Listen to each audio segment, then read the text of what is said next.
Good evening. I just want to let everyone know that we are being recorded at this time.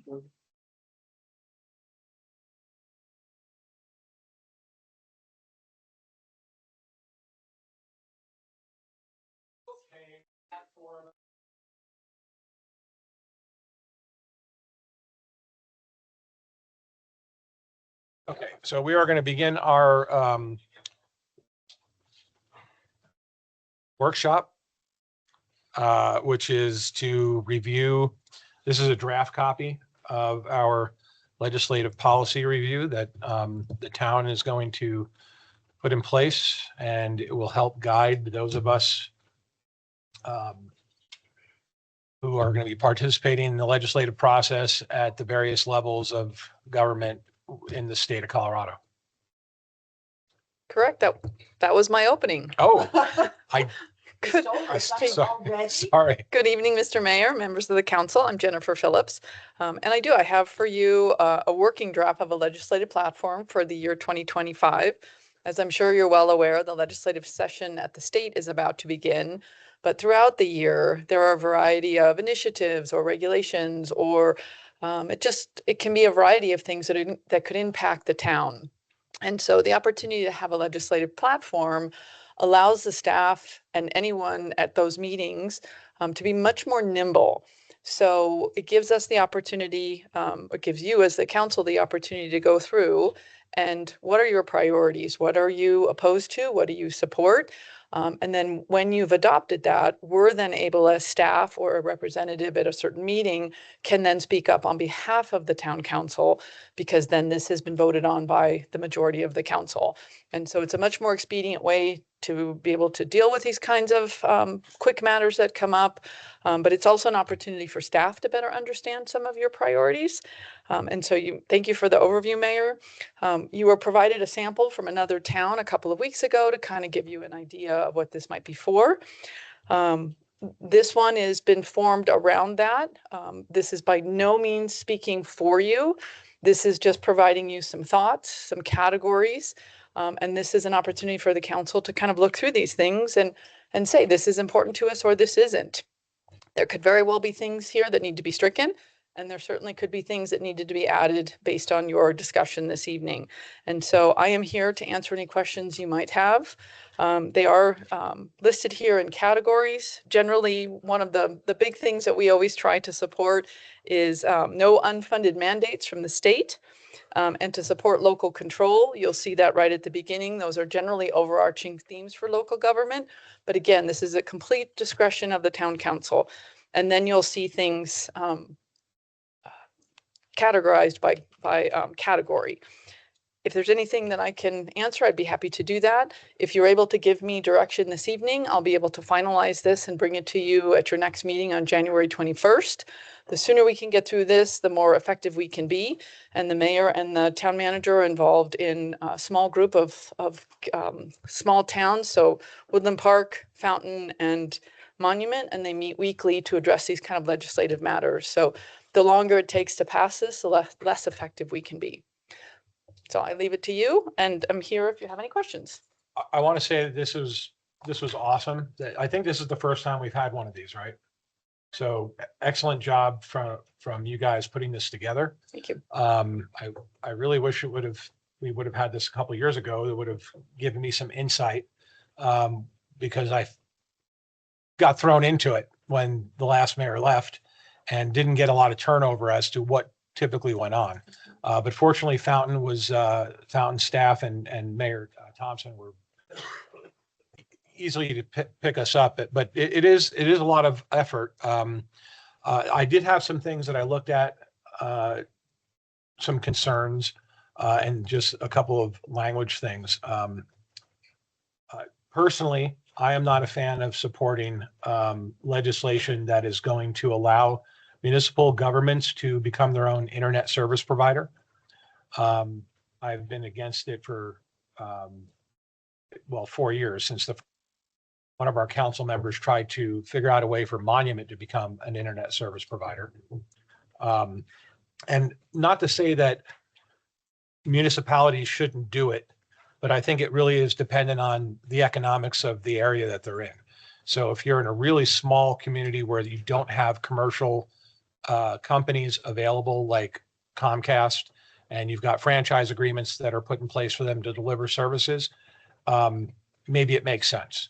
But there's been several examples in the state, Fort Collins being one of them, where they have gone into the hole with their infrastructure costs, and they did not get the saturation rates that they were expecting. And they're competing against CenturyLink or Lumen now and Comcast.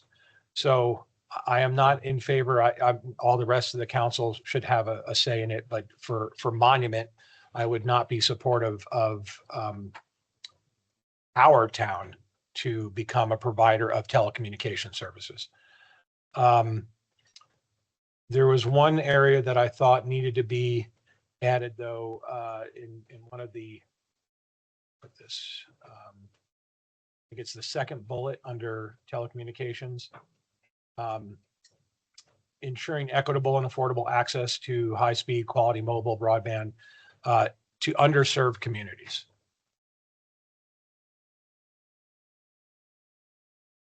The other section, I'm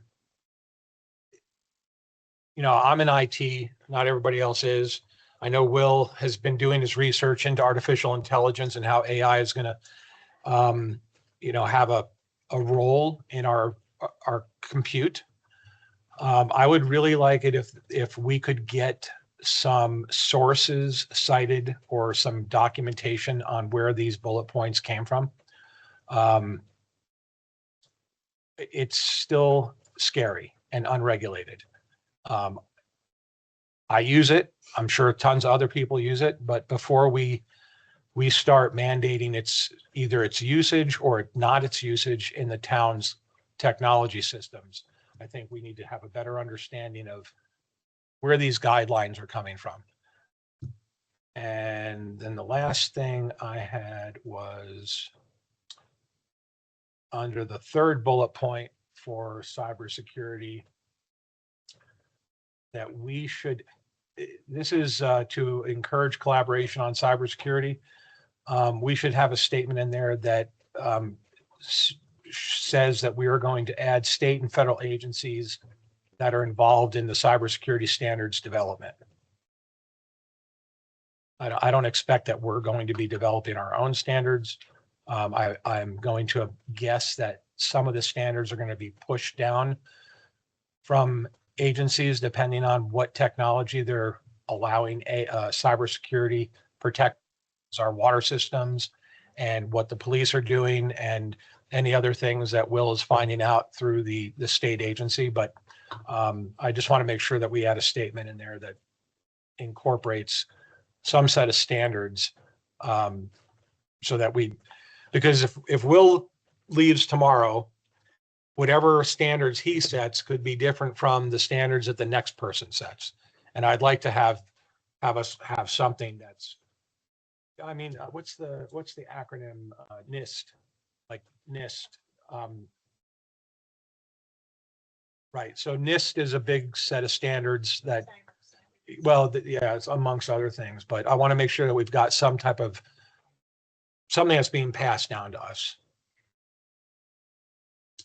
And that's my 2 cents on the whole document. I thought it was great, though. Anybody else? I agree.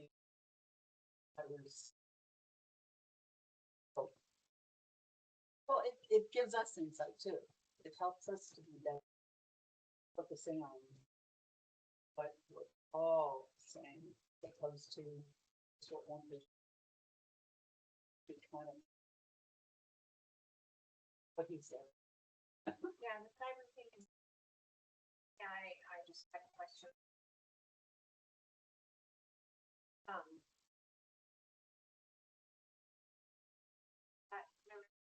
Put your mics on because this is being recorded. Oh, sorry. I feel like if the AI technology comes into play, that we need to be really diligent about who is vetting that, how, and what. If it's on our system, like what is it affecting? So more details. But I don't know how I would modify the language, to be quite honest with you, other than, projects regulations, I'm trying to maybe just have somebody like Will or like, what is that thing where they get people together to vet something? Not like a Collaboration. kind of collaborate with certain like-minded technology. Well, Will is we got Will involved in a group. We tried getting, Drew, thank you. I almost called him Troy for some reason. But we tried getting Drew involved in a state-run IT organization. Mhm. It's part of the state. What's the name of it again? It's called Seagate. Yeah, Colorado Government Information Association of Technologists. So- It's a bunch of geeks. Okay, good. From around I the feel state. better about it already. Okay, Yeah. And Will is Yes. knee deep in it. okay. So council, I wanted to bring up a thing. I provided the inputs related to the technology on there. I agree with you. The AI is very vague because right now the only direction that has come down is from the state of Colorado is you cannot use the free version of Chat GPT. And I let leadership know here as soon as I got that information. I actually had my meeting with Homeland Security last week, my yearly meeting with them, and asked what is coming down the pipe related to federal and state related to AI. And they kind of said the same thing that you and I are saying is they're waiting on direction.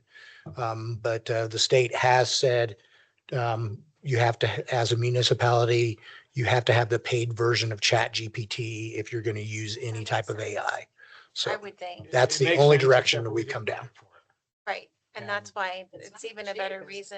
reason. For individually, I think it's like $40 a year, but there may be, if you're talking about deploying it for, and I think you're deploying it per machine, or if there's an enterprise way of doing it, I'm not sure. Right now, there's no deployment right now that we're doing. I'm hoping to get back from the Homeland Security, who basically directs IT and security across the nation related to this type of stuff.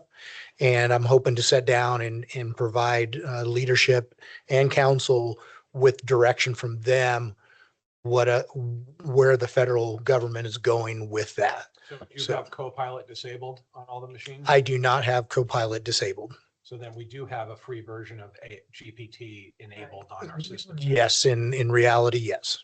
And it is disableable through the 365 admin interface? Yes, I believe so. Okay, well, I'll leave it up to you guys to figure out if you're gonna comply with the free version. I mean, between Chrome, Gemini, and Edge, Copilot, and Copilot being embedded into that's the other thing is all the new computers now, they're all trying to figure out how to force us into Yeah. a Copilot enabled machine. Yeah. And we have to figure out whether we're going to allow for that. And, what's going to be your internal policy to allow people to write using GPT versus their own brain, right? I mean, they can do what they want on their own devices, but it would be Right. whatever the town mandates you can or can't do. And But this document is basically how Madeline and I and Steve as the alternate will deal with any state legislative issues that come down. And those that I don't think we'll see opportunity to sit and discuss things at the federal level. But if legislation starts to come down from the state house, we will actively be made aware of it from.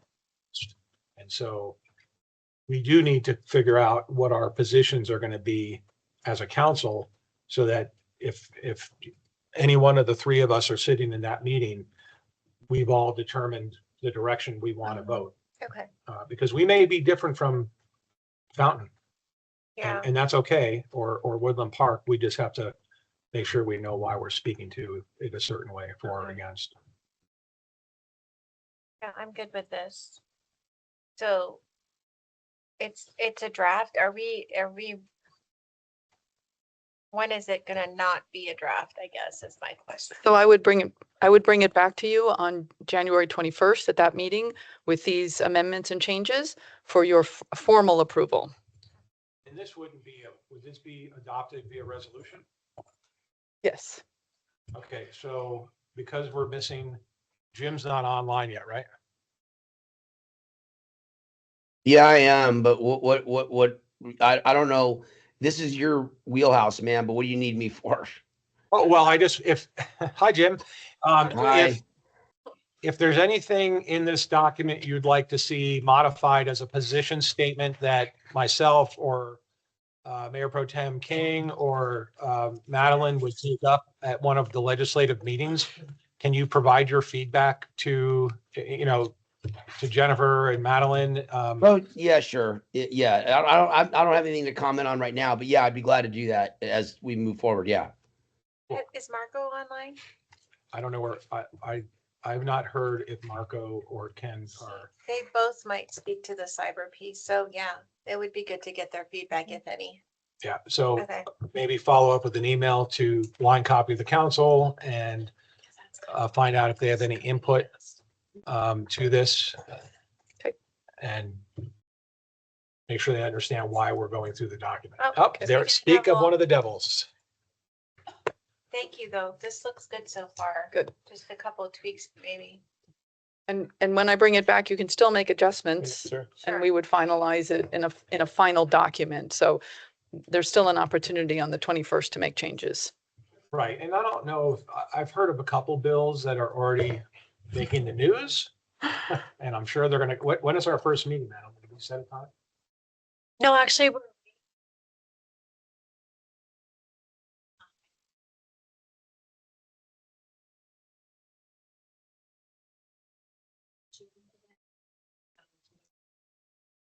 Wednesday, Thursday, 30. 7:30 is a beautiful time to talk about legislative stuff. I like it 7:30. Yeah, well, you're up at 5, so. I was gonna say, that sounds appealing to me, but Too, I like it. Okay, so then I'm not overly worried if we don't, Okay. if we can't nail this down, it needs to come back up so that Councilmember Kimple and Fiorito can speak up to it. And Jim, if you got questions, feel free to just reach out to everybody and ask. Okay, thank you. Great. Thank you very much. All right, Thank you. all right, we will adjourn, we will end the workshop unless there's anything else that needs to be brought up from staff. regarding this policy, no. Okay, then we'll end the workshop and we'll come back at 6:30.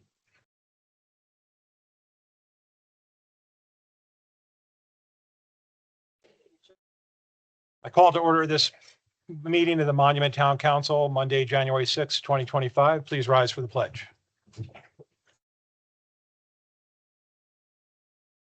The flag of the United States of America and to the republic for which it stands, one nation, under God, indivisible, with liberty and justice for all.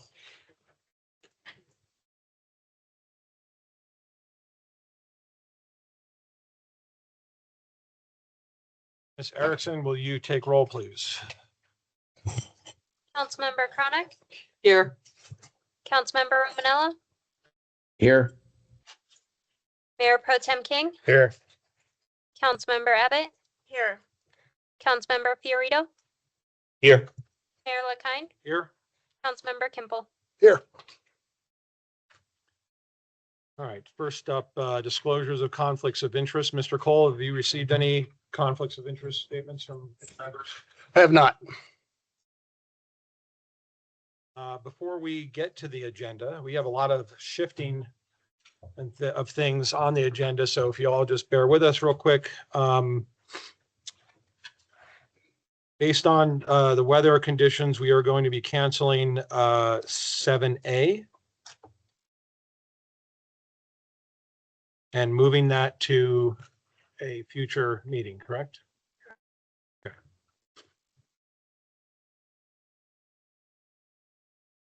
And we are, by show of hands, how many here are going to be giving public comment as pertaining to a potential annexation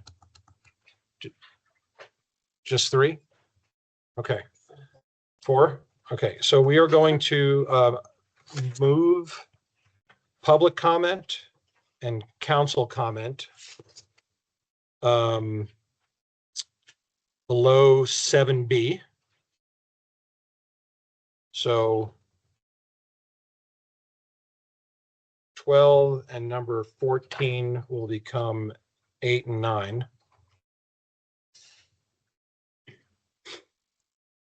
And after the council comment, we will have a presentation that did not make it onto the agenda. So that'll be number 10. That is a Higbee Road presentation by Tri-View Metro District. So that means resolutions will be 11. Ordinances will be 12. And Mr. Cole, can we do the continuation as part, can we move something off the agenda? 12C, can we move that off during the modification? The new 12, Yeah, well, the new 12C, the new 12C, which is which is 9C. 9C, Yeah, 03/2025. You'll need to open the public hearing. it's not a pub. It's an ordinance. Oh, Yeah, it's okay. an ordinance. Okay, so we won't be moving that. Okay.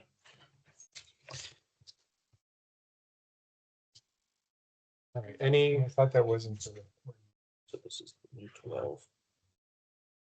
13. anybody else have any modifications to the agenda? Right. So before us, we have a consent agenda and a heavily modified regular agenda.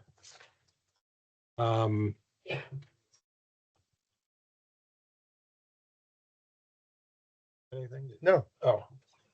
Any? Mr. Cole? Just want to make sure I was clear on your question.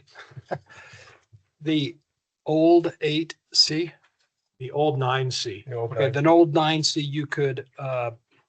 you could continue at this point. That's not a public hearing. That is not a public hearing. Yes. Yeah, you could take that off of this agenda and continue it to a future date. Okay, so then the old 9C will be modified to continue to January 21st.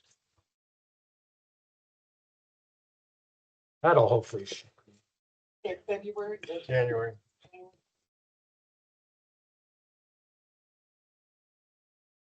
And a partridge in a pear tree. should we just adjourn? Yeah, and we're done. Okay. So the motion then is, all right, let me give it a shot. Okay. Unless someone else wants to. Go ahead, Laura. No, okay. All right, so I make a motion to approve consent agenda as presented. With modifications to the agenda. Where public comment is now number 8.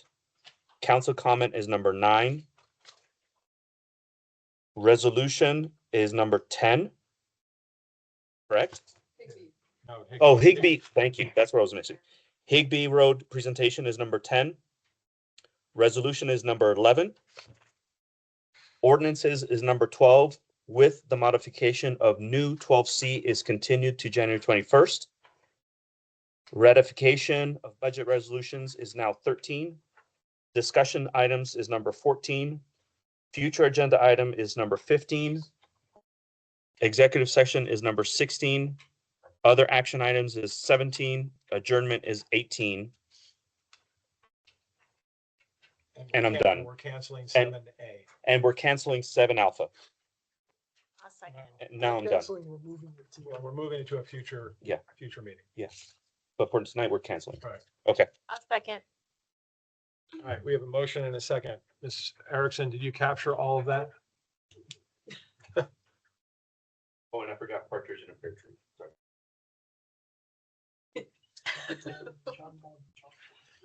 Okay, so Mayor Pro Tem King, Yes. oh, hold on, my ducks aren't in a row. Councilmember Kimple, Yes. Yes. Councilmember Fiorito, Aye.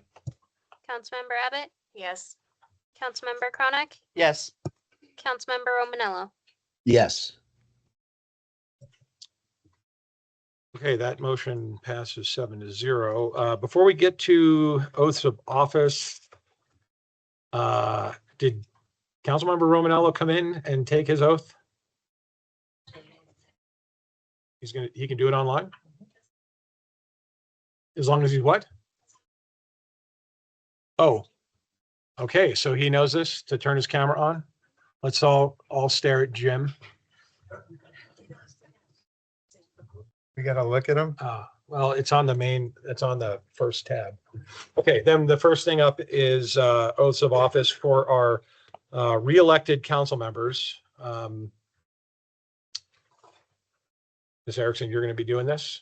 All right, you all can, I guess, stay in place, or do you want them to come down?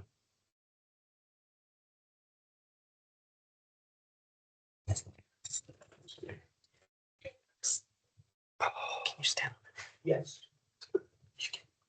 You can stand by here. What? You want in the front, take a picture. Yeah. Otherwise you get the back of my head. Over there. Right next to Miss Tina.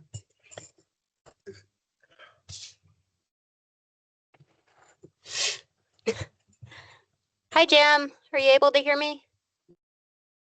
I am. Okay, perfect. Okay, I'm gonna have everybody stand and raise their right hand and repeat after me. You will state your name and also make sure to state your council member residential district as well. I I swear that I will support the Constitution swear that I will support the Constitution of the United States, Of the of United the United States. States, the Constitution The Constitution. of of the state of Colorado, of the state of Colorado, the laws of the state of Colorado, the laws of the state of Colorado, this charter, This this charter, and the ordinances of the town of Monument, and the ordinances of the town of Monument, and will faithfully perform the duties and will faithfully perform the duties of the office of Of the office of Central District 2. of at-large councilperson, upon which I am about to enter to the best of my ability. upon which I'm about to enter the best of my ability. Thank you. Congratulations.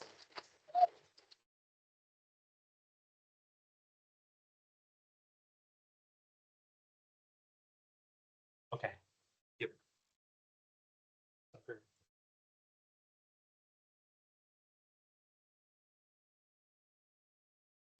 Is blue ink okay?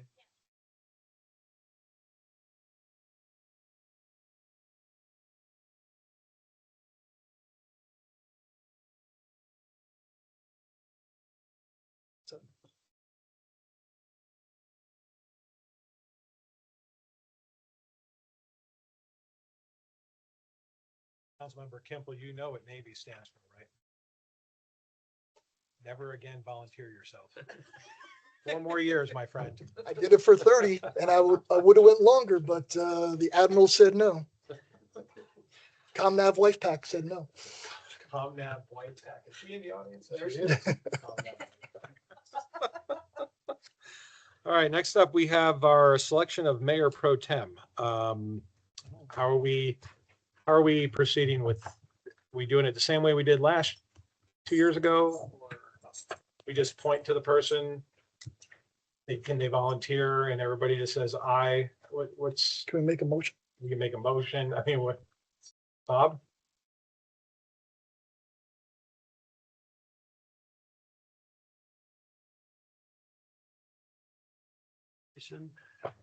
Anybody volunteering to be Mayor Pro Tem? I heard Steve King wanted to. was Yeah, I dying heard, I to. heard him say that too. That's what I heard. I heard it. Did you? Happy to I- stay if you guys want me to. Anybody opposed to Mr. King remaining in the position of Mayor Pro Tem?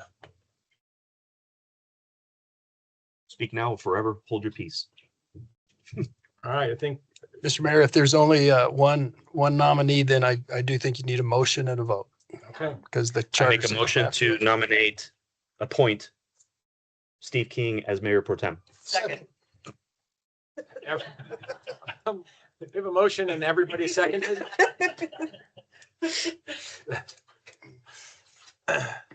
Get the company card this time. It's 2 in a row. Get a ride in the back of it. Six. Ms. Erickson, Okay. are we ready? Mayor, would Mayor Pro Tem King vote on that one? He can vote for himself. Yeah. Okay, Mayor Pro Tem King, I am not in the Navy, but so sure, why not? Councilmember Romanella, Yes. Councilmember Kimple, Yes. Councilmember Abbott, Yes. Councilmember Chronic, Yes. Mayor LaKind, Yes. Councilmember Fioria. Aye. Thank you. Now I don't have to change my cards. You just saved the town probably $20 in business cards.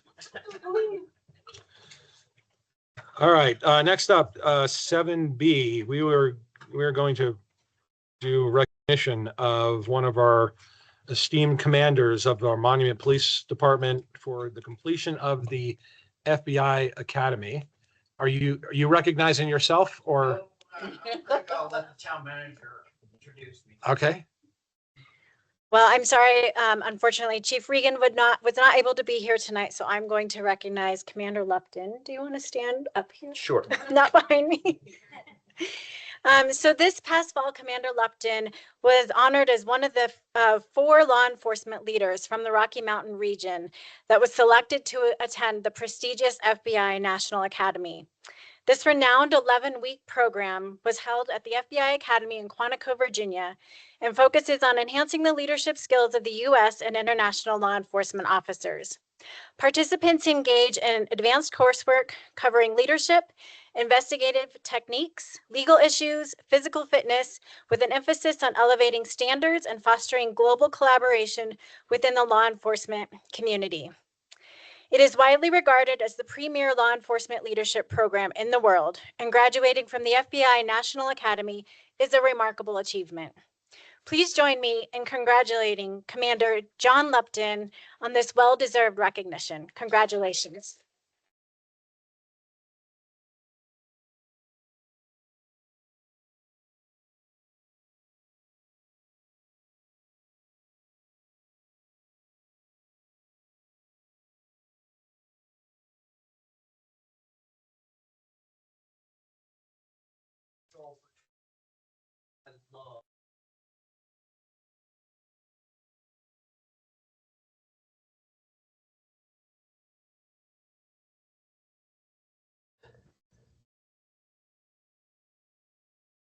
Just so everybody knows, nobody online can hear him.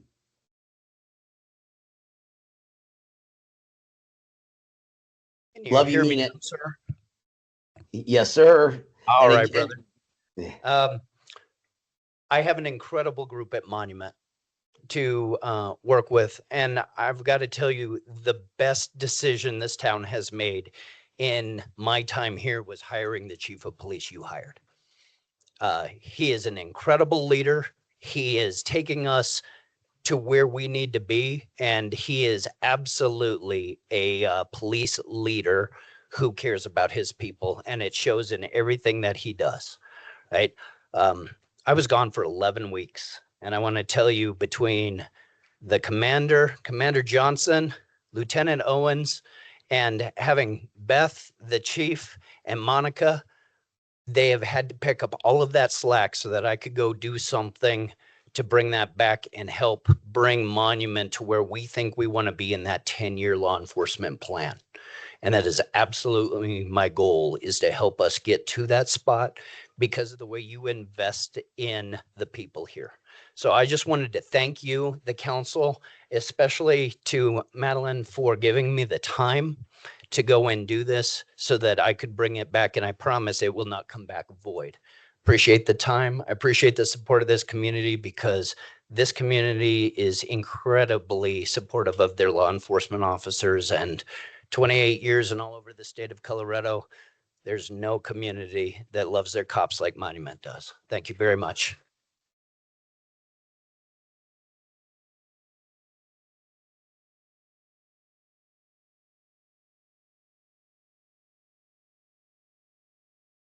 Thank you, Commander Lupton. That was great to hear that you got so much from the FBI Academy, and hopefully none of us get arrested with your improved techniques. All right, next we will move on to public comment. Public comments are for individuals attending in person may raise their hand to indicate their desire to comment. Individuals attending via Teams may raise their hand digitally to comment via connected devices. Please lower your hand when finished with your comments. Comments are limited to 3 minutes. For those of you that are here that are going to comment, please make sure you've signed up so we know who's making their comments. Is there anybody here who would like to make public comment?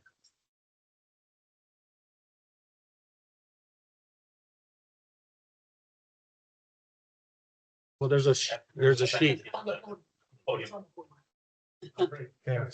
Same time? We- Okay. Well, I can't, but I'll give it a shot. All right. Good evening, Monument members.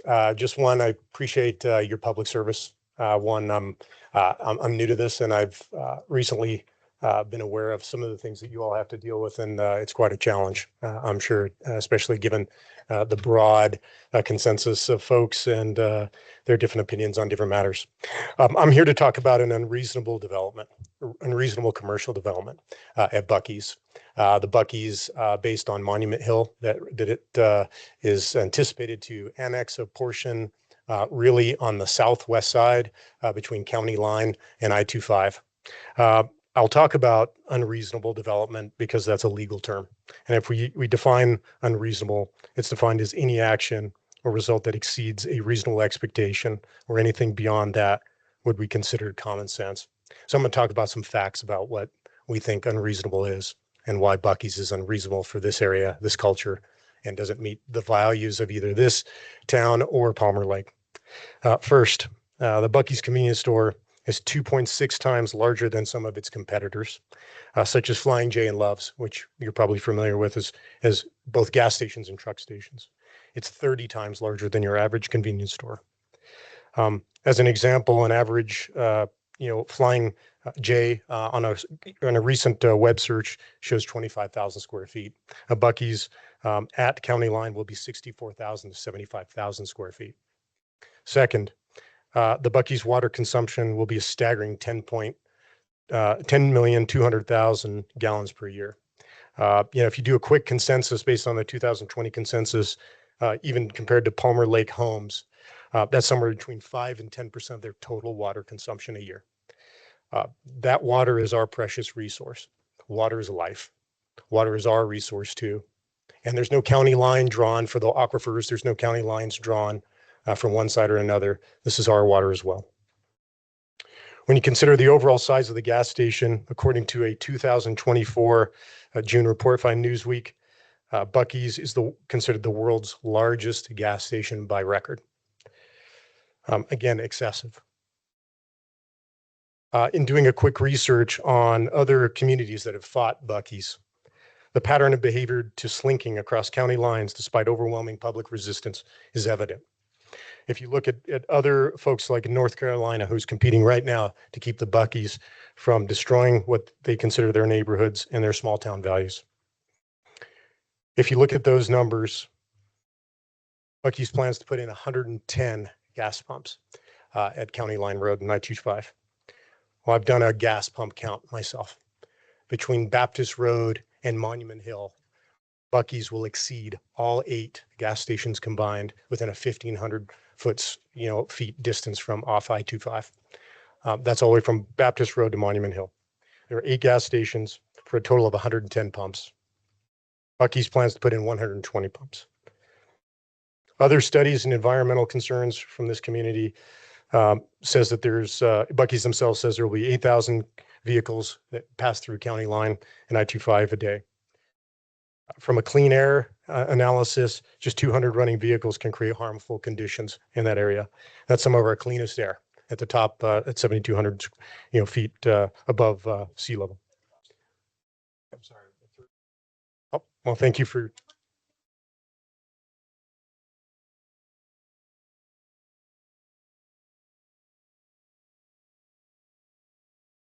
Okay.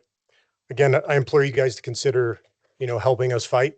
We have a not-for-profit, and we are taking legal action against Buc-ee's based on the annexation decision and some public hearing violations. So appreciate your time all. Thank you. And thanks for your service.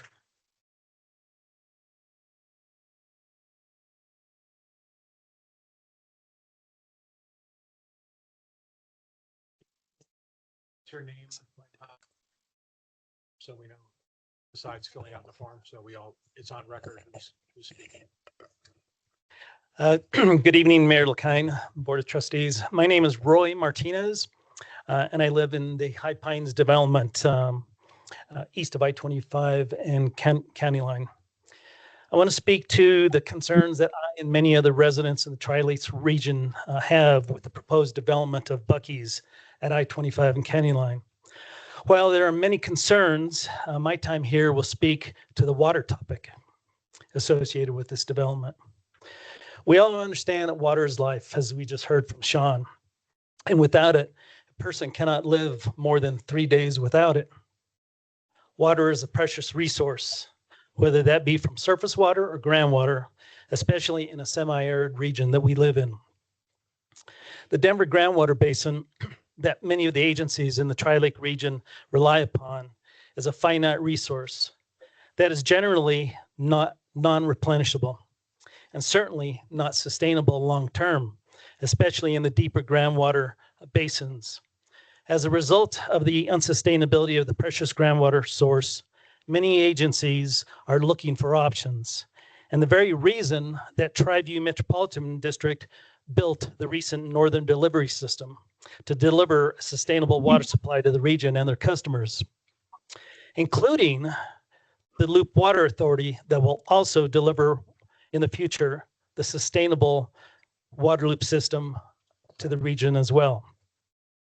In the meantime, the Denver groundwater basin will still be utilized by agencies to augment their supplies, their sustainable supplies, even if they are a part of the two referenced water projects just mentioned, or their own surface water rights. Hence, the region needs to manage precious groundwater supplies to serve their residents. Buc-ee's states that they will use approximately 860,000 gallons or 10 million gallons a year, as Sean just explained. They also state that 90% of their customers are from outside of the county, and 70% of those are from out of state. Therefore, a high percentage of the water usage will be to a transient population that will not be from our region. The property that Buc-ee's would be built on will come with its own groundwater rights, which will become a part of the town of Palmer Lake's water system if it is annexed. But that quantity will likely not be able to fully deliver the 10.3 million gallons of water per year that they require, meaning the town of Palmer Lake will have to supply that deficit from their current water rights. In closing, the Denver groundwater basin that the Tri-Lakes region relies upon, including the town of Palmer Lake, needs to be managed effectively with responsible growth. And I urge the Board of Trustees to oppose this unreasonable development by the town of Palmer Lake to help protect our water resources into the future. Thank you.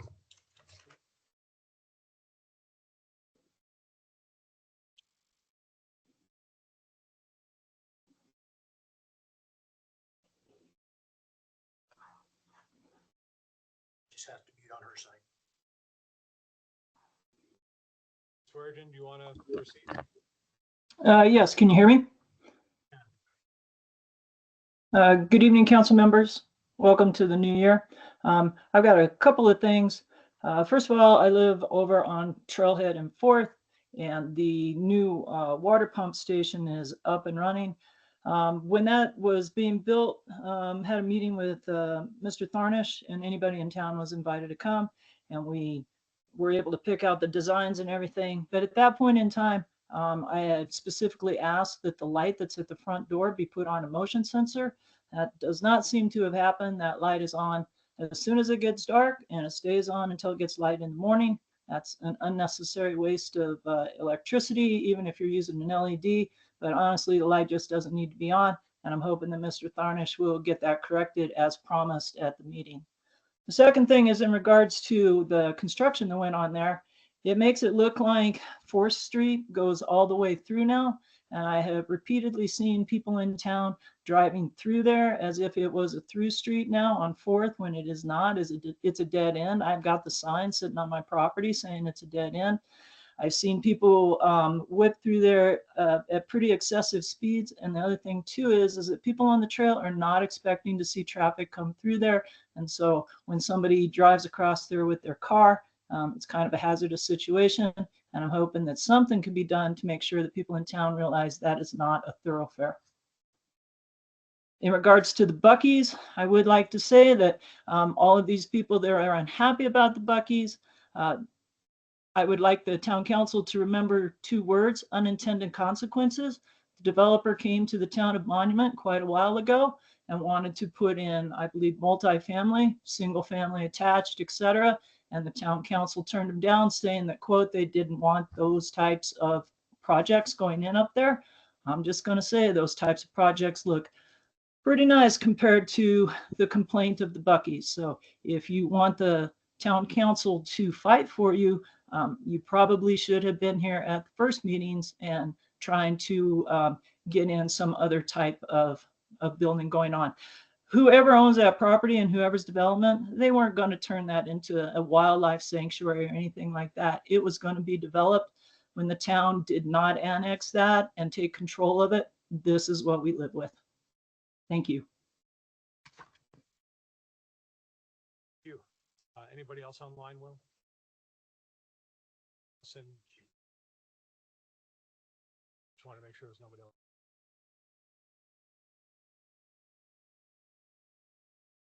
Hello, I'm Catherine Gale.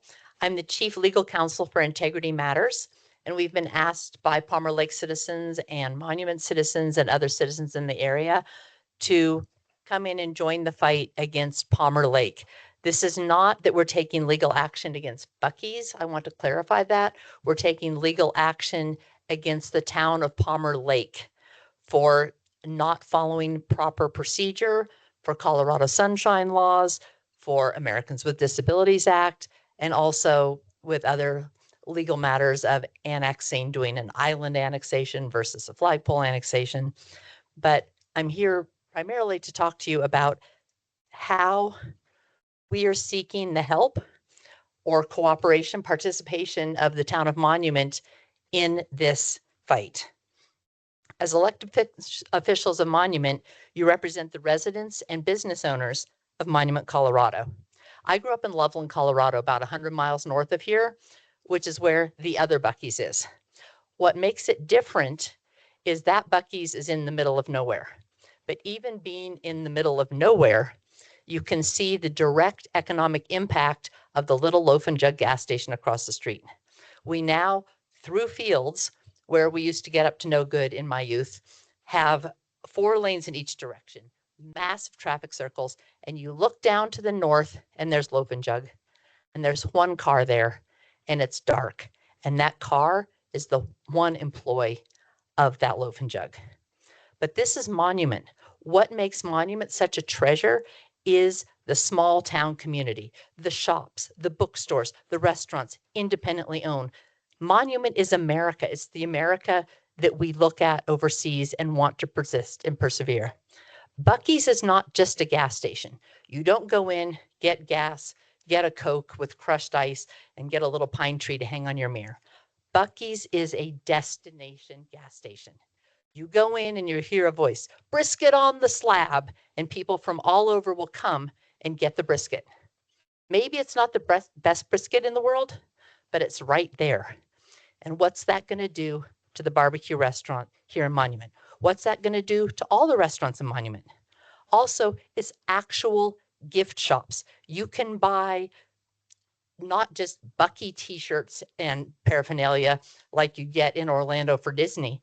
You can get wine racks, you can get cheese boards, you can get any number of high-end gifts where people typically coming from Denver down, we don't have a rest area anymore.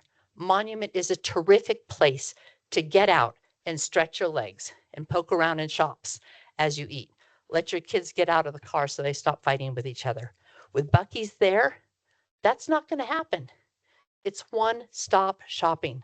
So please remember your responsibility to the citizens of Monument, the business owners of Monument. Protect this town. It is a treasure, and we would seek your participation in helping us fight Palmer Lake about this annexation that has all sorts of legal grounds that are more boring than you care to know. But this is a personal plea of what does Monument stand for and what will Buc-ee's take away from Monument. Buc-ee's has said, oh, am I at 3 minutes? Okay, so quickly, the high-end jobs that Buc-ee's promises, they're not for people here. Maybe they'll pay a little bit more than minimum wage for their perfectly clean toilets, which are in fact perfectly clean if you've never been to Buc-ee's. But the big money goes to Texas. It is not for people here. You'll be well-paid toilet cleaners, but you are not going to earn a minimum of living wage. Buc-ee's has its place, but it's not on Monument Hill. Please remember Monument, and I thank you.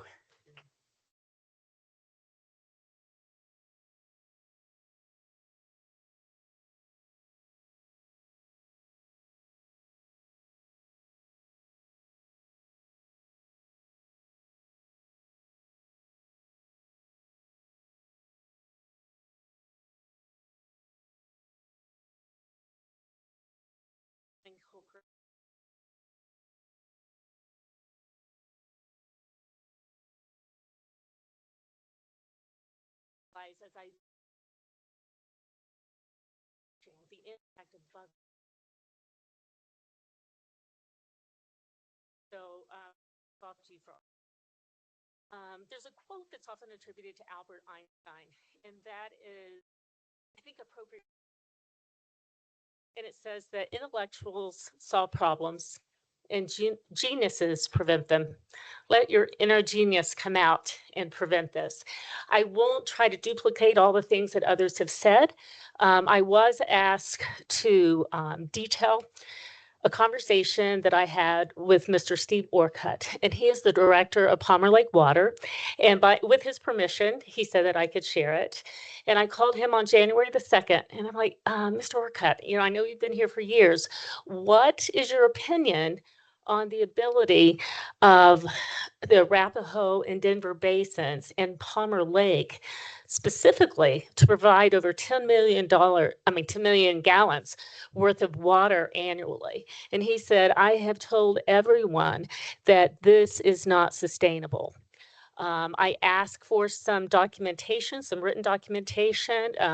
I spoke with Dawn, I believe it's Collier, who's the town manager, and she indicated that indeed Steve had shared his opinion with the town, but the meeting records were not available to the public. So that is a concern because most of us rely on these basins, not only on these basins, but on the purity of that water. And their engineering notes of May of 2024 recorded in El Paso County, and it indicates that this site is a significant risk. And because of it being a significant risk for water quality, there has to be an on-site water quality management all the time.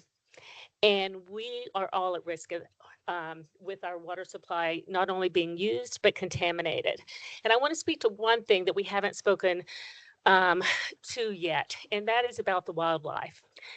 I'm going to read this because wildlife presence in proximity to the proposed location and its significance to Colorado is evidenced by a $30 million overpass that has been funded and approved just a short distance to the north of this proposed location.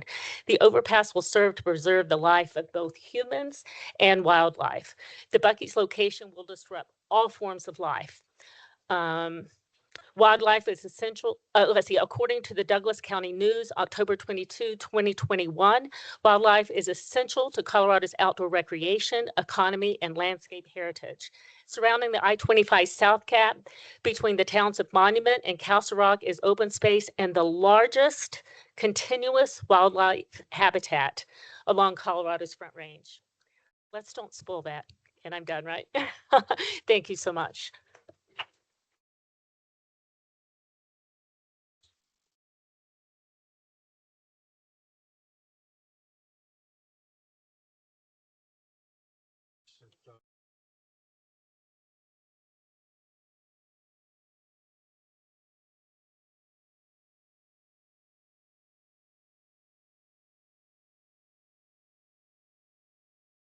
Council, Mayor, Mike Kopazinski, 30-year resident of Wakanda Hills, unincorporated El Paso County.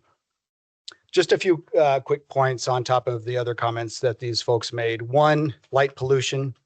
That seems pretty self-evident that that is going to have a massive effect to the residents, not only of the immediate area of Monument, but also Palmer Lake themselves.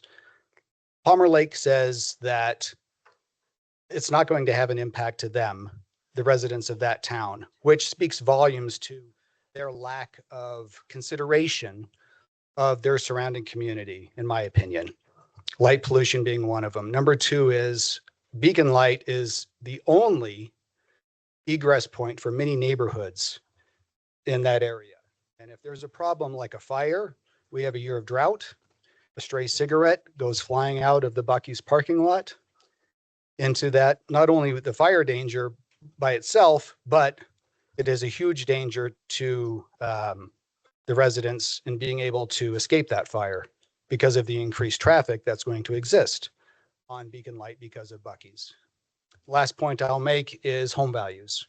Speaking to realtors, they estimate home reduction values upwards of 25% for the immediate area around Buc-ee's, Colorado Estates, Wakanda Hills, and perhaps some of the east side communities as well. So something to keep in mind when you're thinking about taxing or taxes and where that tax money goes. Well, Palmer Lake doesn't have to worry about that, but Monument sure does. Thank you.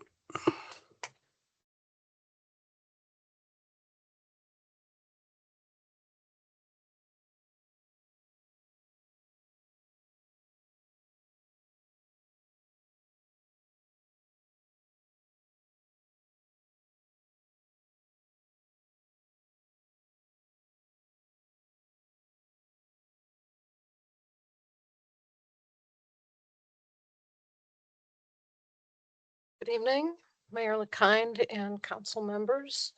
Thank you for listening to our comments. My name is Casey Gilbert.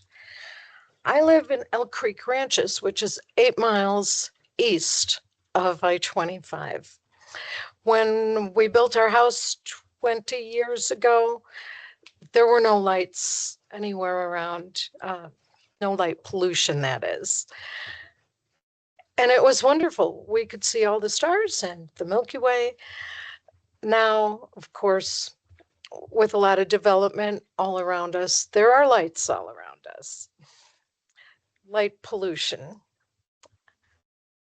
That's my one point, but I have others. My second point is when I come to town, I go to Monument for doctors, shopping, visits. I have friends who live in Wakanda Estates.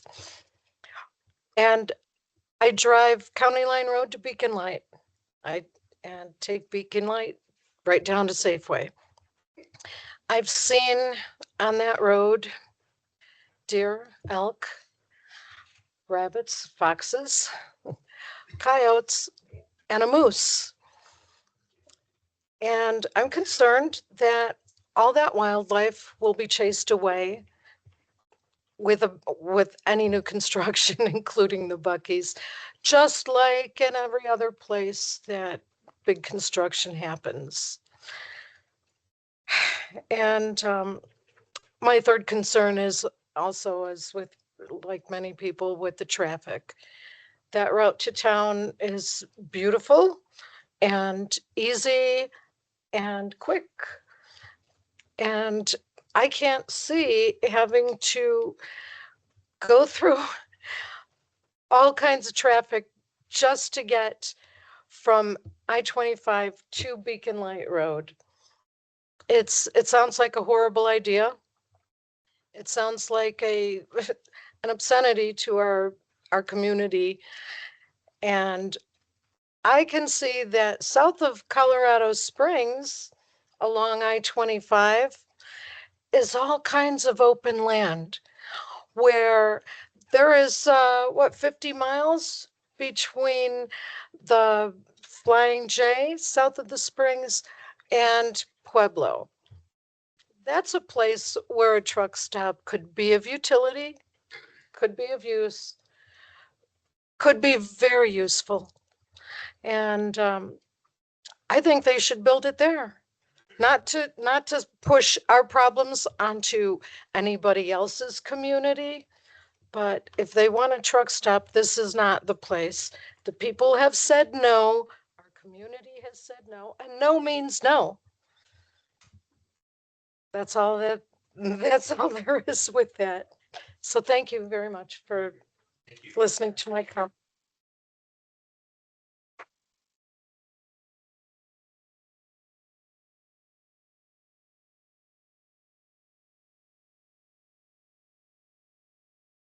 there anybody else that's going to want to speak?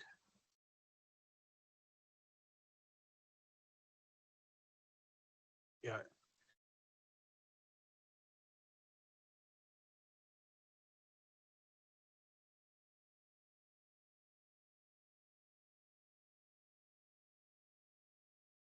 All right, Mayor LaKine, Town Council members, I appreciate your time. And I'd just like to let you know, my name's Donald Bryant.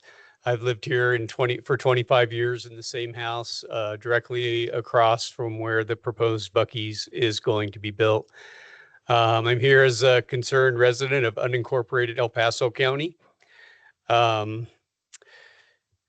I urge you, the town of Monument, to take a firm stance against this development and officially oppose the annexation of the site by Palmer Lake. The potential harm to the entire Tri-Lakes area is going to far outweigh any localized benefit that we might see. I can see significant challenges in our community that this is going to bring by way of increased traffic congestion. I actually went to the Buc-ee's up the road up north and spoke to some residents up there that live about a half mile off. And they said they couldn't even use that interchange for at least 2 months when the Buc-ee's was built. They had to go down to another intersection. So even though they plan to add infrastructure and improve the roads, there was no improvement in the traffic. It was just horrendous, they said. This is going to strain our natural resources. It's going to disrupt the area's character that we have here in the Monument area. I do support responsible and thoughtful development. We were talking today, and I mean, there could be commercial buildings there with dentist's office, medical offices. There could be much other development in that area. A Buc-ee's megastore just does not align with the needs of our area here in Monument. Some of the problems that I see is traffic overload. It's expected to bring 8,000 cars a day. This is going to just overwhelm our roads, create dangerous congestion, especially in the wintertime when we have major snowstorms. The water usage, the projected water consumption is 860,000 gallons a month. It's just staggering. I don't know where they're planning on getting that water. And as mentioned before tonight, there's no local benefit. 90% of Buc-ee's customers are going to come and go. They're going to buy what they want, and they're going to bypass all of our local merchants here in town. I'm just deeply troubled by the town of Palmer Lake and the way they've handled this project. Integrity Matters, who's here tonight, have published many legal analysis identifying numerous violations. I was at the December 12th Board of Trustees meeting that the town of Palmer Lake held and left out in the freezing temperatures and told that the meeting was over and didn't have anything to add. So I was very, very frustrated with that. And as they've pointed out, there's been violations of Colorado revised statutes. There's been non-compliance with the open meeting laws.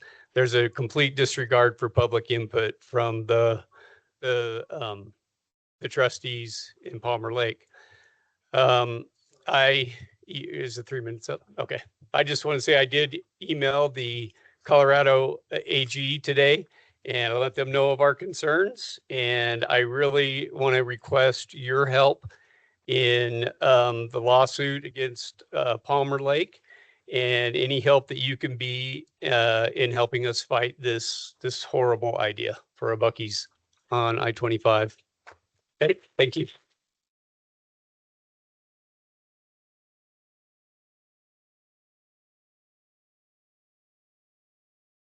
Listening tonight. My name is Anissa Prickett. I have been a resident of Monument for about 10 years. And I just kind of want to talk tonight about the car speeds in Monument.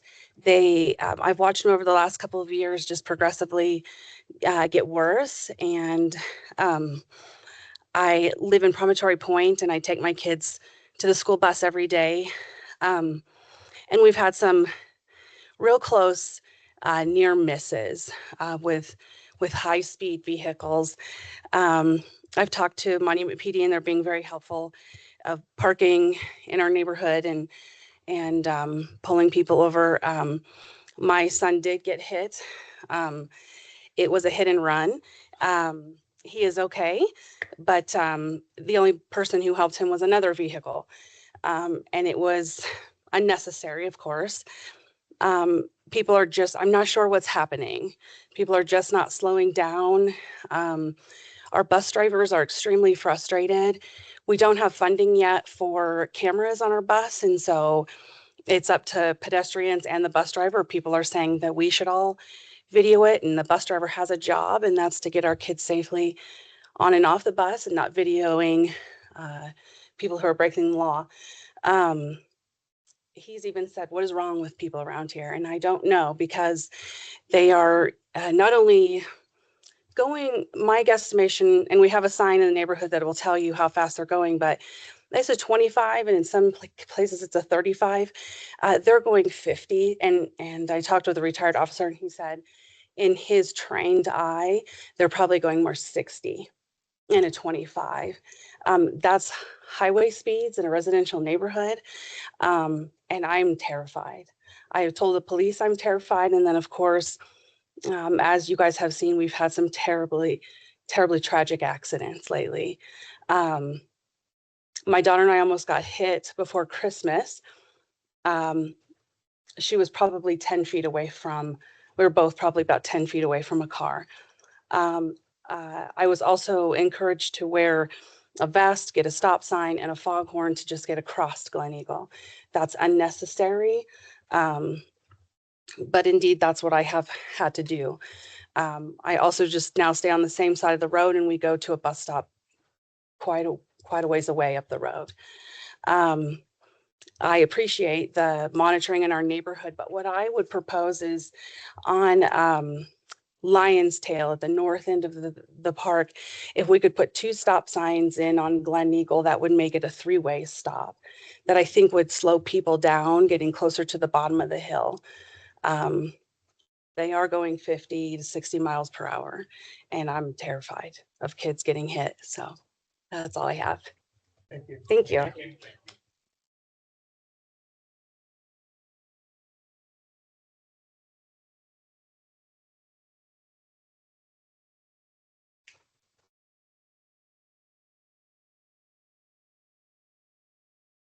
How many more people want to make public comment? Can I see it? Show of hands. Is it just 2? Is Sure, other than me. right? Because if there's going to be a lot more, we will probably do a second public comment after the regular business gets done. So I just wanted to try to get an idea how many. I can more. be quick. No, I'm not saying you shouldn't. I just want to know how many more. Okay, go ahead. All right. Hey, everybody. Thanks for having us. Thanks for the open forum. My name is Ryan Snowbarger.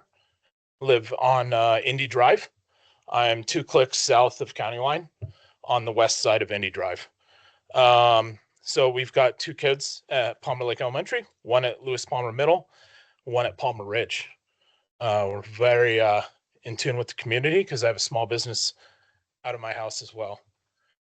We just want to ensure the continued prosperity and well-being of Palmer Lake, being that we're local neighbors. You guys at Palmer Lake or at Monument, the council, you're also a neighboring liaison. So my main concerns are the fire hydrants in the Myers and Colorado Estates subdivisions. There's a lack of tender trucks in the local fire departments. Palmer Lake Fire would be presiding over this car stop. And so they don't have a tender truck. They don't have a ladder truck that I know of that can service a house like mine, which is 3 stories from the concrete to the top. We also have a 5-acre forested property at my house. We're not that close to Buc-ee's, but we're 0.7 miles as a crow flies, I'd say, maybe half mile. Anyways, so with that said, emergency response due to the train coming from Palmer Lake. Well, they don't have a tender coming that way anyway. So we're going to have some kind of crazy intersection, maybe a double diamond at the top of Monument Hill. It's already a mess. We know that, especially during storms. I've seen search and rescue up there, dragging people off of County Line during storms, because I've lived here for over 10 years now. We came from Larkspur. We were up there for 12 years. So it's not the first time I've seen storms around here. Anyways, so tender response coming from the other side of the highway where Monument Fire has tender trucks, correct? They're coming over the County Line Bridge. You're talking about potentially added stoplights. There's no way they're going to get across if there's a major block. Also, the Monument Police Department's response at 105 and Beacon Light. I just don't see how that's even going to be possible when people are just flooding that intersection and there's accidents there. Also, there's no talk of stormwater repairs on Beacon Light Road or the unpaved Beacon Light Road to begin with. We already have trucks driving around the port of entry. I see them on my street, Indy Drive, all the time, like every single day. Somebody mentioned the recent storm, the bus drivers. So they were just stuck the other day trying to bring my kids home down in the Wakanda subdivision because the Appalachia County Road and Bridge Department never came up and plowed. It was a school day and we're on a bus route, never plowed. Next, just moving on, water from the Palmer Lake watershed. You know, there's a huge fight over water recently between Monument, Palmer Lake. Hopefully you guys have something to do with that. I don't know. Anyways, and then moving on to the last point, Monument sanitation being overloaded with essentially beaver nuggets. So thank you very much. Appreciate it.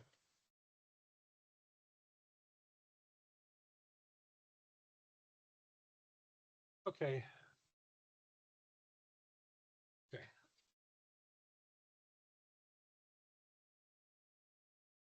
No, you had your time. Sorry. We're going to continue on. I've got a lot of business that we need to get to, and thank you for giving us your input. Well, just one last check online. Okay, we will move on to council comments. Any members of the council have anything they would like to bring up related to anything, public comment or otherwise? Well, first, I mean, I'd like to thank everyone that has either spoken up online or come here to voice their concerns and their objection. It's greatly appreciated. I know the council has been receiving dozens of emails from individual residents in El Paso County Incorporated, Town of Monument, Palmer Lake, Woodmore, all over, providing some very interesting and what I think is very key points that need to be brought up. I've done my best to kind of respond. I think I'm at like 88 emails responding. I try to respond to each and every one. I'll probably play some catch up tonight or tomorrow.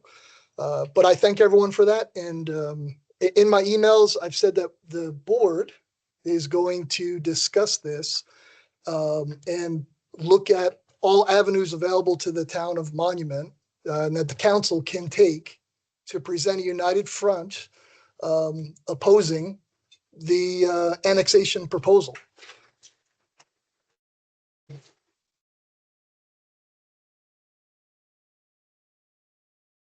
And I'm not afraid to say that. I laugh at some of the comments, the beaver nuggets and all that stuff. It's all lighthearted, but in a serious note, I mean, I said that this proposal doesn't meet the existing characteristics of the Tri-Lakes area. And I firmly believe that, and that's what I've been responding as part of my response in the emails. I do want everyone to know that, yeah, we are going to pursue, or we are asking what avenues we can take.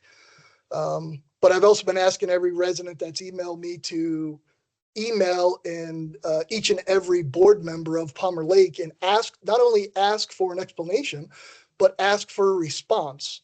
Because I think they're failing at doing that, where we're taking the time to answer our community, because you deserve that. That is your right.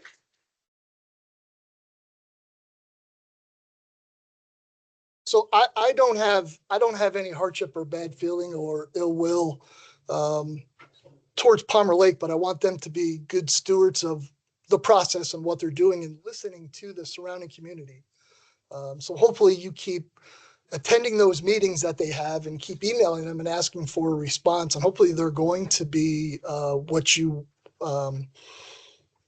getting answers that you're looking for. And hopefully they're going to be transparent. I do like the fact that Integrity Matters is involved in this. My question is, how do we support Integrity Matters?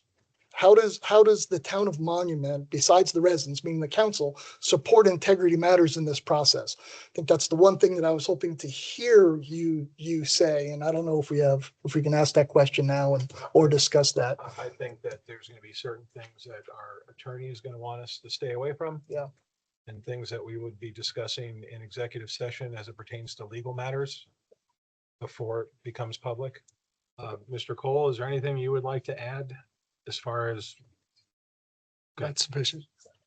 I would personally, would suggest and recommend that we draft up a letter of opposition that we submit to the Palmer Lake trustees.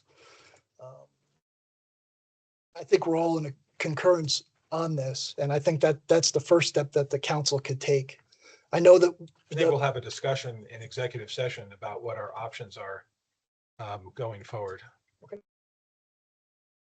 Before we take action. All right. And also I would like to request that we put that on the next agenda as an agenda item, if not executive session. So we can discuss this. I know this process is going to be a while, but we've heard from all the residents. We have our own opinion. We've done research and analysis and everything else that this involves. I would like us to get this on our agenda as soon as possible, so we do talk about it and we stay in front of it instead of playing a reactive role to it. And I also want to thank the council members that actually attended the Palmer Lake meeting that stood out in the cold with so many of you as well.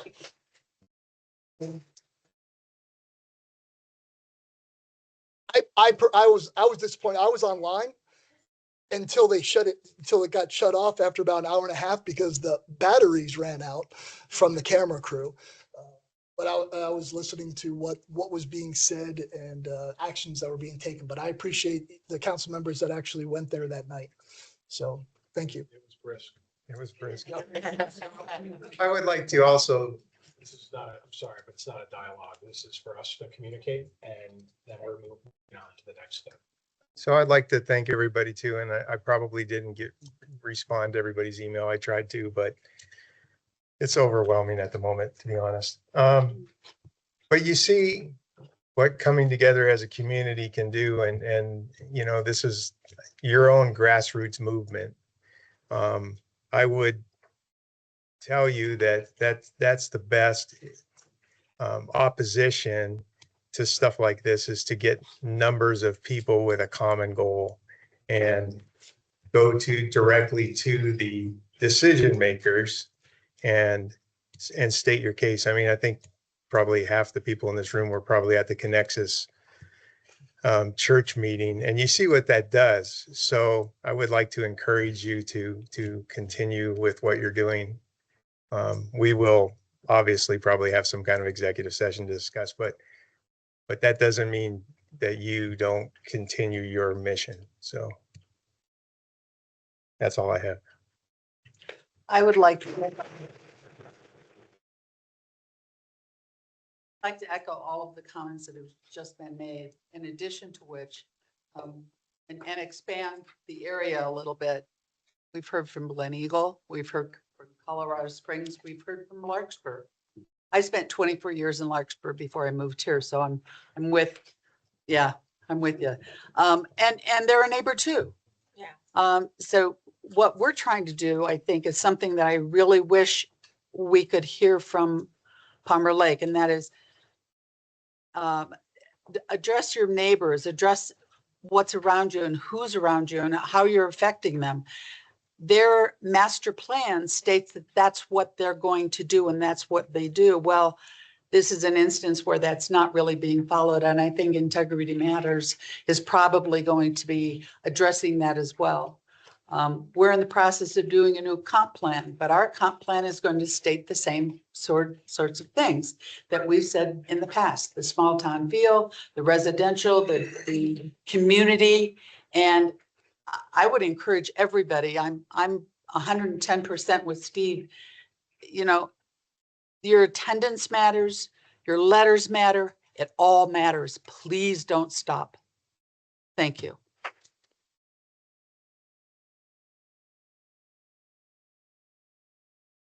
Okay, well, we will, if there's no other council comments, we'll move on to thank everybody for showing up that had something to say. We will move on to our next item, which is number 10, which is a presentation on Higbee Road. Are you ready? Are you ready to present? Okay.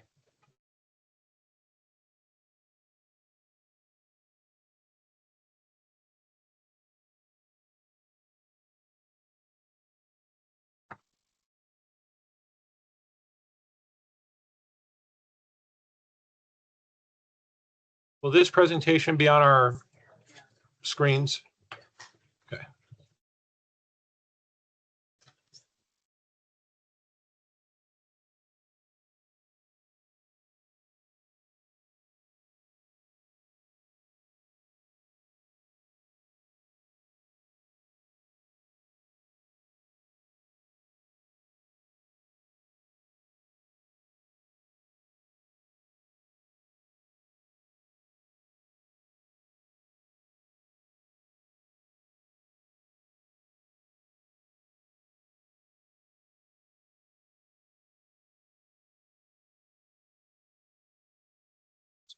Set you up for success, dude.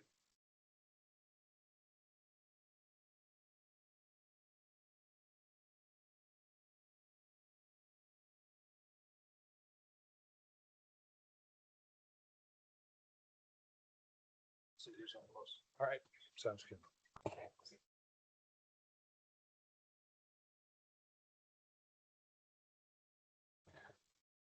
Good evening, everyone.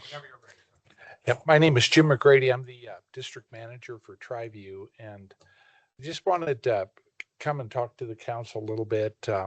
We've had numerous conversations with staff over the years, and I know a lot of the council members are relatively new compared to the length of time this project's been ongoing. So just to kind of give you a little bit of history, we began talking about annexing and subsequently including Higbee Road into the Triview Metropolitan District since about 2020. It was forever in the county. And we actually began the process in 2020 to annex it into the town. And it was actually annexed into the town basically in December of 2021. So that was the request of the town of Monument, that the district include Higbee Road into the district subsequent to the terms and conditions of an inclusion agreement. So this thing has been kind of sitting out there for quite some time. We also entered into a financing agreement with the developer that owns all of the land on the south side, primarily Creekside Development. So we entered into a development agreement to help fund the improvements to Higbee Road. And Creekside Development deposited with Tri-Views in an escrow account $2,264,000. So that was some of the money that we began to use.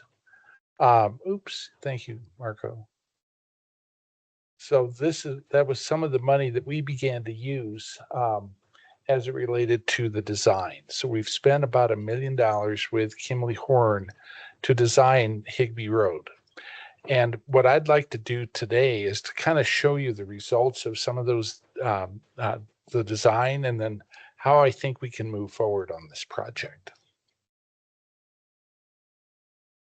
So this is the way Higbee Road looks today. If you kind of take a look at that black patch that you see kind of going down in front of the high school, that's a 12-inch water main that we put in there from basically Bowstring all the way down to Jackson Creek Parkway.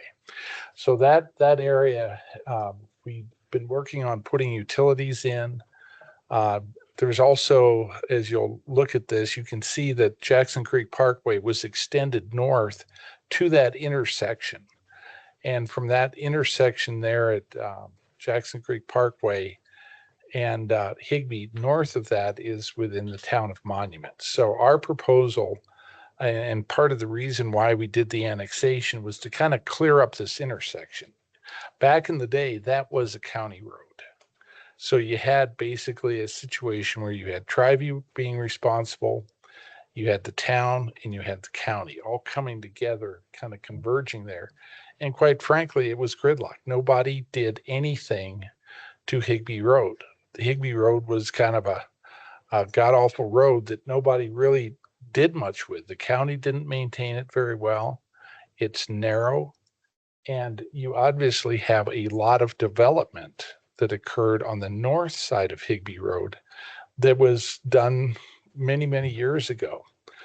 We knew that the area to the south was going to eventually develop. And that's why Tri-View and the town of Monument decided to annex this road into the town. That was the whole concept, was to get control of that road so that we could then begin the process of improving it. So some of the things that we're looking at doing, basically what I would consider three major ideas here. The first thing is to enhance the safety of Higbee Road. And in order to do that, we're going to be installing appropriate turn lanes. We're going to be installing 2 roundabouts. One roundabout will go into the high school, Lewis Palmer High School, to the north. The south portion of the roundabout will go into a commercial area that will be hopefully developed down the road. We're adding pedestrian crossings for students. We're adding pedestrian sidewalks on the north side of Higbee Road. We're also providing what's called a multi-use trail on the south side. We're providing bicycle lanes. And we're adding center islands that prevent dangerous left turns. Right now, if you want to come out of that parking lot, you can make a left turn across Higbee Road. And that is a very dangerous concept, actually, because folks do blast down through there at a pretty high rate of speed. The other thing that we were looking at this is a very true statement, that if there was ever a fire to the east, Higbee Road plays a major role in evacuation. there's been discussions, I think, with this council about potentially extending Glen Eagle to the north. The county has extended furrow from basically county line all the way to Higbee Road. All that traffic conceivably would come into Higbee Road, and then it would have to go back to the east, or I'm sorry, to the west, to Jackson Creek Parkway, where you could then perhaps get out. But this road could not handle that traffic the way it's constructed right now. So what this road design tries to do is provides the ability to move significant amounts of traffic out of the area. And this is, honestly, it's about a 2-year construction period. And the reason it's so long, it shouldn't be that long, but you've got the school that you have to contend with. So that portion of road that's in front of the school has to be constructed very quickly and probably during summer break. And then the rest of the time you're going to be spending working on areas to the west at the intersection and also to the east from Bowstring out toward Harness. So this is just kind of an aerial view of what Higbee could look like. So what we did is Kimberly Horn was able to do this. They took their plan that they had come up with for Higbee Road, and then we took a drone and we flew this entire corridor and then overlaid the design onto those aerial photos. So if you look at that, that's kind of a view of how the road would look. Compared to, see if it goes. Probably not. There compared to that. So there's quite a difference between what we have now and what we are proposing.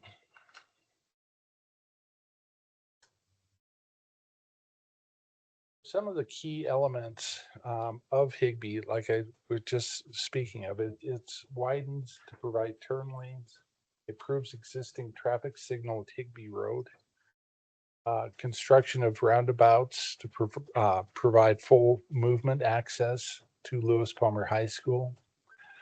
The roundabout at Bowstring keeps traffic flowing. It provides the sidewalk on the north side and an 8-foot multi-use trail on the south side. That's part of the El Paso County trail system. I think you've heard about that proposal. This sidewalk on the south side will be incorporated into that trail system. This is the way the intersection into the school would look. You can see the south portion of that roundabout going into the commercial area. The north side goes into the parking lot. You can still have the ability to make right turns into the parking lot and a right turn out of the parking lot on the far west side. However, you notice the islands that prevents that left turn from occurring.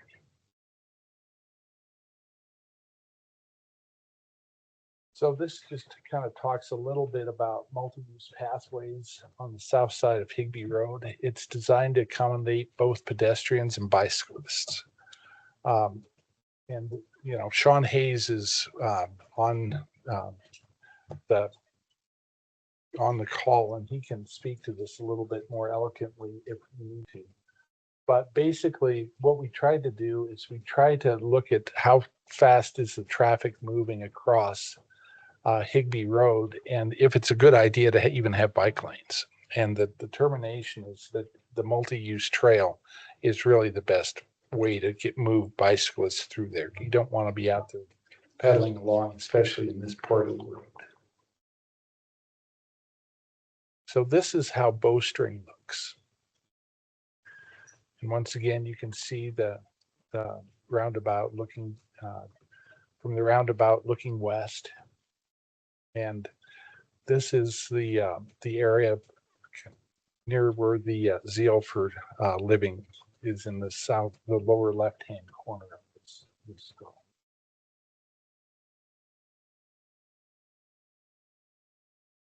So this is, I think, a good slide to talk a little bit about roundabouts.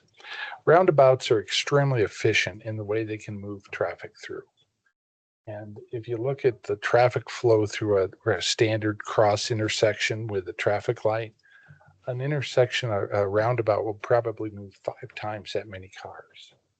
So that's why they don't force drivers to stop, and you can continue people moving through, or cars moving through there, thereby reducing idling and delay times compared to traditional intersections. And then this is Harness Road. And there's a couple things to look at Harness Road here. If you look, this is kind of toward the far east end of this project, but you can see how we've got turn lanes set up where people can make lefts and rights. And but the important thing is that in this particular configuration, we once again do not allow a left turn out of the north side of Higbee Road.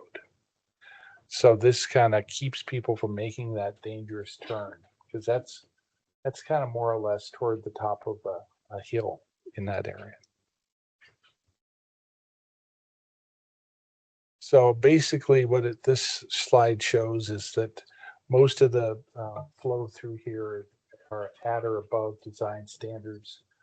And the roundabout provides less conflict than traditional intersection. Roundabouts reduce speed of vehicles through the intersection and provides continuous traffic flow.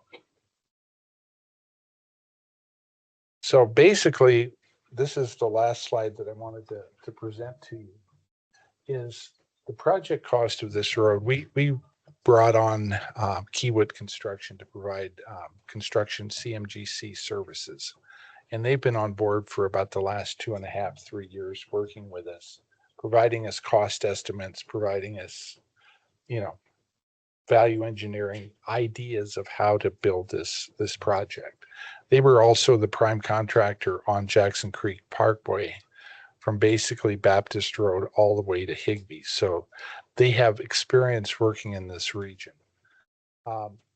Project cost is, recently I got this updated, was $12.6 million. So that's pretty stiff, to be honest with you. We originally thought this project was going to be about 4 or 5. And over the last few years, it's more than doubled in price. So like I mentioned before, we're going to build this thing in 2 phases. One is Bowstring East to Harness. And then phase 2 would be Jackson Creek Parkway to Bowstring. Phasing is necessary to accommodate traffic from Lewis Palmer High School.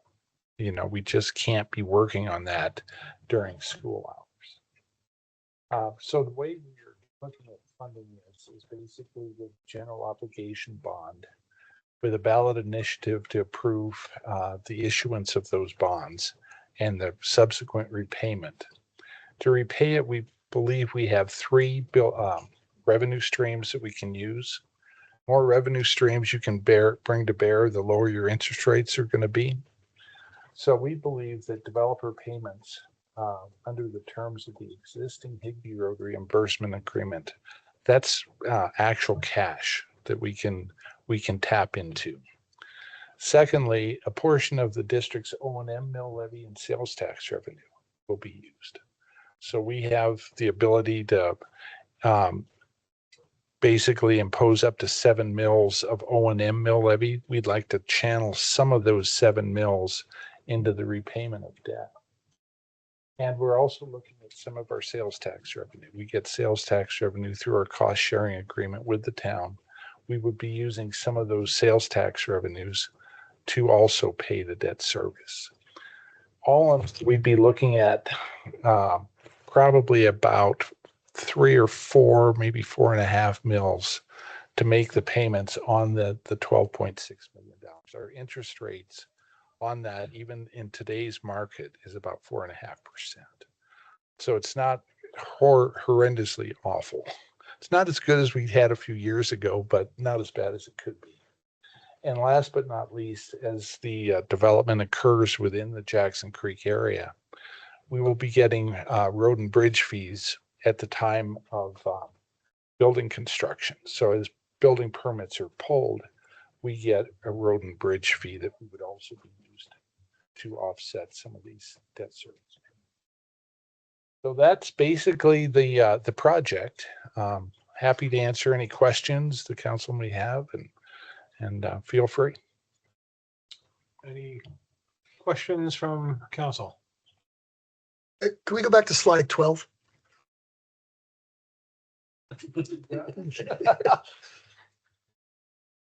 Remotes are great. They always go forward. Is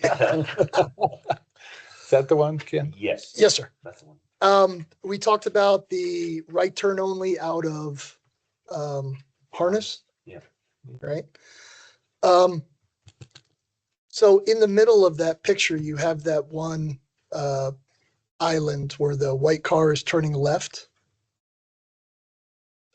Similar to what you see over on Baptist Road between the Walgreens and the 7-Eleven.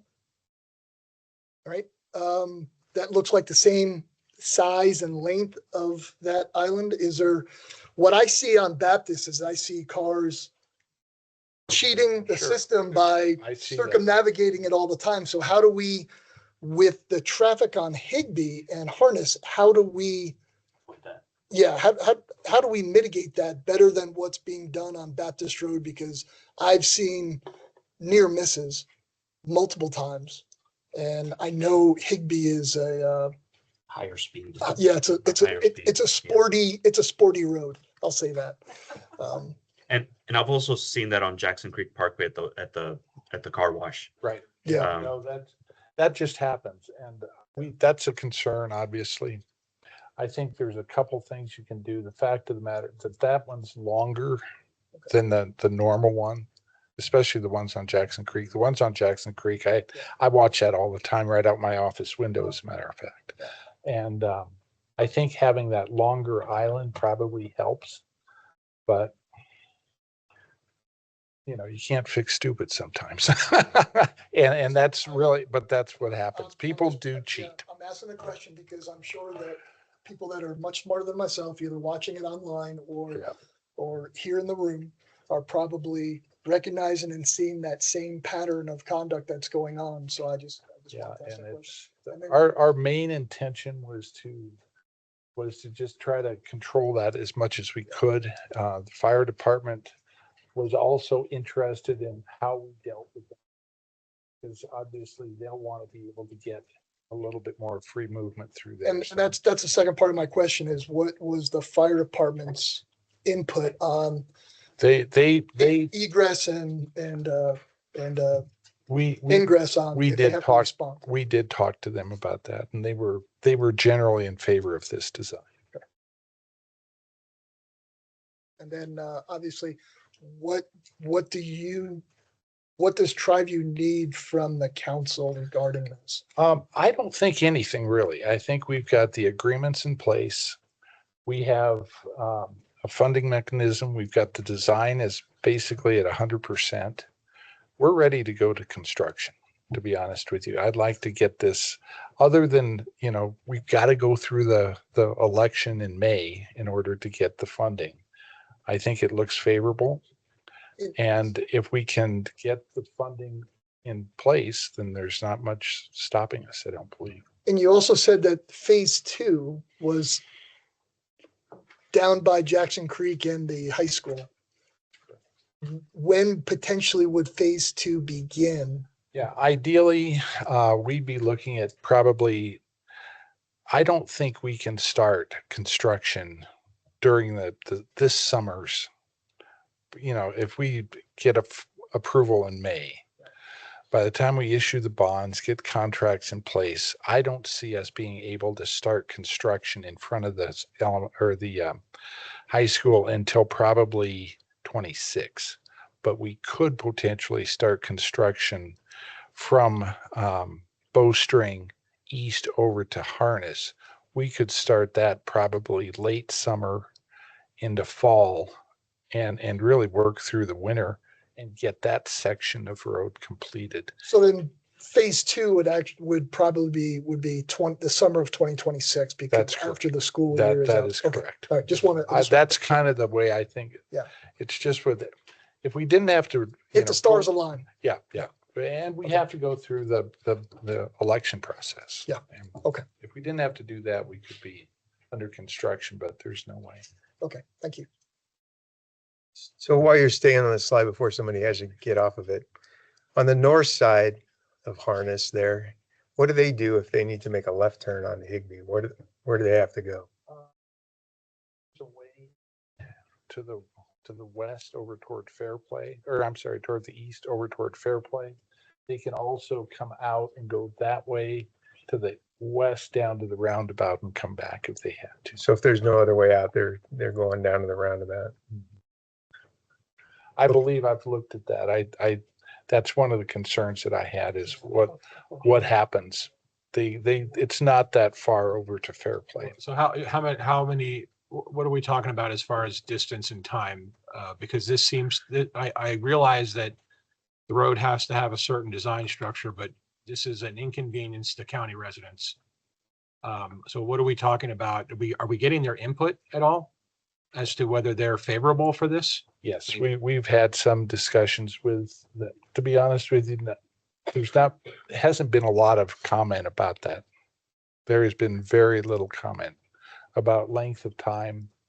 We had this road pretty much shut down when we were building the pipeline and last summer, and it seemed like the ways in and out of these neighborhoods seem to function very well. What happens if Monument voters don't pass this bond initiative? What does that do for your timeline? It does make it makes it difficult. It makes it difficult. We have some sub districts that we could issue some debt, but bottom line is this project this is a big enough project that we need to forge ahead, and I truly believe that the residents will support it. We've been doing some recent polling and it appears that way. Yeah, I saw your questions. The other, Yes, I have a question. Do we have concurrence with the town about the design? This is, we have taken this through Jacobs Engineering on multiple occasions. I think they've reviewed this design 3 different times, and they provided all of their input into this design. So everything has been taken through Jacobs and they have concurred with this. Okay. Was that a head nod, Dan? so Thank you. So Thank you. Jacobs has confirmed that the northern boundary of the newly designed road stays within the town limits all the way across.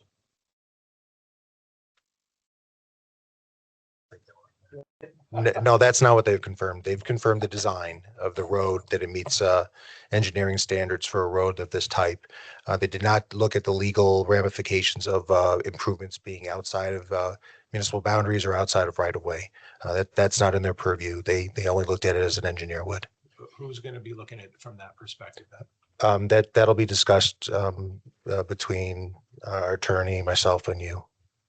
Us? Well, we'll come to an answer. We'll provide you an answer. I just want to make sure that. No, yeah, no. Yes, Mayor LaKind and I will have a Did you not conversation. remember that No, part? Is it? No, we do want to, we want to work this out quickly, but it is a legal discussion. So it's not part of the engineering view that Jacobs Engineering did. I can add to that we do have all of the few little areas that were outside the town, specifically a bowstring, and there was a little tiny bit down at Jackson Creek, and also where we built the roundabout into the school. We do have signed and recorded easements in both the district's name and the town's name. So the school has issued those easements to us. We also have agreements with Mountain View Electric on the far east end. utilize some of those easements there that were dedicated for both utilities and road right of way. So we've confirmed with Mountain View that they're okay with that. I have one quick comment.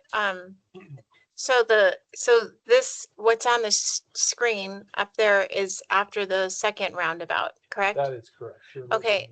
At the not being able to turn left kind of concerns me. If I was that house on the corner, hypothetically, I'm not, thank God. Why not put a third roundabout? And I'm not a developer or an engineer, so I don't know. Sorry for the ignorance, but why not have that be another third roundabout? We've looked at that. It's really a kind of a cost. Is that what it? Okay. And we've also got some. That's a tricky area because you've got some wetlands real close to that. To the southeast corner, starting to get into wet. There's a lot of trickiness out there at that intersection.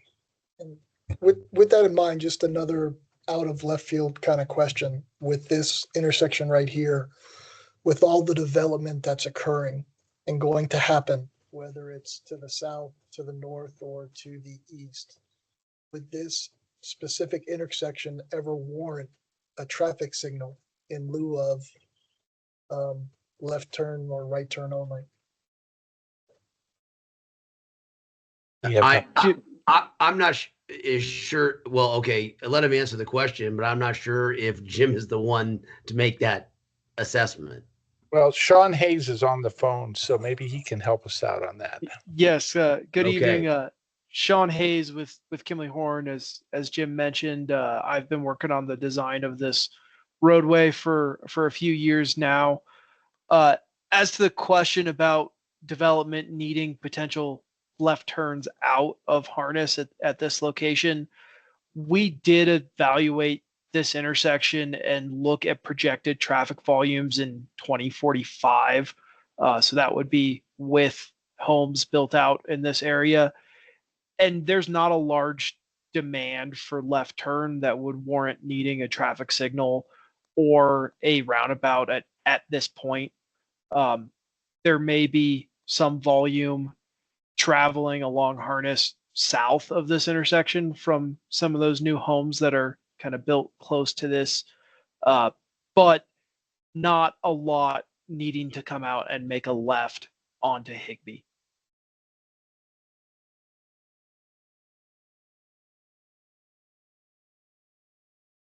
I have another question that just kind of popped into my head.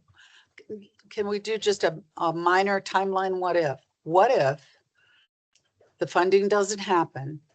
What does the timeline then look like? And what's plan B? Plan B is to try to fund it with cash as you go along. You probably end up phasing this project considerably. I think you would probably focus on the area close to the school. I think you would have to focus on the bowstring area back down toward Jackson Creek Parkway. If you look at the $12.6 million cost, it's roughly 50-50. So 50% of that $12.6 million is from bowstring to the east. And then the other $6 million is from bowstring to the west. So I think we would begin, looking at what revenue streams we do have. Like I say, we do have possibility of using one of the sub-districts that we created a couple years ago. But the road and bridge fees are critical, absolutely critical. I mean, you have to have revenue streams from somewhere in order to build this thing. And road and bridge fees are absolutely imperative. We did raise our road and bridge fees in anticipation of this project. And like I say, we just have to tighten our belts and try to fund it in phases.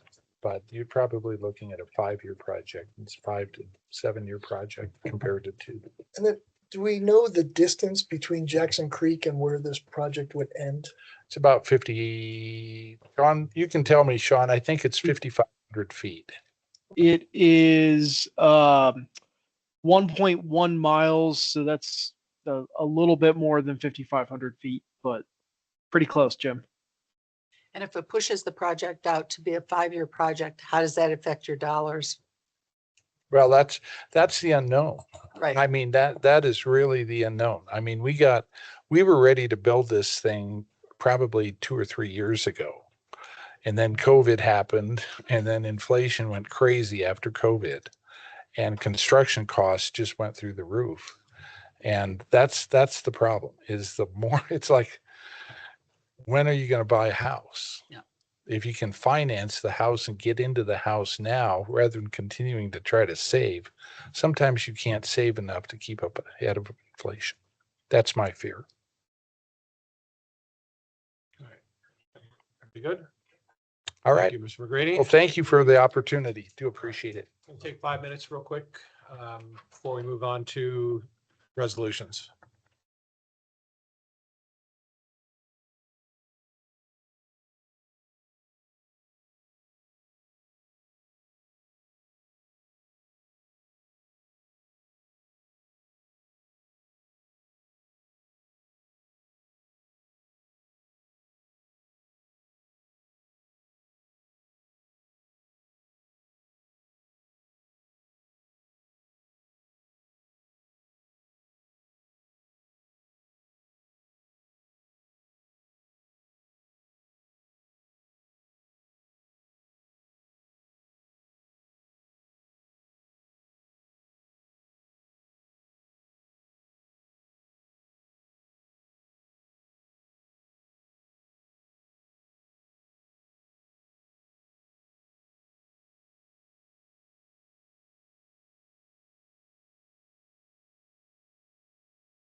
All right, we're back from recess. We are going to go on to resolutions, resolution 04-2025, a resolution adopting a vision statement.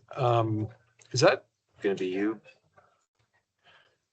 I noticed there's no names next. I just noticed there's no names on the agenda of who's, It's in the portal. Yeah. I thought we weren't using the, We're not. Yeah, we're just not going live with it. so. I know. Portals, packets. Well, all that that. will be introducing our consultant for this resolution. Okay.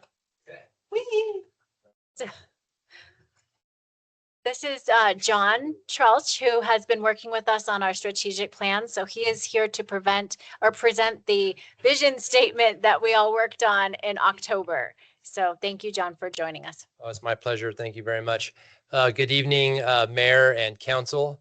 It's nice to be here again this evening, and I appreciate your time. For those of you who don't know me, my name is John Trelch. I've been retained by the Town of Monument as a strategic planning consultant, and I'm here to help guide council and the Monument community through the development of a strategic plan here this year in 2025, a plan that will carry you through the year 2028. So it'll be a 3-year plan. So this evening in particular, I'm here to present to you the most important element of a strategic plan, which is a vision and a vision statement. So we're going to talk through that a little bit, but if you want to go to the next slide, before we go on to that, I wanted to just take a minute to just kind of talk a little bit about that strategic planning process and kind of what we're going to do and what our approach is going to be. So our overall goal with this strategic plan, it really anchors itself on 3 guiding principles. We want to develop a strategic plan for Monument that is simple, focused, and accountable. So simplicity, and that it's written in plain language, that anyone in the community can come in here or get online and they can read that strategy and they understand what you're doing and what you intend to do. So it's not overly complex. It's not chocked full of strategic language that just confuses everybody. It's just written in plain speak, and it's short and just gets right to the point. We want a strategic plan that's focused. You know, communities like Monument have so much to do, but some things just have to rise to the top. And a strategic plan is intended to help do that. And so this council will have the opportunity to make some decisions and to set some priorities and apply some focus and select the things here in the next couple of years that will most support the vision that you're going to evaluate this evening. The last part of it is going to be accountable, because what's the point of doing the whole process if you can't look back every once in a while and see whether you're actually getting anything done and report back to your community whether your strategy is actually effective. So that is the goal. Those are our 3 watchwords: simple, focused, and accountable, as we move forward with putting together a strategic plan. Next slide. All right, so let's talk a little bit about the approach and the elements of what the strategy is going to look like. This strategic plan will have 3 core elements: a vision statement, strategic priorities, and strategic objectives. Those 3 elements all support each other and they build off of each other. Tonight, as you can see, they're highlighted in green. We're focusing on the vision, which I mentioned in the beginning is the most important aspect of a strategy. This vision is really what it's all about. It's about how you see yourself as a community, the essence of your community, what makes Monument the community that it is. Based on that, the direction that you want to go in the future, where you see yourself in the future. Because of those 2 things, what are some of the things that you're always going to do? What are those enduring interests? Those things that you will continue to do into infinity, as long as you see yourself the way you do in your vision statement. So if you move to the next slide. What I proposed here is a proposed vision statement for the Town of Monument. This narrative here is the result of the work session that we did together last October, where we spent the day doing a review of the current and future conditions in Monument, where we took the afternoon and we talked about those three elements that I just discussed. You know, what really defines Monument and makes it the community that it is. Because of that, where do you see yourself in the future? Where do you want to go? And then because of those two things, what are some of the things that you will always do? So during that session, we kind of discussed, we put together and we decided what are the raw elements of your vision statement. And then I took all of that and then put it together in this narrative here. This narrative then was sent as draft to Madeline as your senior administrator to be evaluated by her and get her concurrence. And then it was also emailed to each of you individually, so you'd had a chance to review it and provide any feedback. I did receive some feedback from Councilmember Kimball. I incorporated that feedback into the vision statement there. When you look at the screen or what you have in front of you, what is in mostly black and a little bit of blue, that is the vision statement narrative with the changes that Councilmember Kimball put in there incorporated. What you see in red there is just what the original text was. So I just provided it all there so you can just see everything for transparency's sake. And then there down there at the bottom are what we call the enduring interests, or the things that we always do, and there was no adjustments to that besides I think one word. So if you want to move to the next slide. So this is the clean version. So this version here has council members' suggested edits incorporated into that. And this is the version that I would ask you to consider this evening in resolution of adopting. And, you know, sitting here this evening and listening to your residents here and talking about these issues and everything, I mean, my view is that you really hit the mark with this vision statement. I think it really does speak to the sentiment of your community. I heard it reflected several times this evening talking about the Buc-ee's. And although I thought everyone was maybe here for this conversation this evening to talk about strategy, I say that, you know, I appreciate those who remain. I'm with know, you. I mean, yeah. what's more exciting than So strategy and if vision? anything, I Really. would thank the Buc-ee's for teeing up this conversation and saying you've got a really solid vision statement here. I think you really, again, have really spoken to the sense of your community and where you want to go. So I'm going to stop talking now, though, and I'd like to give the council the opportunity to provide any comments or thoughts you have about this. And then I would recommend that you consider the resolution for adoption and adopt this vision statement, which really sends also, I think, a strong message to your community, considering several of you took your oath again this evening and were reelected, and congratulations. But I think what a statement to your community to do your first meeting of the year in January 2025. Some of you reelected, and then right away adopt a vision statement for your community. So pending your questions or any of your comments, I would recommend that you approve the resolution and this vision statement. Thank you. I do like the edit that was made. Thank you for the input. I really like how our first session went. I'm looking forward to the second session. Hopefully I won't be remote. We'll see. Any comments from the council? My comment is pretty simple. One, I appreciate staff's input, Madeline taking the lead and getting this together. And then the council's time and input. Really dedicating and focusing in on meeting the community, not just the town, but the surrounding community as well. And then most importantly, John, guiding us and keeping us focused and on track. You've done a phenomenal job and just fantastic at helping us get to Thank you. this. It's my pleasure. Thank you. I like the way it sounds. I like the way it just kind of rolls off the tongue. Everything is just very concise but meaningful, and that's what we need right now. So thank you for that. And thank you for teeing up Buc-ee's. That was good. Well done. I think we talked about a mouse during the session, but maybe it needs to be the we beaver. did. That's right. We had a bunch of mice on Oh, the board. right. That was good. I'm, It was foreshadowing. Thank you very much. yes, thank you. All right, who would Thank you, like to Madeline. make a motion to approve Monuments First Vision Statement? I make a motion to approve resolution number 042025, a resolution adopting a vision statement. Should a second, Ms. Erickson? Mayor Pro Tem King, Yes. Councilmember Kimball, Yes. Mayor LaKind, Yes. Councilmember Fiorito, Yes. Councilmember Abbott, Yes. Councilmember Romanella, Yes. Councilmember Chronic. Yes. Thank you. Wonderful. Congratulations.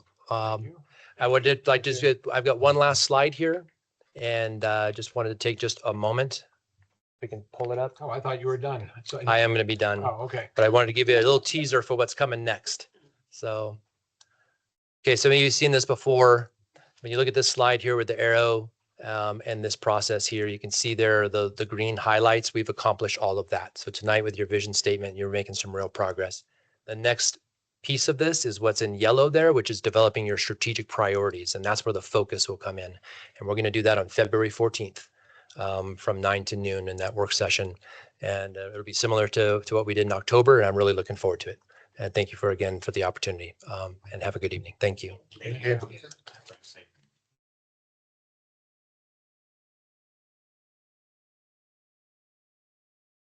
And this time, Laura, no cheating. No cheating this time with the voting. All right, resolution 05-2025, resolution appointing members of the Planning Commission. This is a reappointment or updating people, upgrading them from alternate to permanent, something like that. I couldn't have said it better. Thank you, Mayor. So yeah, we have our list of volunteers who serve our Plan Commission that's before you tonight. As part of resolution number 5/2025, we're asking that these members all be reappointed. There's one member who resigned at the end of 2024, Mr. Peterson, who served our commission well, but has chosen to move on to do other greater things. We'll see. But we appreciate his service and everything he's done for the community. So I'm just asking you tonight to consider approving the resolution 05/2025.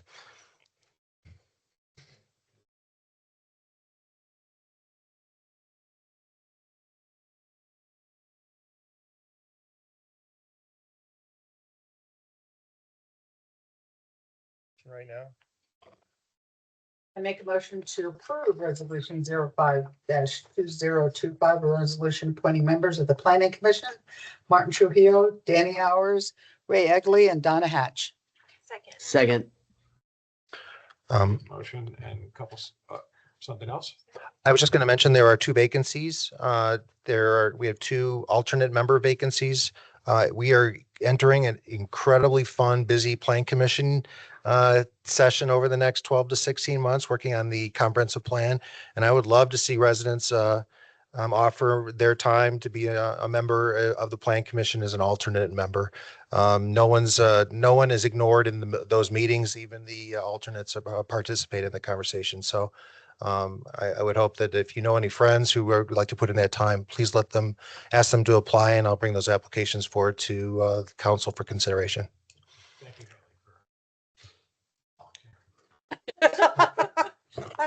I love how that happens. Okay, so Ms. Erickson, will you take the roll call for the vote? Councilmember Romanella,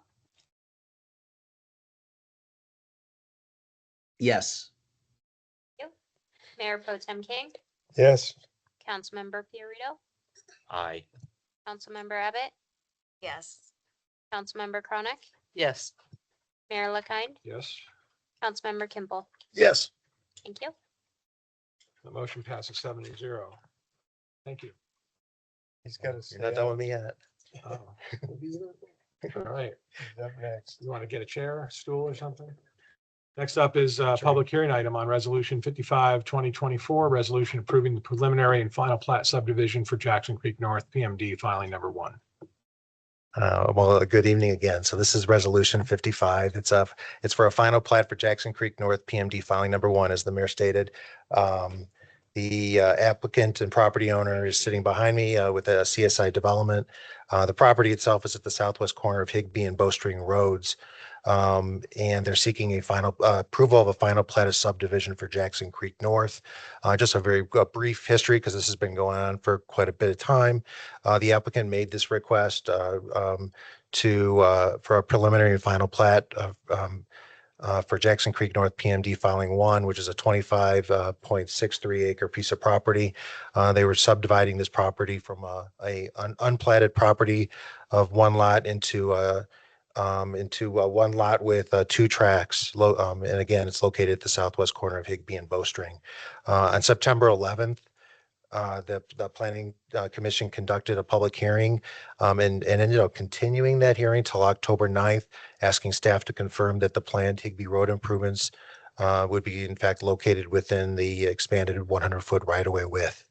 On October 9th, the Planning Commission conducted that continued public hearing, and based on the testimony that night they received, they recommended approval of the final plat for Jackson Creek North PMD filing number 1.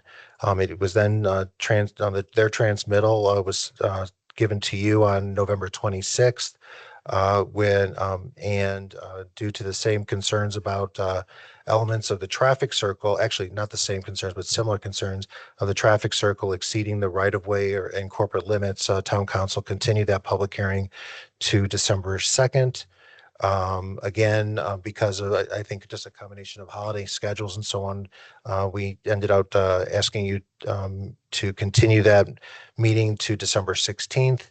And then on December 16th, we continued it tonight, all to allow an opportunity for Jim McGrady to come in and provide you an update on the Higbee Road improvements and where we're at with that and scheduling and so on, and give you a view of those improvements. What we have not been able to do is bring the applicant's attorney and our attorney together to get a just kind of meeting of the minds, to understand what the issues are, so that to see how those issues. So we're hoping to do that in the next week or so, so we can come back to you at the applicant's request, come back to you in 2 weeks and give you a final call on where we're at with addressing some of the issues that you had asked about, specifically to right-of-way improvements outside of corporate limits and outside of Higbee Road right-of-way. So I guess what I'm requesting from you tonight is to continue this hearing again to the next regular town council meeting. Said this is at the request of applicant? That's correct. They're sitting right behind me. It bodes well that we all come together and try to figure out how to solve this. Okay. So that's what they're doing with us.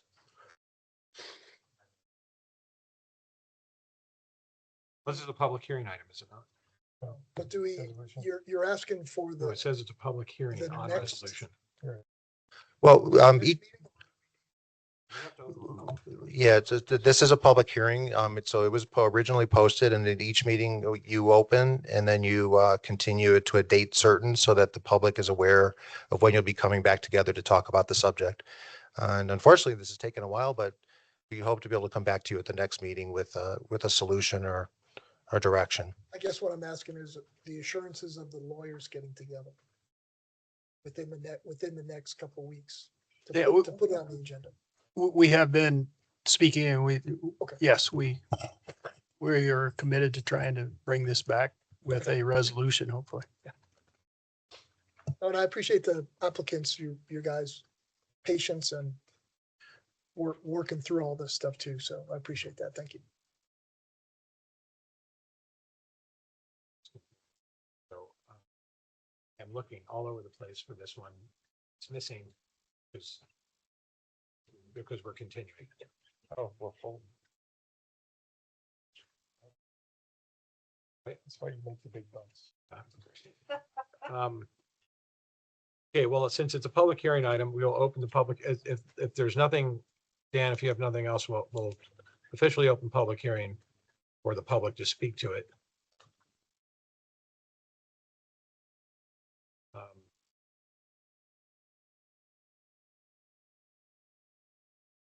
What is on my screen now? What you're talking about? 55, 20, 24. Yeah, this one. You guys are, I'm gonna have to start putting something in my drink. Me too. There it is. You got it? Stop it. Back one. Did I just say that online? Slide 12. There. There it is. Darn it. Okay. Nobody breathed. Oh, it just, someone breathed. What, has a mind of its own? Yeah, let's just look at it. I'm sorry, I don't know. You know, it doesn't matter what. It doesn't matter. I just need a motion to. We're going to open the public hearing item on Resolution 55, 2024. Is there anybody here who would like to speak for or against this resolution? Okay, seeing none. Will, is there anybody online that would like to speak for or against this resolution? Then we will close the public hearing item. We will bring it back to further discussion from the council or a motion to continue. Make a motion to continue resolution 55, 2024, resolution approving the preliminary and final plat subdivision for Jackson Creek North, PMD filing number 1 to January 21st, 2025. Second. We have a motion and a second. Ms. Erickson. Councilmember Chronic, Yes. Mayor LaKind, Yes. Councilmember Abbott, Yes. Councilmember Romanella, Yes. Councilmember Kimple, Yes. Mayor Pro Tem King, Yes. Councilmember Fiorito. Yes. Thank you. Okay, Dan, are you up again? 06, 2025. You'll have me. I will have you. Final plat for Falcon Commerce Center, filing number 4.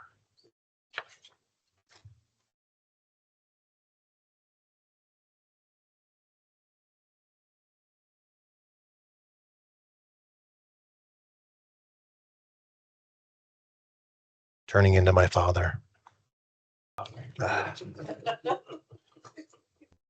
My dad would be so proud.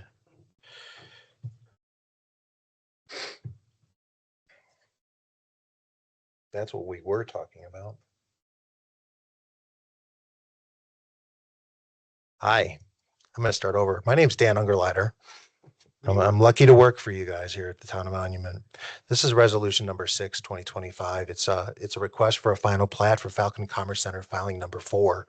The applicant, Andy Crimmins, is and the property owner is requesting a final plat of subdivision for Falcon Commerce Center, filing number 4. This is located at the southwest corner of Terrazzo Drive and Squadron Drive. They're requesting approval of a final plan unit development and final plat for Falcon Commerce Center. This is a resolution, so we're going to be talking about the plat specifically and requesting your approval of the final plat.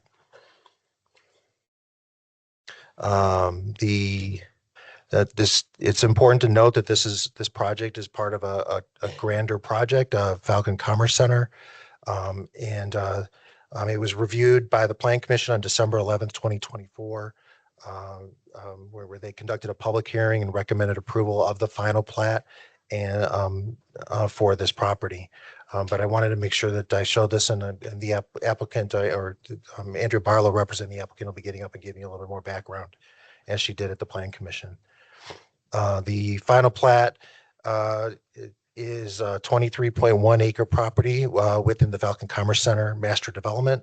The final plat and later the final PUD will accommodate 2 industrial warehouse distribution facilities in accordance with the Falcon Commerce Center preliminary PUD and final plat, and is in compliance with the town's comprehensive plan and the town's development code. Here are some elements that I'm sure Andrew will go a little bit further on, but these are some of the elevations of the 2 warehouse buildings. You'll note that those are gray, not white buildings. The developers worked with us to tone down the buildings based on the others while still meeting the design guidelines and standards that were set forth for the Falcon Commerce Center.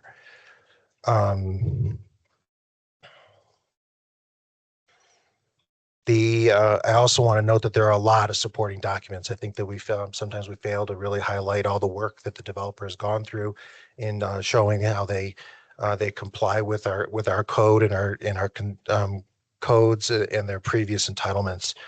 So what I've done with this in your packet and will be online is you can, these links will provide you the direct access to those documents, which also include stormwater, geohazard, and traffic impact studies. These are also going to be referenced by the resolution and ordinance later on, not necessarily attached to, but will be referenced so that way future planners and council members can pull those documents and refer to them. And with that, I'm going to go ahead and pass this over to Andrea Barlow and Tom Blanc to present whatever they'd like to or add whatever they'd like to. I'm going to continue driving from over here. If you need me, you know where to find me.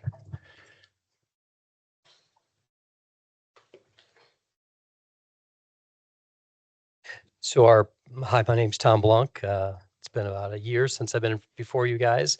We've been patiently waiting with the moratorium, so it's great to be back. Our plan, Dan, is to really combine the plat and the PUD presentation. They kind of go hand in hand. So if you want to vote separately for that, you can.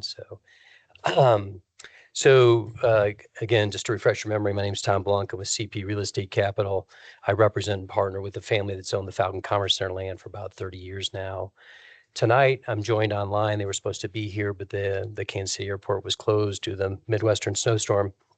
But we have a new partner by the name of Van Trust Real Estate. So Andy Crimmins and Mike Urig of Van Trust are available online. I don't know if their mics can be unmuted if they want to. We're not expecting them to participate necessarily, but if they want to, they might want to say something. If their mics can't be unmuted, maybe they can raise their hand at some juncture if they need to weigh in. Van Trust, by way of a little bit of background, is based in Kansas City. They had 7 offices throughout the United States. They're a national developer of office, multifamily, and industrial markets with over 58 million square feet of industrial development completed through 2023. They were the NAIOP Developer of the Year in 2023.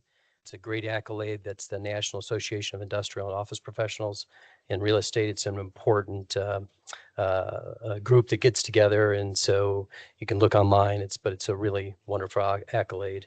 So our firm's executives have been a longstanding, strong relationship with the Van Trust folks. We're bringing the land to the deal, and Van Trust is really bringing the industrial expertise and comfort with the speculative development that we're proposing.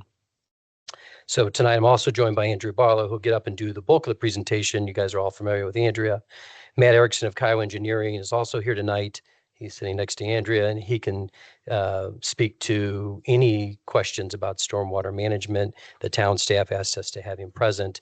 We have some stuff in the presentation that if people want more detail with regard to that history, he's available.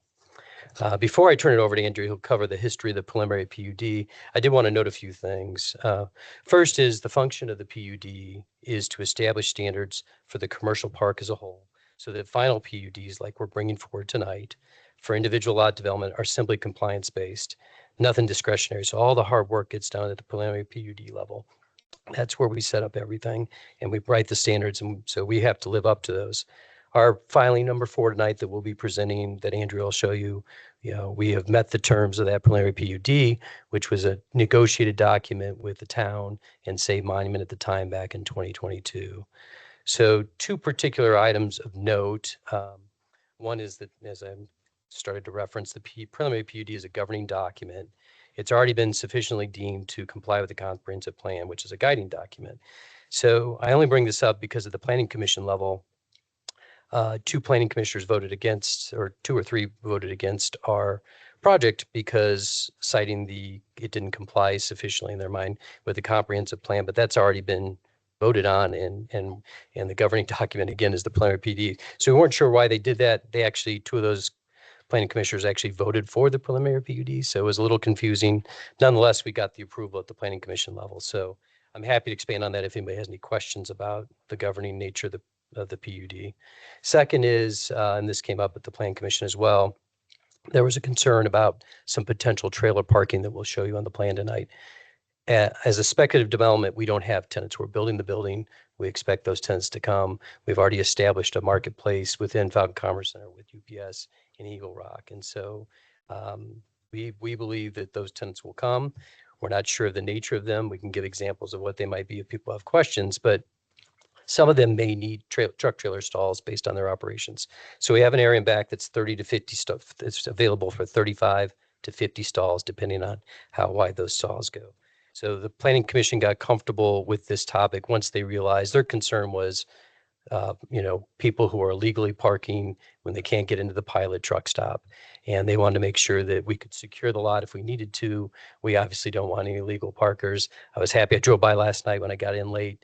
I was happy to report that there were no illegal parking at 8:30 at night, at least along Terrazzo Driver's Quadrant. So I don't know if progress is being made there. I know Monument and the police staff have worked tirelessly over the years to try to help prevent that. And then in closing, I guess the third point before I hand it over to Andrea is I'd point out the economics of this. This is a plus $50 million development. So it's a significant development for us. And it's a significant development for the town. It's going to generate a lot of real estate taxes, and those taxes are meaningful. At $2 a square foot, it's almost $750,000. So that goes predominantly to the school district, to the fire district, and to the town. And so as we try to develop out Falcon Commerce Center, there's a real economic impact with the Eagle Rocks and the Quick Trips and the pilots that come in, and some of those provide sales tax like the pilot and the Quick Trip. So we think that's really important. We know later tonight you'll be voting on your budgets. And, this really helps diversify the tax base, which was the program all along for Falcon Commerce Center as a mixed use commercial park. So with that, I will be here to answer any specific questions, but I'll turn over the predominant presentation to Andrea Barlow. Thank you. Good evening, Town Council. A long one tonight for you. Andrea Barlow with NES. I'm just going to do, does this work? Yes. Okay, great. I'm going to do the bulk of the presentation as Tom said. So there's a bit of delay. Here's our team. Tom's already introduced himself and everybody else here. Matt will speak briefly about stormwater drainage later on in the presentation. So I think you're familiar with the location of the property at this point, just south of Baptist Road, west of I-25.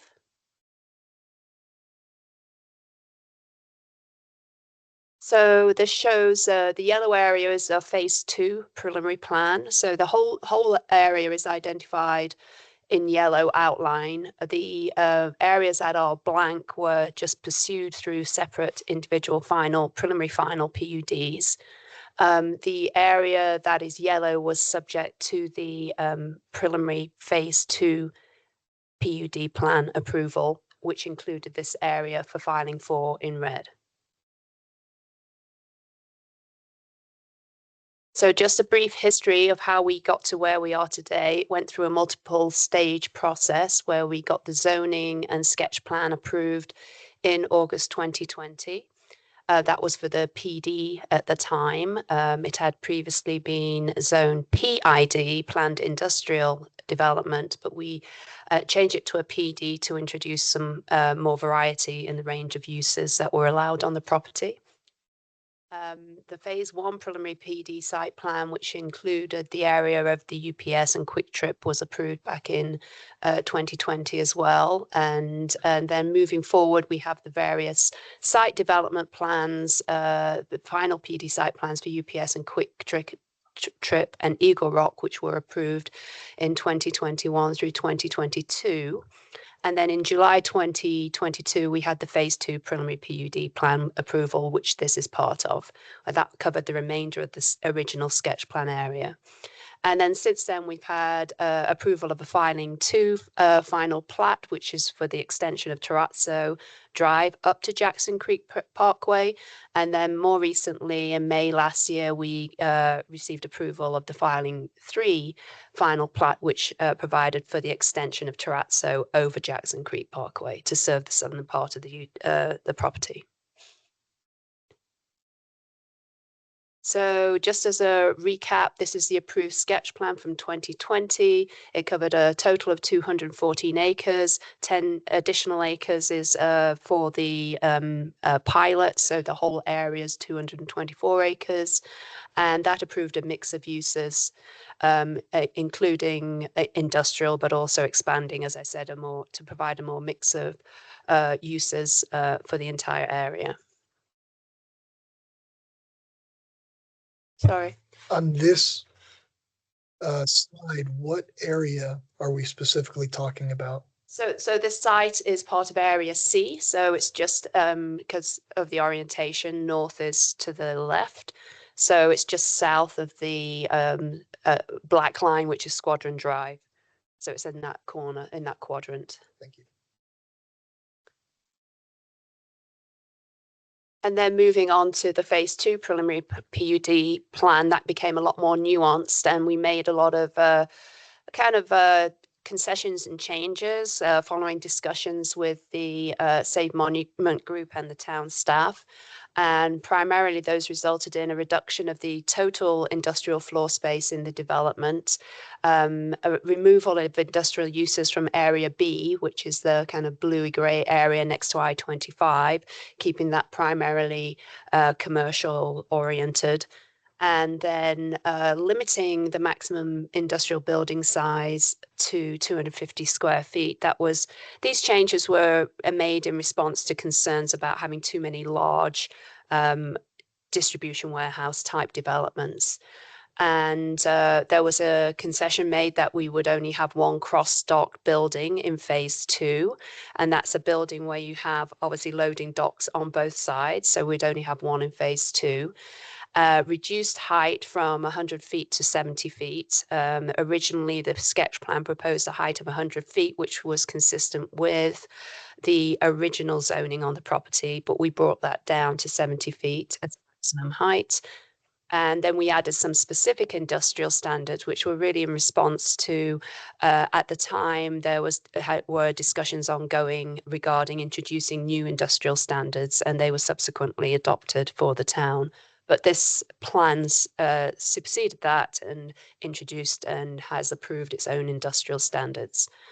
And then we added an area of open space and amenity area, which was subject to a separate final PUD plan approval. And I think, as Tom has already mentioned, this makes it the preliminary plan at the time was deemed to comply with the comprehensive plan, and so that this now is the governing document for the Falcon Commerce Centre moving forward. And then just some of the aspects of the industrial standards which were included, which relate to buffers, the locating industrial uses a minimum of 500 feet from residential uses. I think that's consistent with the town's code. Everything having to be enclosed, outdoor storage being screened, building design, that's where the limitation to one cross-dock facility comes in. There were specific provisions for truck and trailer parking, only permitted in designated areas, to be further detailed on the final PUD plans. I'm going to talk a little bit more about that. And then just general list of controls on external effects, which are actually generally all controlled by state and federal regulations in any event, and local regulations. So just to kind of recap on some of the committed infrastructure with this park, obviously we, or when I say we, Tom and his team have relied on these approvals to make significant investment in the infrastructure for this development. So quite a lot of money, I won't go through it all, but quite a lot of money has already been committed for the infrastructure, the construction of a regional detention pond, the extension of Terrazzo Drive, and the future extension across Jackson Creek, which will include bridging across there, which is currently under construction. And so specifically with regard to this filing for PUD plan, so it is a proposed industrial warehouse distribution facility in 2 buildings.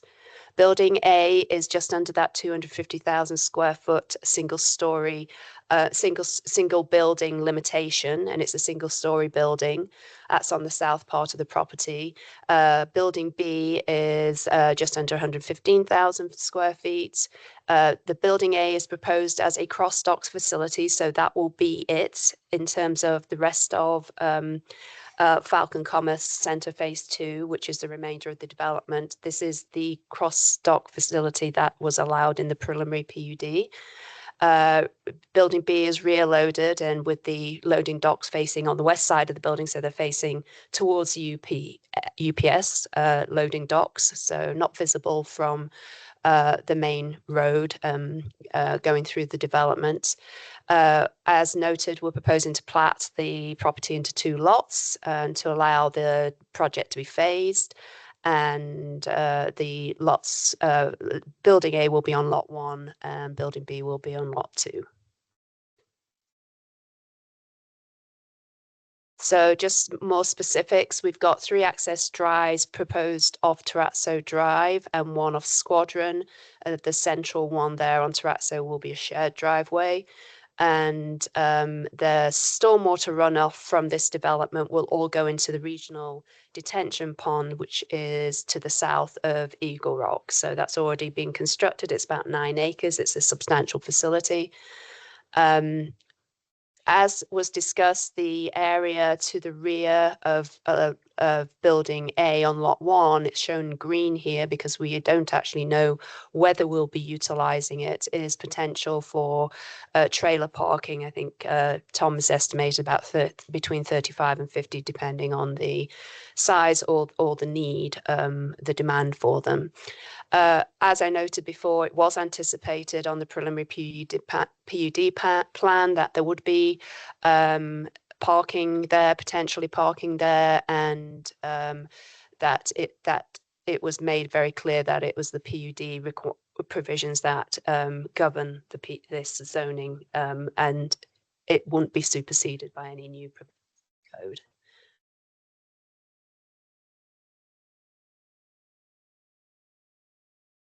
So just to kind of do a comparison between what was approved in the phase 2 preliminary plan and what we're proposing now.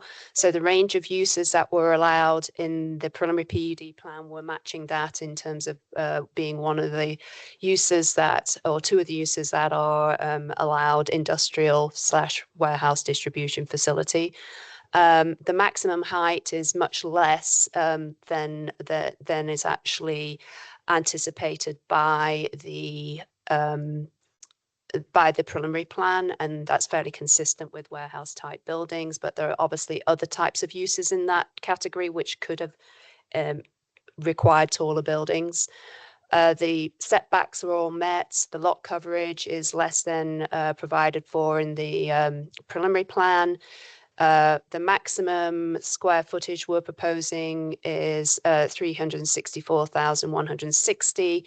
Based on the 1.125 million that was allowed, there's 570,000 square foot remaining unused. So we're taking a portion of that. There's still a portion available.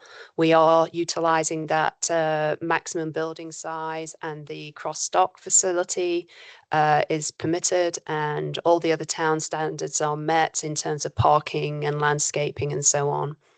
And as previously mentioned, the truck and trailer parking was allowed by the final PUD, to be determined by the final PUD. And here's just these are the actual elevation drawings that are included within our submittal. As Dan mentioned, we made some revisions to the colors to address concerns about some of the colors that have been used on other buildings being a bit too stark and white. And so we've gone more in this gray tones with blue accents, which has always been the intent of the Falcon Commerce Centre, to reflect the color scheme of the Air Force Academy.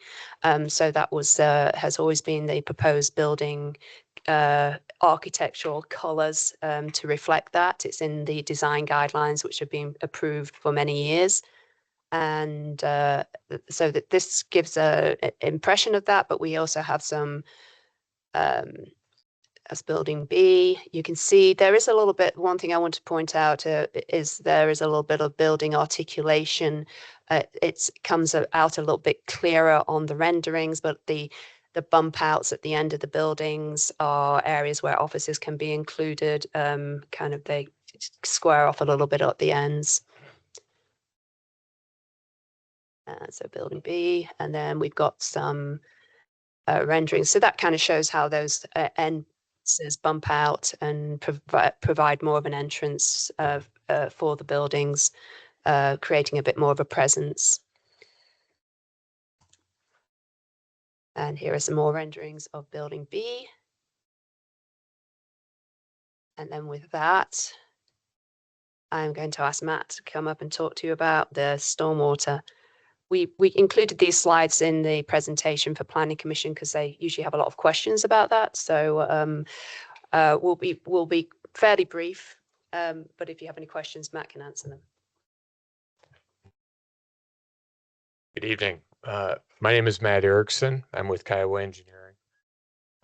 We're the civil engineer that worked on the overall development, the public improvements to this point for the development.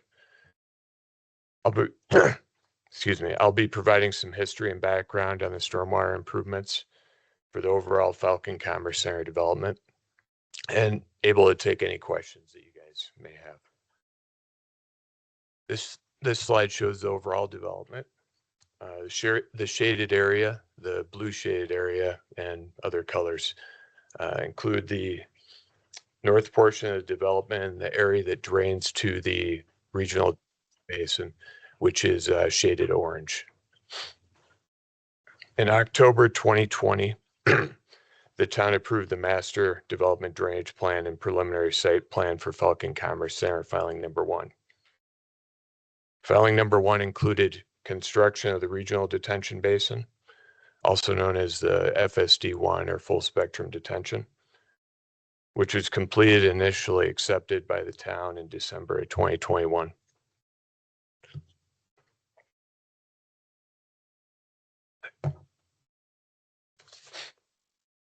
The master development drainage plan includes the design of the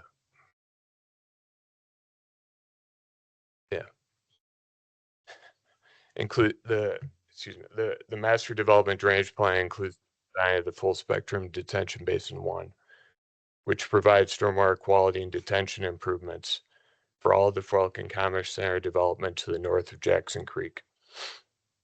It reduces the stormwater flow rates out of the detention basin to Jackson Creek to pre-development flows.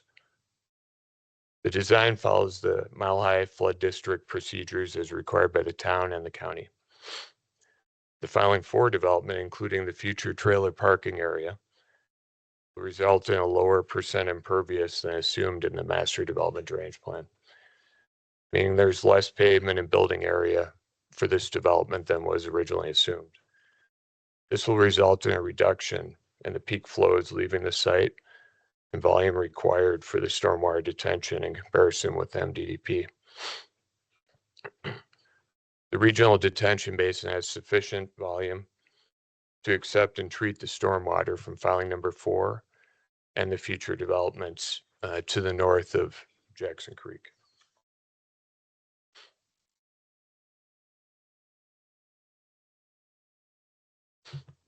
This slide shows pictures of Jackson Creek at the location where the regional detention basin outfalls into the creek in the upper left, and then also at the downstream property line. The creek is in good condition in both these areas after 3 years. The filing number 3 project, currently under construction, will add a buried wall along the creek flow line at the property line. This is a cutoff wall that will hold the creek flow line in the existing location and minimize the chance of erosion extending upstream from the Santa Fe Trail. The wall was added as a precautionary measure. It was not required by the town, but was added based on discussions with the Air Force Academy.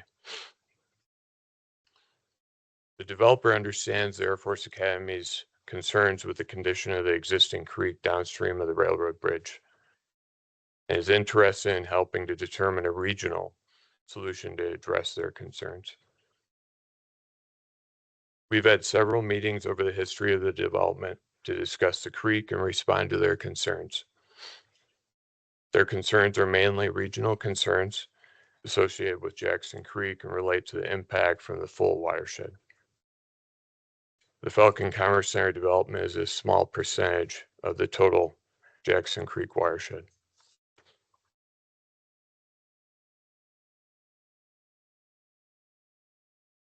This is the last slide for me. This includes a little background on full spectrum detention design. It was developed by Mile High Flood District, specifically to minimize erosion to creeks downstream of developments, which in this case means minimizing the impact to Jackson Creek. The full spectrum detention criteria is followed by most every community in Colorado, including the town of Monument and El Paso County. So I won't read through the rest of this text, but it's just provided for information. Thank you. Before you take off. Yes, sir. So this project is our last line of defense before it hits the Air Force Academy, right? And I just want to reiterate that we've had, you know, I know I talked to you about this before. We've been on the base a few times. All of their repairs that they've made are getting washed out, and the 100-year flood cycle seems to have changed. And so I know you've got a lot of calculations and work into this, but I just want to make sure we're on the same with the Air Force Academy.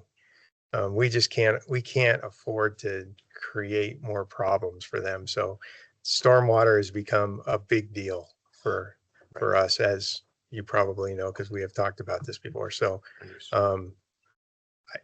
I don't really have a question to ask you, because you're going to tell me that it's designed sufficiently, and that's what I want to hear. But I just want to make sure that we're just in really good communication with the Air Force Academy on this stuff.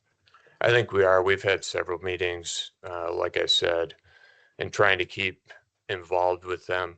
You know, the big aspect of this is, like I said, it's more of a regional problem. So the Falcon Commerce Center development in itself is small in comparison with the full Jackson Creek watershed. I know, you know, if I remember correctly, you were at the walk with the Fountain Creek watershed. Right. Yep. So I think that's the right step. So there's now a study that's underway to look at the whole watershed and to come up with improvements that, you know, not necessarily improvements. So getting in front of it.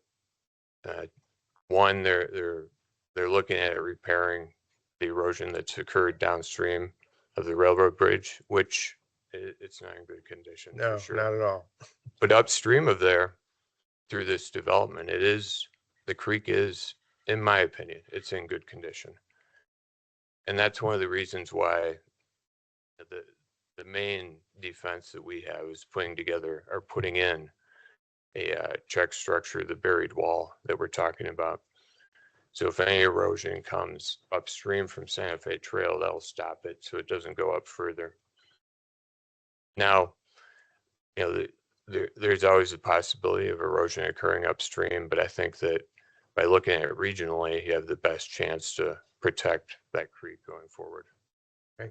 And then the other part of this question is, because this is a pretty heavy industrial area with lots of semi trucks, what happens with the contaminants that go down into that detention pond? So there's a couple of facilities, a forebay. So there's an area as the water comes in, there's an area where the water and sediment, aggregate, other things will be held before it gets into the main part of the detention basin. Then once it gets into the detention basin, there's the grass side slopes, the grass bottom, except for the concrete trickle channel. that it's an area where the sediment, sorry, I'm trying to think of the correct word, but contaminants would go. But then also the last line is the outlet structure. There's a micro pool, and what that is it's a depressed area where water will be in it full time. There's always going to be water there. So what it does is it provides an area for contaminants to be held before they'd make it downstream to the creek. So if there's like oil or coolant or anything like that, what does that end up doing? You know, for the most part, some of those floating type chemicals, they're going to be controlled to a certain degree, but not fully as part of the full spectrum detention basin.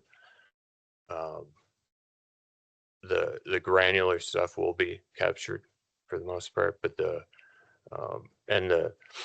detention basin itself, you know, there's residence time that we have a 40-hour drain time for the water quality capture volume, which is really where you get that first flush where there would be hydrocarbons. And that's meant to minimize the chance of that going downstream and leaving the detention basin. Okay. All right. Thank you.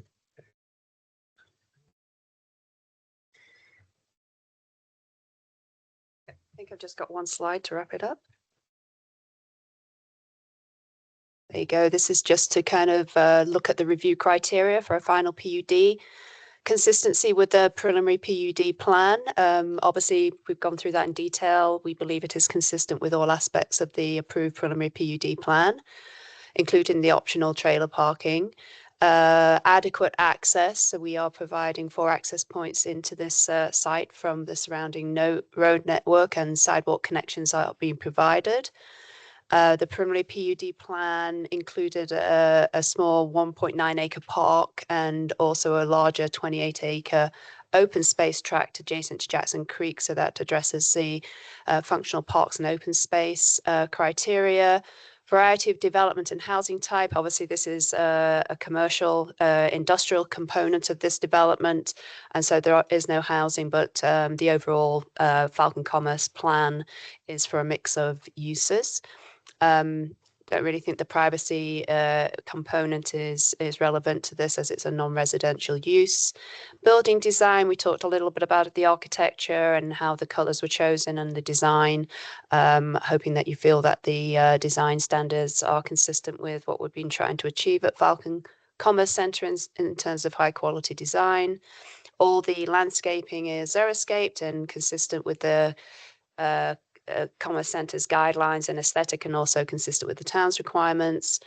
Town's parking standards are met, and we believe it fits in with the intent of the Falcon Commerce Centre Park to provide a mixed industrial commercial development, and all the required infrastructure is available.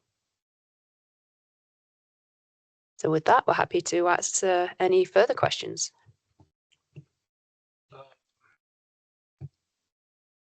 Okay. Questions and comments from council? Go ahead. Yes, I have a few. I believe it's something that caught my attention. I wanted to discuss. I don't know if it was slide 12 or something like that, but it talked about radioactive material. Oh, that was in the external effects, the controls. Yes.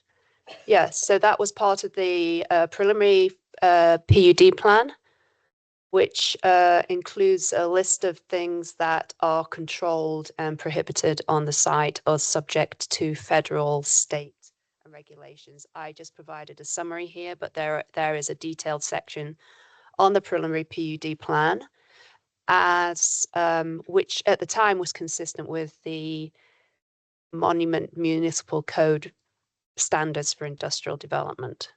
So I'm talking while I get back to the slide. No. I. There it was, the external effects. So Yeah. these are some of the industrial standards which are included on the preliminary PUD plan, and that included controls on external effects to include radioactive material. It's not saying we're proposing these uses, it's saying that they are Yeah, controlled. it caught my attention because of some of the things I have to deal with where I work, that we have to have plans in place to meet, federal and state responses and stuff like that. So I was just just a question. Might be able to massage the concern a little further. Van Trust, our partner, doesn't allow any companies that has hazardous materials to be stored. So, Okay, great. It also said also said in one of the slides that it was that one area that it's still up in the air that was in the green, 35 to 50 truck trailer parking. That's the approximate. Yeah, it's just identified on the plan for truck trailer parking, and based on a standard size, it could be between 35 to 50, depending on the size of them. Is that going to be are fees going to be collected for trucks to park there, or is that just? No, they're not. It's going to be associated with the use of the building. So if anybody's Because I know there's questions that were brought up by the planning commission about the number of bays. I think it was 78 total. That they had some questions about that. They asked for clarification of the number of bays. Yes. So this is an addition, and this is just like overflow. I think Tom's better explaining the. yeah. So if a tenant has an operation where they need truck trailer parking, so they might have a truck parked up to a dock, and then overnight they want to put that in a stall because they got another incoming shipment in the morning to use that dock. So we don't know if any tenants are going to need it. They oftentimes do when you have a building that's about 250,000 square feet. So it's critical important to have an area that can get you, in this case, 35 to 50 stalls. So if no tenants need it, we won't build it. Matt had to take into account the fact that it might be there for all of his calculations for stormwater. So it's already included in there. Then again, the reading through what the planning commission discussed with you, there was a discussion about the building height of 41 feet, and then I believe you guys are asking for a waiver of 5 feet. They had wanted to put another height restriction on it. I was, trying to suggest that that's not what's been agreed to. We went through the preliminary PUD to agree to everything, so we knew what the rules of the game were. And do we need 70 feet? No, but that's what the rules were agreed to. So this building, the clear height of the building, which is the building inside to the top or on the bottom of a joist, so where people can store. The tallest building is the bigger building, Building A, that's 32 foot clear. And so to give you a feel for that, the new building across the street on Baptist that Clark Investments built is a 32 foot clear building. The smaller building, Building B, is a 28 foot clear. That's a little different. You got to add, another 5 or 6 feet from the bottom of the joist to get to your ceiling. And then in some cases you have a parapet wall that goes up a little bit higher to screen the units. That's how we get to 41 feet. But, I was trying to dissuade them from making any changes to the preliminary PUD because we'd already gone through all this and agreed to everything. And the color scheme, was there any consideration done about making it the building's tone color so it's not? It's really the complaints we're getting. To match from when you're looking from across the interstate westbound, all you see is white boxes, but then you have, when we had this discussion, I remember I was on the planning commission at the time when they were talking about the pilot station. And we went through exhaustive lengths about changing some of that color, the color scheme, to kind of blend in with a more earth tone design that would be cosmetically more pleasing than looking at white buildings. Right. They have to be the color that's proposed, maybe adding trees along the side, so it's. Well, the complaints we're getting are the colors. Yeah. There will be. If it blended into the mountain, see it? Less complaints. There will be a landscaping plan that will help screen the building to your point. So the staff had commented that apparently Eagle Rock, which I think is a very nice looking building, but is a predominantly white building, and it's a more of a starker white. So we put in 3 layers of gray, which technically is an earth tone color. You may be thinking more browns, but and the reason we did that is the whole Falcon Commerce Center was based on a play off the Air Force Academy and their color scheme, and that dates back, you know, over a decade. And so we were trying to. These are buildings that we're going to own, trying to have a color scheme that we were comfortable with, and we try to massage that acceptably.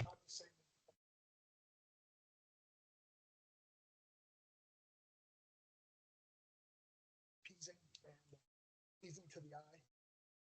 Not that I'm against the Air Force, just because I was Navy. I sponsor cadets, so you know, I'm not really buying the hey, we're trying to blend in with the academy. Well, I personally would That- looking from where I live, looking across, that just sticks out. Whereas more earth tone colors, whether we choose to adopt that or we start really pressing that for the future developments of these other areas, I think that would go a long way with the community. Then lastly, and my thing is traffic, because we're talking about my concern. We're talking about 18-wheel trucks or smaller delivery trucks coming in at this place. I'm assuming 24/7. We've already seen, again, the backlog on Baptist Road trying to get to I-25 during the wintertime with 18-wheel trucks getting stuck.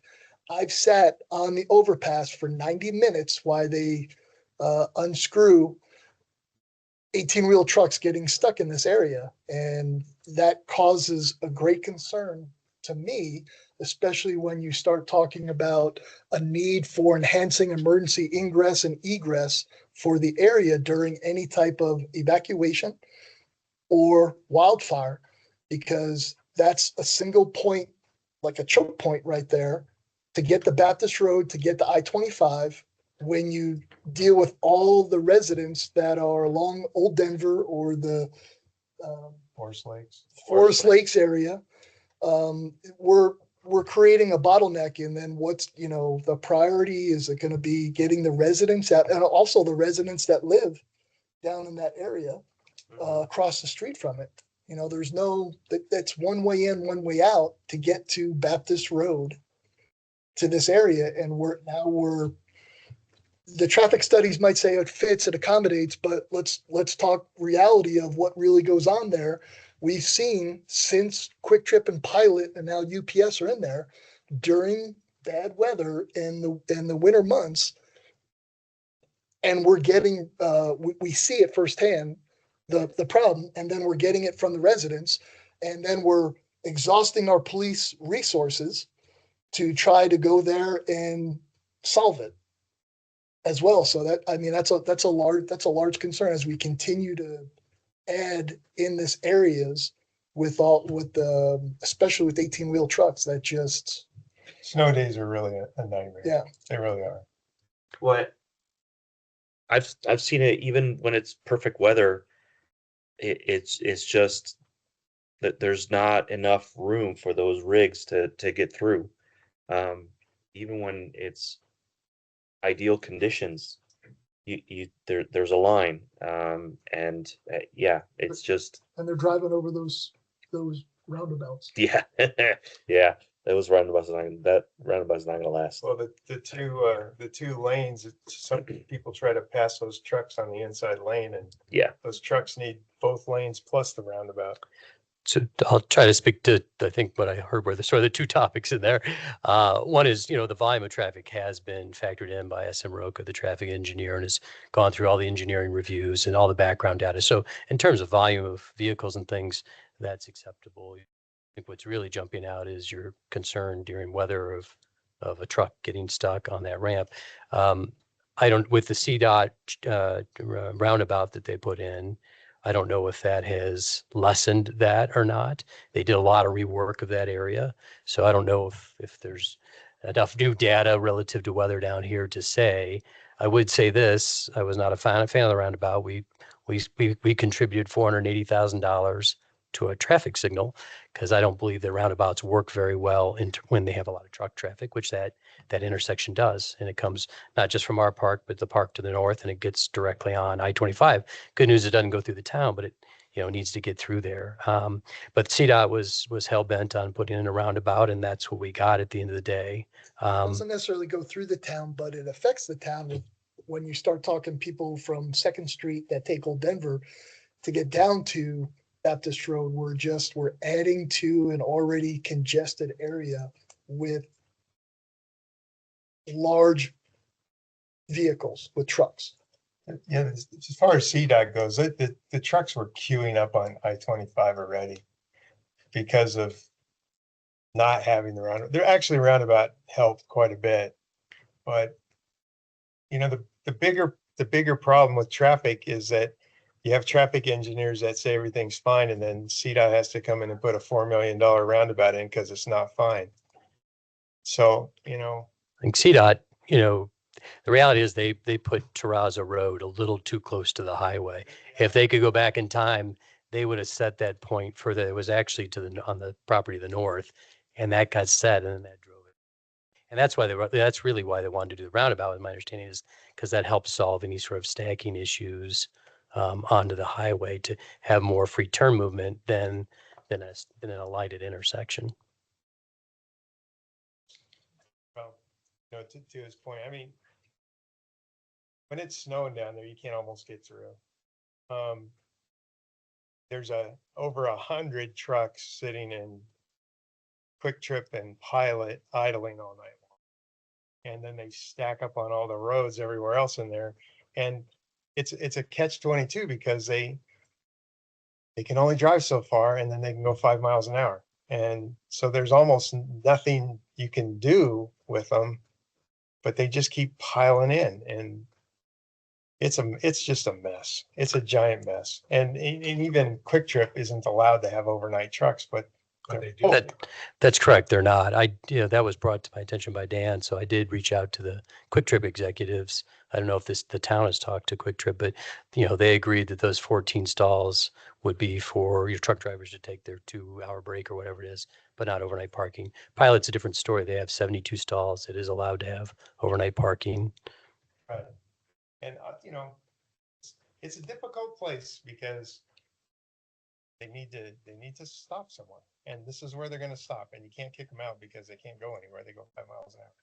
Yeah, I don't know what sort of major snow event you're talking about. Not even a major snow. It's just Any kind of snow, and you can't get through that. It doesn't even have to be during the winter time. It's just like Council Mark Fruta said. We contributed $480,000 to CDOT. We also put in $200,000 improvement onto Baptist Road, which they wound up ripping out after they put in the roundabout, and we improved Woodcarver Road. So we've contributed a significant amount of money. Unfortunately, I can't control if CDOT has designed the grade to the ramps sufficiently. They know what the traffic is for. I mean, it's just out of my purview. I'm sensitive to it, but it's out of my purview.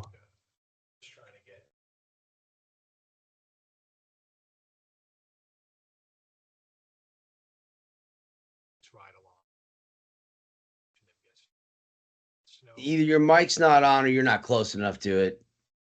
Mike's on. I was there. I was That's better. There traveling you are. snow truck, and we had to spray sand and whatnot at the back of the back onto the 18-wheeler so that they could get out of the Pilot and head up towards the on-ramp to southbound 25. I don't know what that grade is, but it's not a lot, and they still couldn't get up it. So, other questions? It's looking for. It's not only why we're part of what we're supposed to be doing is looking at the development, making sure it meets all the criteria, but also planning ahead for the future, because we're also supposed to be monitoring and applying what else is being developed around the surrounding areas. So, and finding solutions as to this, because this is just going to exacerbate the already situation that's going on. So looking for recommendations and solutions on how to, when we look at these developments and what the owners are coming to the table with is what other, I understand that you threw money at this. I appreciate that. But that doesn't solve and fix what is in reality, what's going to happen. Have you guys spoken to CDOT? Has anybody at the town spoken to CDOT? And have they said, have they proposed any solutions?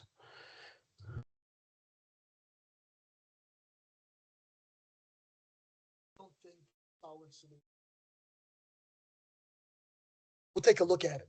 Is what we're getting is that they're cognizant of the situation, but they're not coming forefront with this is what's going to be needed. Because do you do a road expansion, and can you do a road expansion in that area? Just at some point in time, we're creating a choke point in the worst situation as we keep going down this road of filling all these different areas that have been proposed for commercial and industrial use. And there is a mix of uses allowed here, and it's, disappointing that it's all 100% semi-related when we're having semi problems. If it was, an office building or something, medical building or whatever else, it would alleviate some of the semi traffic. Yeah, well, we did, if you recall, Steve, we did, reduce 17% of the industrial we could develop. Yeah, I mean, it was significant. Now we're just dealing with stuff, and we're not sure what to do to mitigate these issues. There's a car dealership that's bought a site that'll be coming through. That's not, everything fronting I-25 won't have any industrial or real semi truck traffic, uses associated with them. I appreciate that. So is there no offices on the second floor on here? We haven't built out any space for any tenants or anything yet. If a tenant comes in and they want, a small mezzanine or something in the warehouse space, for a specialty product to be stored, like if it's a pharma company and they have a special area, they could do that. They'd have to build that out as part of a permit. Wouldn't that count towards the square footage on this? I don't know how the town ultimately does that. We have gross floor area. The preliminary plan allowed for the time you guys were trying to limit big buildings, and so we allowed for a floor footprint, if you will, of 250,000 square feet, and we're obviously bumping right up against that. That building was actually a little bit smaller originally, but we wanted to break up the massing with the wings for the office. And quite frankly, with the year-long delay, with the moratorium, the costs have gone up significantly, and so we needed. No, it was six months, and we took about a month to submit. But to get through that process, we're here today, about a year later, and so construction costs have gone up significantly. They always do, and so we were trying to develop that site as efficiently as we could, still living by the terms of the PUD.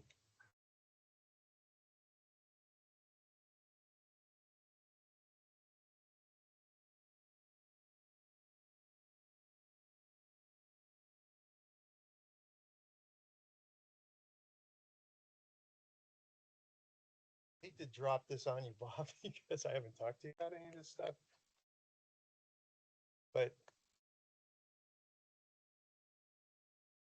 you probably don't know. How would we calculate the square footage on a building? If there's a second floor, is that part of the square footage? Because otherwise it would be. Yeah, I'm trying to look at your code right now and see if I can find the answer to that. I don't know the answer to that off the top of my head, and I'm not finding it readily, so. Yeah, and I'm sorry I'm dropping this stuff on you. Then.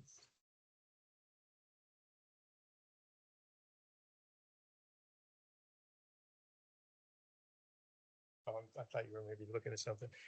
I am, but. All right. What, So- is it in the packet, the dimensions? Or is it only in their presentation?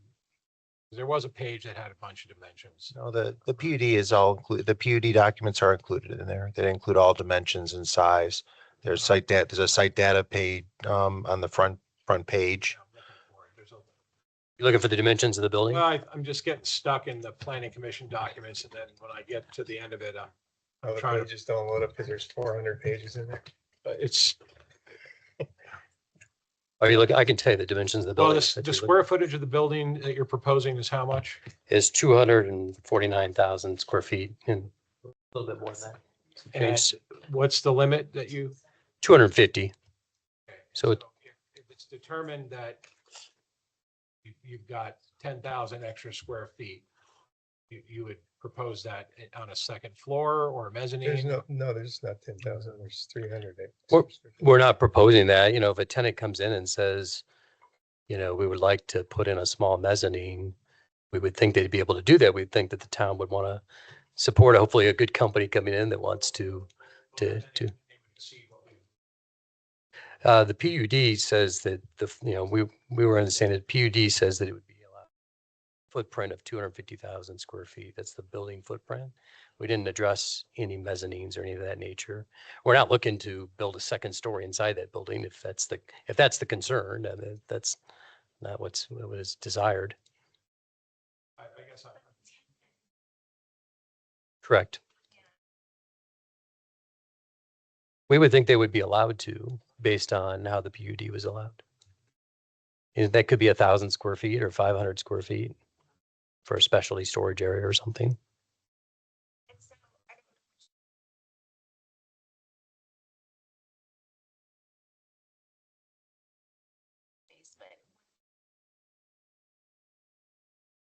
Yeah. Yeah, we meet and exceed the code from a parking perspective. Usually the office build out in these spaces is like 5 to 10%. On the bigger buildings, it's smaller, more towards the 5. On the smaller buildings, more towards a 10% build out. And it's usually all on the same floor. Oh, and by the way, I'm not trying to beat you up. I'm not here to beat you up, but being up here, we've got to make sure we cover things, and some of it is legal, and so I just have to ask questions that I need to get answers for, because some things seem a little ambiguous, especially with the square footage, because the plan just says the building size, and then it says 250,000 square feet. But our definitions talk about floors, and we don't have any idea what the floors are, or even Eagle Rock or UPS. I mean, they've got second floors for sure. So I'm just trying to get a handle on all this. Which is why he's probably over there looking through our code. But with that, and the fact that the final PUD doesn't address a whole section in our code on industrial uses, and I don't know how that applies. And it's 1804-150. And I know that there was a lot of stuff going on at that time. And just because I'm going to bring it up, but the last presentation on the narrative said that there was going to be no cross-docking in areas C or D, but then on the PUD, it says only on phase 2, which I understand the PUD document is more, but it seemed like the impression was that the cross-dock building was Eagle Rock. No, that was not part of the preliminary PUD. That was a separate final PUD that came out separately. So at the time, it was Eagle Rock would be a cross-dock building, and then the balance of the development, because we're hoping to own these buildings, would have the ability to do one more, if you will, cross-dock building. And that's what that PUD governs, everything but Eagle Rock and UPS and Quick Trip. I'm not trying to beat you up. I just need clarity. Cover ourselves, because we take a lot of heat, a lot of this stuff. Yeah, I understand. I feel like, we agreed on what the rules were. We didn't want any ambiguity. And I feel like our filing for does meet those standards fairly clearly. Bob on the spot here. About this other section. What do we do with this other section of the code? 1804-150. it doesn't apply though. That's the thing, I think, Steve. It's the preliminary PUD that governs. Right, but it's not, this isn't accepted on the preliminary PUD, and this was voted on before the PUD was. So that's why I need to get clarity on that.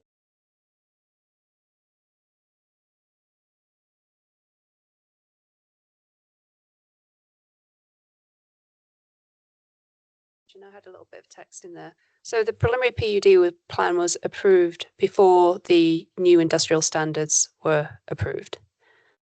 What I was showing was the opposite on our records. So I'm just trying to make sure we're doing the right thing. If you can bring the presentation back up, Rosa. It's coming. A provision on the preliminary PUD which makes it clear. So I'll. So if you while they're looking it up, if you recall, Steve, at the time, there was a lot going on in the town, which is why we came to the town. We didn't feel like we had to, but we came to the town and say Monument to make some meaningful concessions so that it felt good for both parties. And so again, we just wanted to know the rules of the game so that we could all live by them. And so that's why the preliminary PUD went through all those details, and we thought they spelled them out pretty clearly. And we're trying to live up to those, and we're hoping the town will live up to those standards at the same time. We specifically didn't want to be subject to a bunch of changes because we'd already invested millions and millions of dollars in infrastructure to accommodate industrial buildings in that park. And, you know, the water calculations were all based on a mix of developments, including some industrial, which doesn't use much water.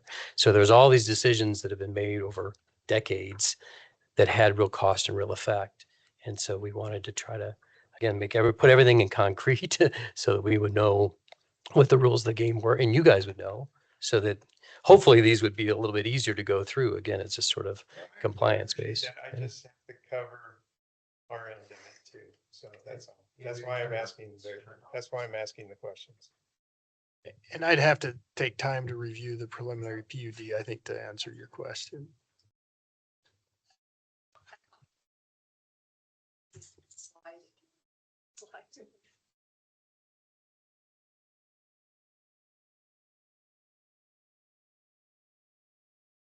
That one? This one. Okay, got it.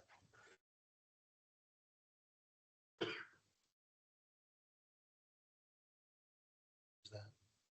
haven't got them remembered.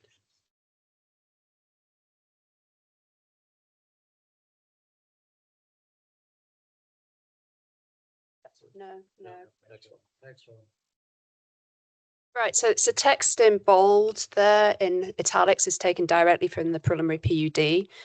And it very specifically states there, the following standards modify and supersede the industrial use standards in chapter 1804-160 of the Monument Municipal Code as amended and shall govern this planned unit development. Yeah, this is 150 that I'm talking about. 1804-150. At the time, the industrial standards were 160. I don't know if that changed. 160 still exists. What's specific to 150? 150 is industrial uses. And that was approved before this. So I just need to verify that we're on the same page as far as the town goes with the liability with the town. Yeah, 160 in the code is mobile home park, so that clearly 1804-160 1804-160 is mobile home parks. mobile I home don't know whether parks. it's changed after it was the new standards were adopted. But there are other provisions in the preliminary PUD plan which also said on a more general level rather than just related to the industrial standard, which is quite common for a PUD, that the standards in the PUD supersede anything that's in the code and is the governing. What would be your suggestion, Bob? I think if you're wanting to know whether provisions of the code apply or the PUD, you're gonna have to give me time to look at the PUD. I can't give you an opinion on that tonight. You know, I want to say something, and I understand all the concerns that we have and here and whatnot, and that is, I'm sorry? I'm asking Will to turn the volume up so we can hear you. Okay. Okay, go ahead, Jim. Okay, I understand a lot of the concerns and the dialogue and whatnot. I've been relatively quiet on this, but I've been through this from day one, and I've seen what we've approved, what we've done, and that they have made concessions and done things with Save Monument and design things, and it's like to bring them to this point and not give it a vote just seems to be absolutely ridiculous to me, to put our staff through this, our planning commission and everything else. I mean, concerns noted, I think they deserve a vote. And, and Dan, you've gone through this. I'd like you to give me any feedback on that, on what the process has been on this. We've all seen this. And, if nothing else, I don't want to kick this thing down the road at all. I don't think it's fair. And at worst case scenario, I'll make a motion. But Dan, give me any feedback on that you want to, or from your point of view, or from staff's point of view. I can tell you way. Thank you, Counselor. So as we presented to Plan Commission, the proposed project complies with its underlying entitlements, preliminary PUD, final plat, and we made that recommendation. Plan Commission, they concurred. The developer, Mr. Blanc, has been more than cooperative throughout the entire process of providing information, assisting me, frankly, on coming in at this late date on a project that's been going on for so long. So I would recommend, as I did before to Plan Commission to you, that we proceed with this project. Although I do understand Mayor Pro Tem's concerns for the project and making sure that we follow rules and so on. But I believe we have done that in this case. This is a public hearing item? Is that correct? It is. Could we let the public, maybe, Mr. Mayor, get some feedback on this, if there is anybody? Of course, I was waiting for all the council members to have their opportunity to speak to this. And I don't think anyone's trying to jimmy rig or hold up or pause everything. It's voicing our concerns and crossing I's and dotting T's. That's what it comes down to. Some things get overlooked, or some things might not be discussed, or there are things that are discussed in the planning commission that is not fully divulged in the records that we read. So it's asking questions. So I note Councilman Romano's, concerns, but at the same time, I don't think anyone's sitting here stomping on the podium saying no. It's going through a process to make sure that we're thorough. All right. But okay, just to be clear, and well, you know what, we're going to bring it back for further discussion anyway, which is typical. So since this is a public hearing item, we will open the public hearing and we will look to see if there's anybody from the public that would like to speak for or against this development or this resolution. And I don't see anybody in. Will, is there anybody online that wants to speak? I would like to confirm. Okay. So before any motions are made, Mayor Pro Tem King is conferring with our attorney about this matter. So please stand by, Councilmember Romanello. Close the public hearing. Ms. Erickson, we're going to close the public hearing. So here's what ended up happening. I'm closing the public hearing. These are the new design Fine. standards. I know you take note. Okay, this is the one I'm talking about. Just stand by one Right. second.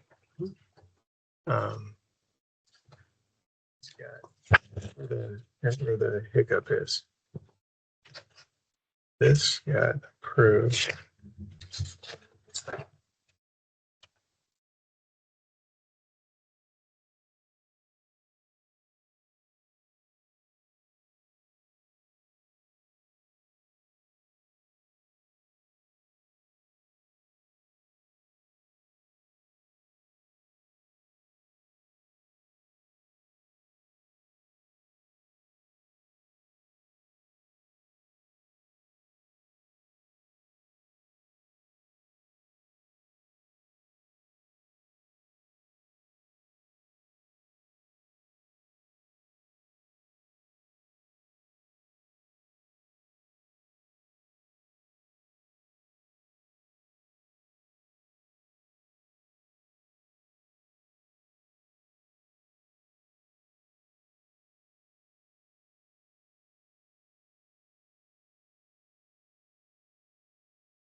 think this will help. Andrea's going to read from something. Well, from I the- think from the Len PUD. finishes conferring. Okay. first.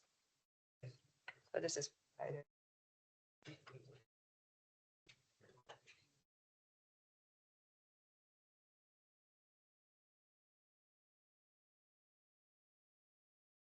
Just read that. Yeah, I don't know what I so far tonight.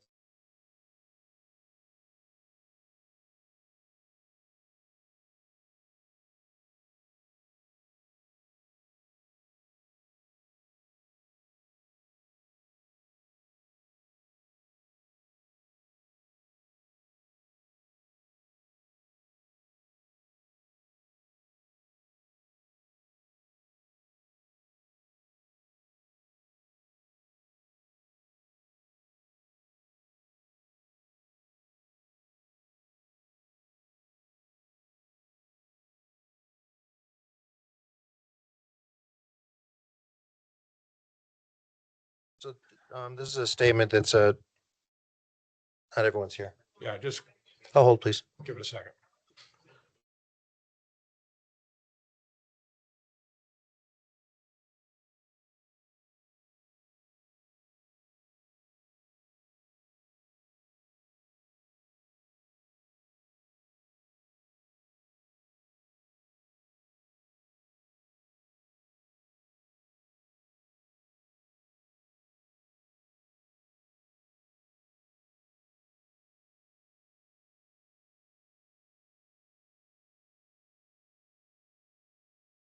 So hopefully be cleared up for flying back tomorrow night.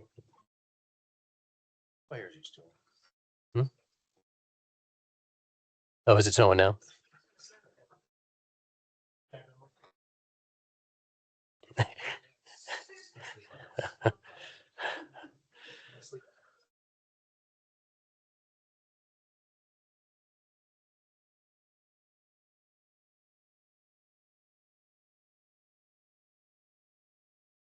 A culvert across Jackson Creek. Yeah, took 2.5 years, but we got through the permitting process. I mean, I knew it'd take 2.5 years. We were actually on schedule. So until we get a road over there, nobody's seriously interested in land until we can get a road over there. So, sorry. They told us no years ago, but I don't know if they're still around. They told us no years ago because they didn't want to wait. I don't know if they're still around.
Do you want us to read this provision that's in the PUD or?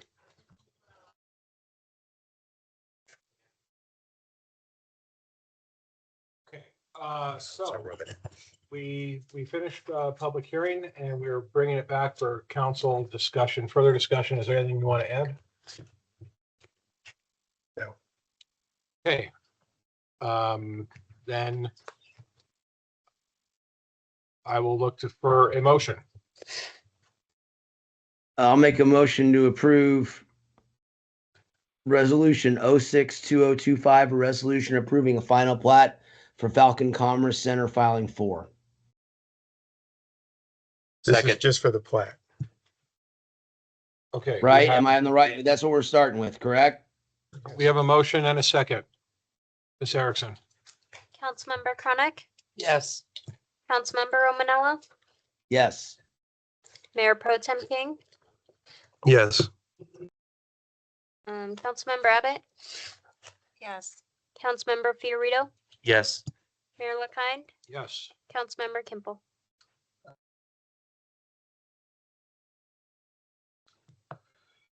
Before I do vote, I'm going to state my concern about this will raise the parking spots for trucks to approximately 210 in this area.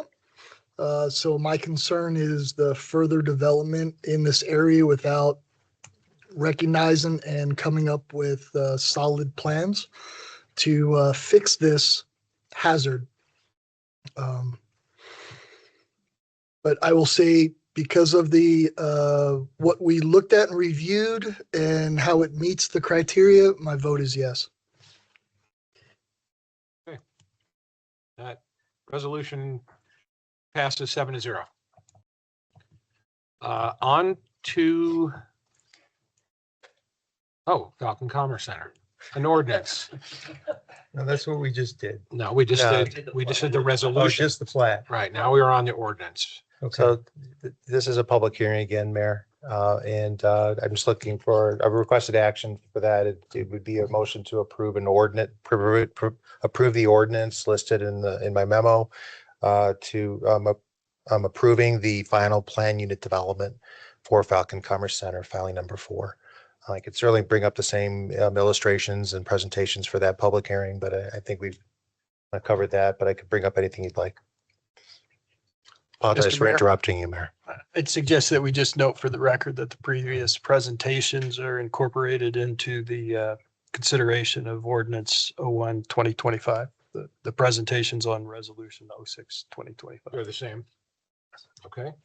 But plus any additional Is there presentation. additional- Okay, is there anything from the council on the ordinance? Yeah, so I just want to talk about that for a little bit.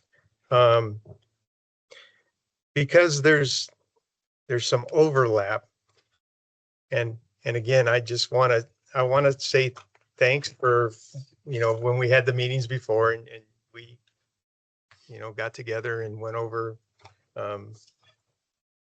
things that were concerning, and you backed off on some stuff, and I do appreciate that. By the same token, being up here, I have to make sure that everything is square and we're following all the code, and I'm very detailed, so I get into the weeds on a lot of this stuff. And there was a little bit of an overlap on the design, on the industrial standards, and they got approved before your PUD got approved. And I had a question about the second floor square footage, which is why that I needed to get some advice from our council here. And the advice that I got from him was that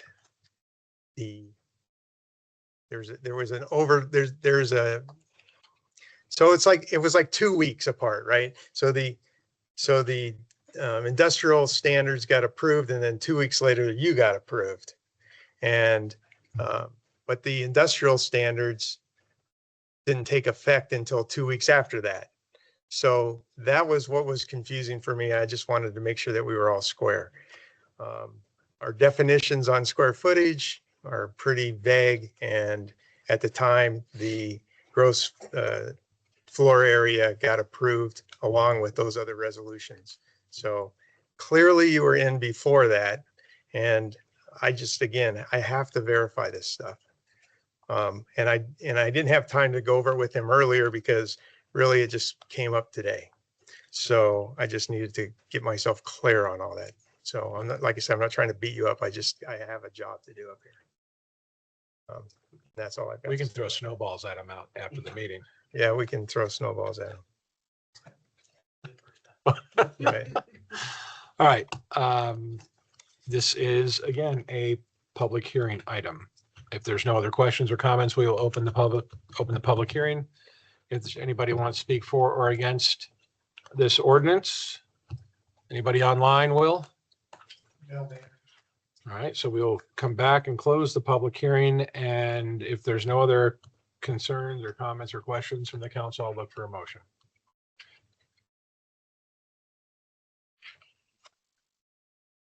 Oh, 01, ordinance 01. I'll make a motion to approve ordinance number 01/2025, an ordinance approving a final planned unit development for Falcon Commerce Center, filing number 4. Second. We have a motion and a second. Ms. Erickson?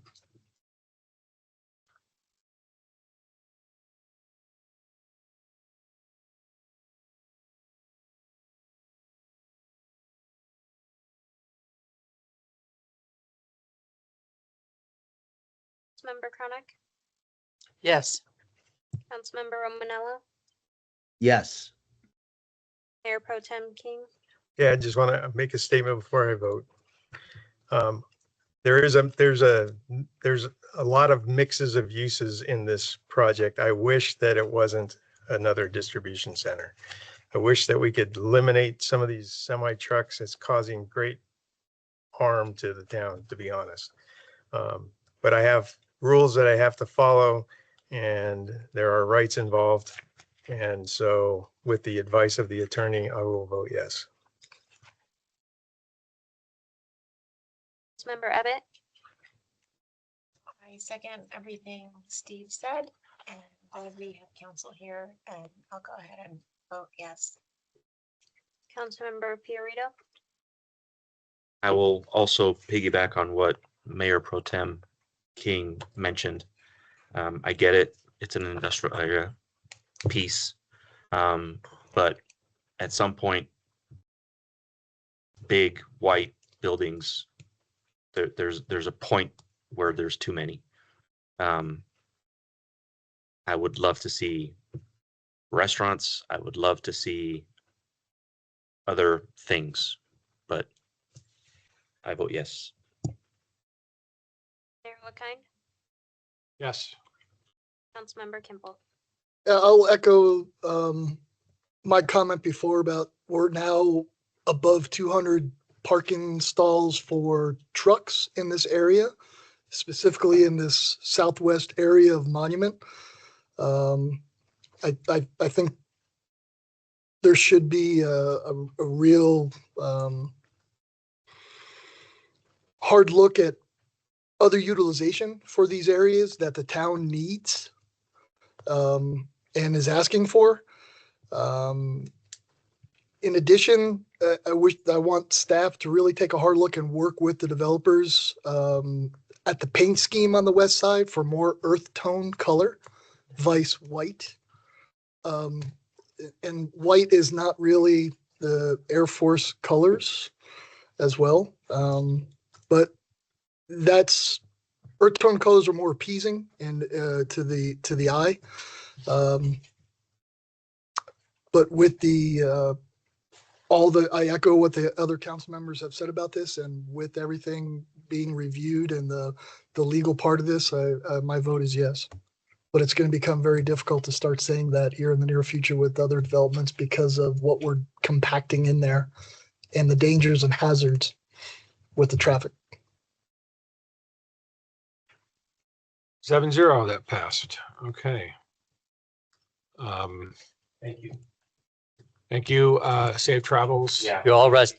You rest easy knowing that there's only one more site we can do industrial on. So there's probably only one more building that's limited to 205,000 square feet. So we're essentially done to people's things, and a bright pink building for Mr. Kimball, maybe. It would go a long way if you could paint that building something that. It is gray. I know people are thinking it's white. Maybe the renderings don't do it justice. It is a predominantly gray building with blue accents.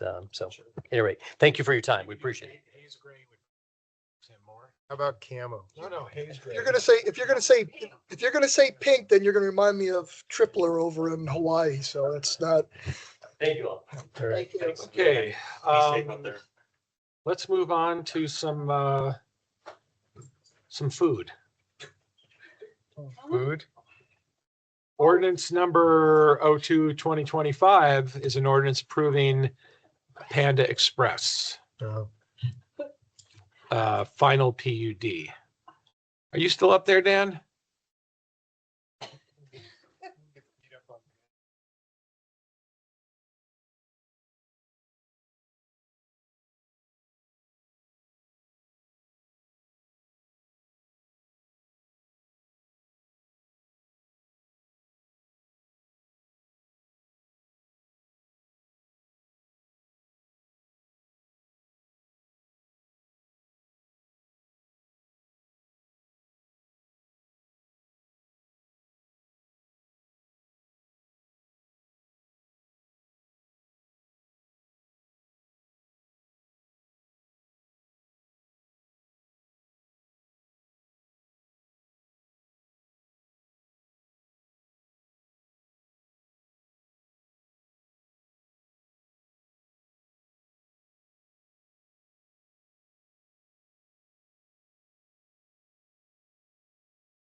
Dan, are you good? Where did Dan go? Oh, You left, are you He kidding? said he quits. Oh.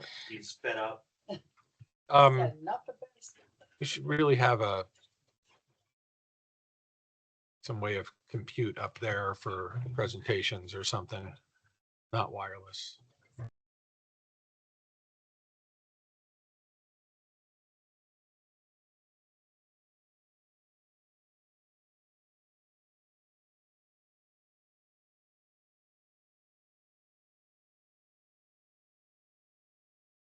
I'm all plugged in.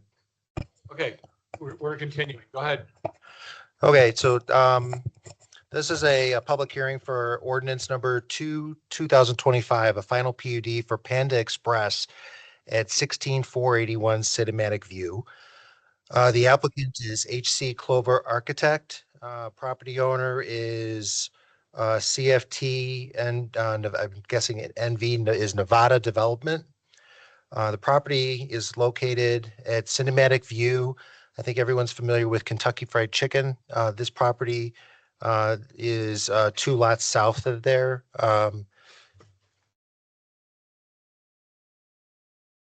Quick history of this area. The subject property was originally platted as part of Monument Marketplace filing number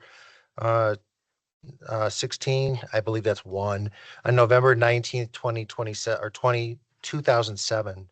On July 1st, 2019, Town Council, also known as the Board of Trustees at the time, adopted an ordinance 24/2019 granting approval of a zoning change, a preliminary plan unit development, and a final plat of subdivision for Monument Marketplace North Filing 1.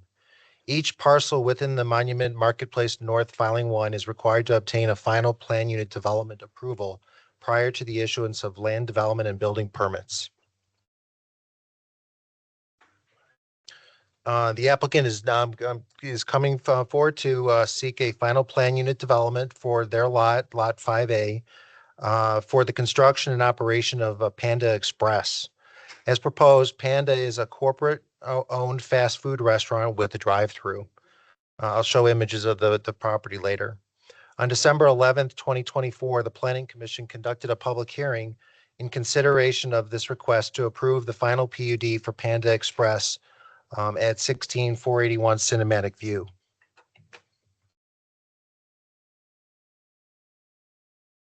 This is an image of the site plan. As you can see, there's a driveway. Let's see if I can get my pointer out here. There's a driveway on the west side, northwest corner of the property onto Cinematic View. If I guess if I zip it around in circles, you could see where it is. There it is. It's right there. To the north of that driveway is a dumpster enclosure. Yeah, sorry. We've got the parking field, which is adequate to meet the parking requirements for the restaurant and outdoor patio. This blue area is the drive-through, which includes appropriate stacking for the drive-through restaurant. You'll also see this diagonal line over here. It's actually a sidewalk ramp access way from the Jackson Creek Parkway sidewalk down into the site. So pedestrians can enter the site safely directly from Jackson Creek Parkway down into the property. This is a design element that you'll see on, I believe, all the developments that have either occurred or will be occurring in the near future at this location. These are the pictures of the proposed Panda Express. You see that there's a variety of colors, earth tones, and their logo has been placed on all sides. It is four-sided architecture. It's hard to tell which is the back of the property. The sign program has all been provided. I'd like to show off the baby panda and mom. That will be a sculpture at the front door of the site. It's our first privately owned public art. So we're working very closely with them to make sure it's there, and it's been done tastefully. The panda logo on the front has actually been reduced to maintain a lower appearance. During the December 11th public hearing, staff presented the staff report summarizing the applicant's request and confirmed that the town's development review team and its partners found the proposed development to be consistent with the town's comprehensive plan, town's development code, and the preliminary PUD governing the subject property. At the conclusion of the hearing, the Plan Commission unanimously recommended approval of the final PUD for Lot 5 Monument Marketplace North for the construction and operation of Panda Express. I also want to add that Ziggy's Coffee, these developments all have to work together in some form to do stormwater management.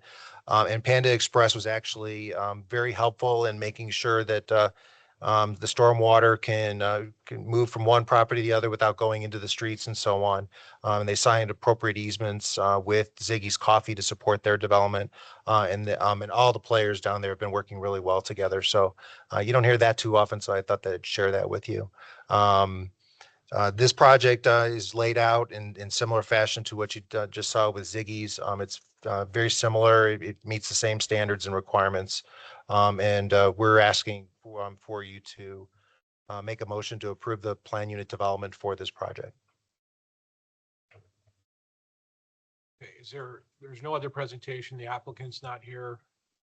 And I'm not aware if they're still online. There's no representative of the applicant. Mm-mm. Is there anyone online raising their hand? Xavier? There you go. Hi, Xavier.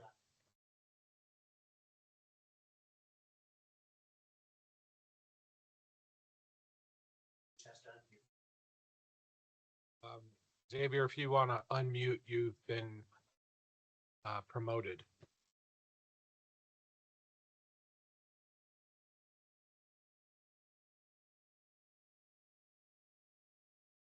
Okay, well, if there's no presentation from them, council, do you have any questions or comments for staff on this particular final? Why did my presentation come down? I do. Can we go back to slide 33, Dan? Yes. Well, can you put it back up? We leave the slides up while we're still communicating about them. Should I reshare it? Yeah, you have to reshare it. Okay. I think I'm walking and rubbing my feet on the floor, so I think I'm having problems.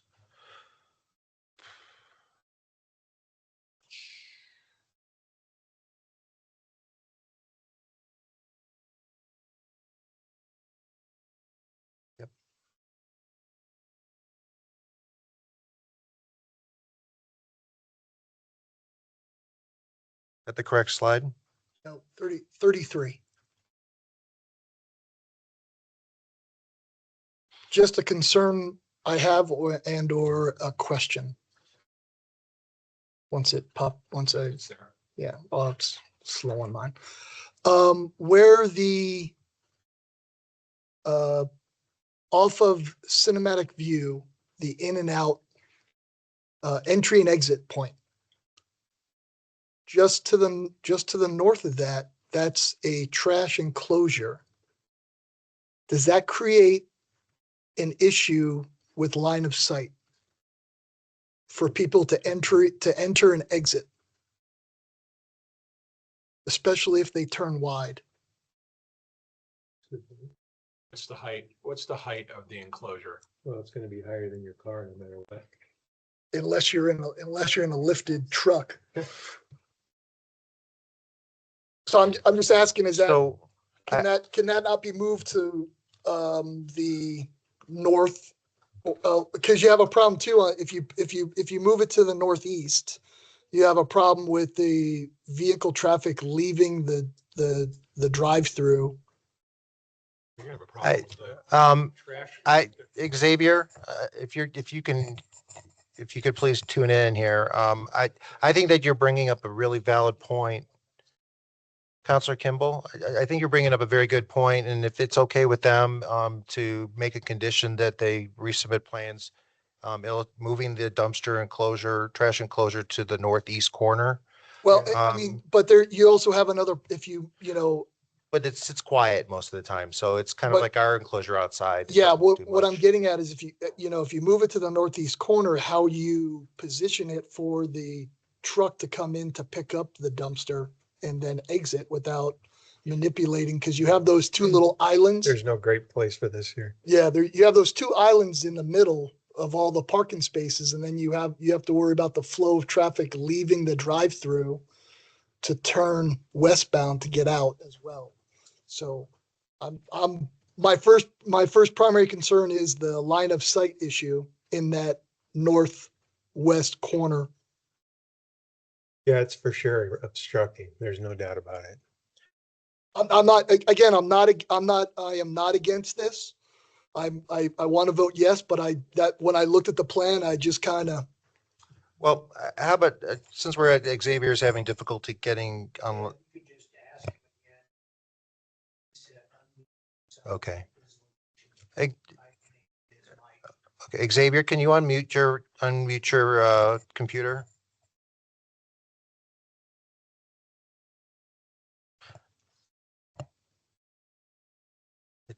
It's Dan's jinx for the night. So you know what, if we could make just to keep this moving, I can if you would include in your recommendation that staff will work with the applicant to relocate, if possible, relocate that to the other corner. We'll talk to them about that.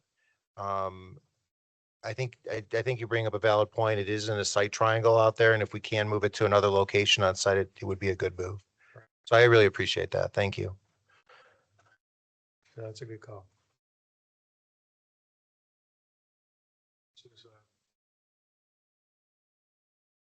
Any other council members with comments, questions, or concerns? All right, we will open the public hearing. Anybody here in the public that would like to speak for or against this PUD? Or this final plat? No, it's final PUD, sorry. All right, seeing none, anybody online? All right, we'll close the public hearing item, bring it back, council, for final comments, questions, or a motion, which sounds like a condition.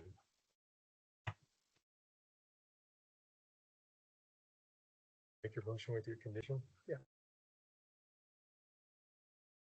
I move to approve ordinance number 02-2025, an ordinance approving Penn Express final PUD with the stipulation that with the condition of review of relocating the trash dumpsters due to the line of sight triangle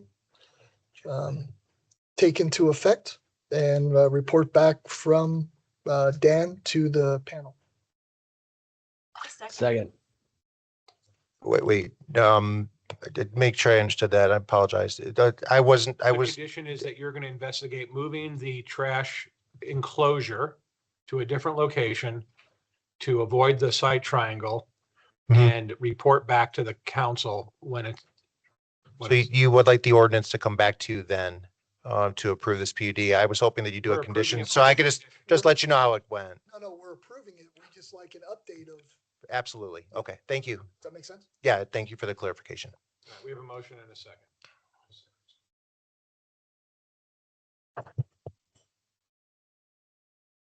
Yes. Councilmember Kimpel, Yes. Councilmember Chronic, Yes. Mayor LaKind, Yes. Councilmember Fiorito. Yeah, he's not voting right now. Councilmember Abbott, Yes. Councilmember Romanella. Yes. Thank you. Motion passes 6-0.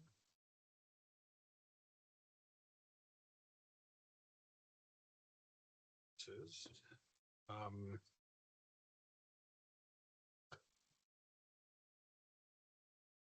And we are moving on to ratification of our budget items that we already previously approved. How does this work, Mr. Cole? So, we ended up with a little problem on the publication of the notices for your budget hearings in December. And first, let me apologize. I think I was supposed to get a memo out to you explaining why this was coming back before you. And I think I realized I just didn't do that. So the notice was published, but it wasn't published in sufficient time. And so to make sure we've got everything covered, everything's buttoned up, I suggest that we bring this back after publishing notice with sufficient time between the notice and the hearing and just redo everything. There's been no changes to any of the documents, the budget, the appropriations are all the same. All of these are the same documents you approved in December, but we're just bringing them back before you and asking you to open public hearings with notice expressly meeting the requirements of your code. Okay, so there's nothing for us to sign. It's already signed, it's already voted on. We're opening up the public hearing with the sole intent to see if there's anybody who would like to speak towards it. We do not need to vote again. You do. We do. Yes. No, you'll need to take each item separately. There's nothing for me to sign. There's nothing in the packet. No, related we'll to- just have confirmation that the council Okay, ratified the approval after notice that met the strict requirements of the code. okey-doke. So we will open the public hearing item on resolution 56, 2024. Is there anybody from the public that would like to speak regarding this resolution? Seeing none. Anybody online? No one. Okay. Then we'll bring it back. I will look for, we'll close public hearing and I will look for a motion to ratify the resolution. I move to ratify resolution number 56-2024, a resolution adopting a restated budget for the purpose set forth for the town of Monument, Colorado, beginning on the first day of January 2024 and ending on the last day of December 2024. Second. Motion and a second. Ms. Erickson. Mayor Pro Tem King, Yes. Councilmember Kimpel, Yes. Councilmember Romanella, Yes. Councilmember Abbott, Yes. Mayor LaKind, Yes. Councilmember Chronic. Yes. All right, next up, resolution 57, 2024. We will open public hearing. I don't think that's a public hearing. Only two of them are public hearings. You're right. If I'm wrong. Just assume that everything's a public hearing tonight. Sorry. can go. I will look for a motion to ratify 57-2024. Make a motion to ratify resolution number 57, 2024, a resolution appropriating sums of money to the various funds in the amounts set forth for the town of Monument, Colorado, beginning on the first day of January 2024 and ending on the last day of December 2024. Motion, is there a second? Second. We have a motion, a second. Ms. Erickson? Yes. Mayor LaKine, Yes. Councilmember Abbott, Yes. Councilmember Romanella, Yes. Councilmember Kimple, Yes. Mayor Pro Tem King. Yes. Okay, the motion passes 6-0. Before we get to the next one, I would like to just get clarity from our staff on the 2025 budget that we're about to ratify. That we are not 37% and unconstitutionally unbalanced as per state law, as that's been indicated in the media as well as social media. So just for clarity, I would like if somebody could come up or speak to that point, because the media should be retracting their headline that says that we are in the hole, and certain other elected officials should be retracting their statement that we're violating the state constitution. Mr. Mayor, we are presenting a balanced budget. We are using reserves in order to balance that budget. But we are presenting a balanced budget that is a legal balanced budget. Mr. Cole, you concur with that? Yes, a balanced budget under the Constitution doesn't mean that you are spending only the amount of revenue you're generating in that year. It means, as your interim town manager explained, your expenditures are going to be met by your revenues plus any reserves. And that's what you've done. That's what happens with many local governments. Otherwise, why would you build your reserves if you could never spend them? So, yes, you're spending more than you're taking in this year, but you've been saving for that. And a lot of this is capital improvements, correct? Correct. And we've also committed to bringing back an amended budget as Jennifer has time to meet with our directors to see where we can make cuts. So we're hoping to bring back an amended budget to you in May so that we can kind of tighten that deficit up a little bit there. Okay, thank you. Thank you. That being said, this is a public hearing item. We will open Resolution 58, 2024 to the public. I don't see anybody in the public that would like to speak to it. Online, Will? All right, then we will close the public hearing item and I will look for a motion to ratify this resolution. I make a motion to ratify resolution number 58, 2024, a resolution adopting a budget for the purposes set forth for the town of Monument, Colorado, beginning on the first day of January 2025 and ending on the last day of December 2025. Second. Now we have a second. Ms. Erickson? Mayor Pro Tem King, Yes. Councilmember Kimple, Yes. Councilmember Romanella, Yes. Councilmember Abbott, Yes.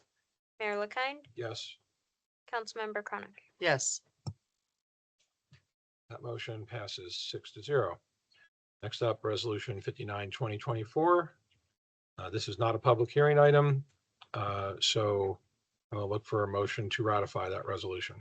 I move to ratify resolution number 59, 2024, a resolution appropriating sums of money to the various funds in the amount set forth for the town of Monument, Colorado, beginning on the first day of January 2025 and ending on the last day of December 2025. Second. We have a motion and a second, Ms. Erickson. Mayor Pro Tem King, Yes. Councilmember Kimple, Yes. Councilmember Romanella, Yes. Councilmember Abbott, Yes. Mayor LaKine, Yes. Councilmember Chronic. Yes. And last one, Resolution 60, 2024. I'll look for a motion to ratify that resolution. I make a motion to ratify resolution number 60-2024, resolution to authorize the certification of the property tax mill levy to the El Paso County Assessor for the budget year 2025, beginning on the first day of January 2025 and ending on the last day of December 2025. Second. Yeah, sorry. We have a motion. Do we have a second? I'll second. We have a motion and a second. Mayor Pro Tem King, Yes. Councilmember Kimple, Yes. Councilmember Romanella, Yes. Councilmember Abbott, Yes. Mayor LaKind, Yes. Councilmember Chronic. Yes. And that takes care of the ratifications. That was fun. Move on to number 14, discussion items. We have 4 discussion items. Update on self-collection of sales taxes. Good evening again, Mr. Mayor, members of the council.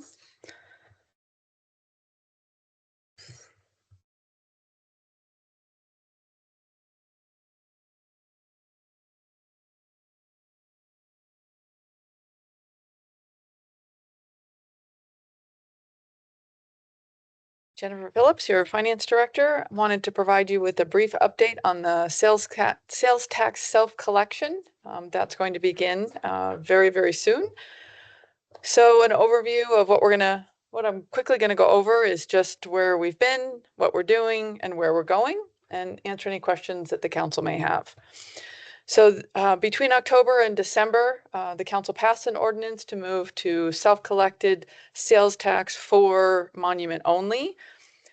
This will go into effect on January 1st. I'll provide some additional details. We're underway. We also signed a contract with Colorado for SUTS, which is the state sales and use tax system, which is one of the ways that businesses can submit their taxes. GovOS is the software program that we're working with, and so we're in the process of testing with them. And then we have our website up and almost ready to go. It's prepared, but it has not been launched. So that's what has occurred over the last couple of months. So now we're really getting into the critical parts. We are continuing to meet with GovOS. We met with them again today. We have sent out physical letters to the top 50 sales tax producers, as well as all of our local businesses that have a monument address.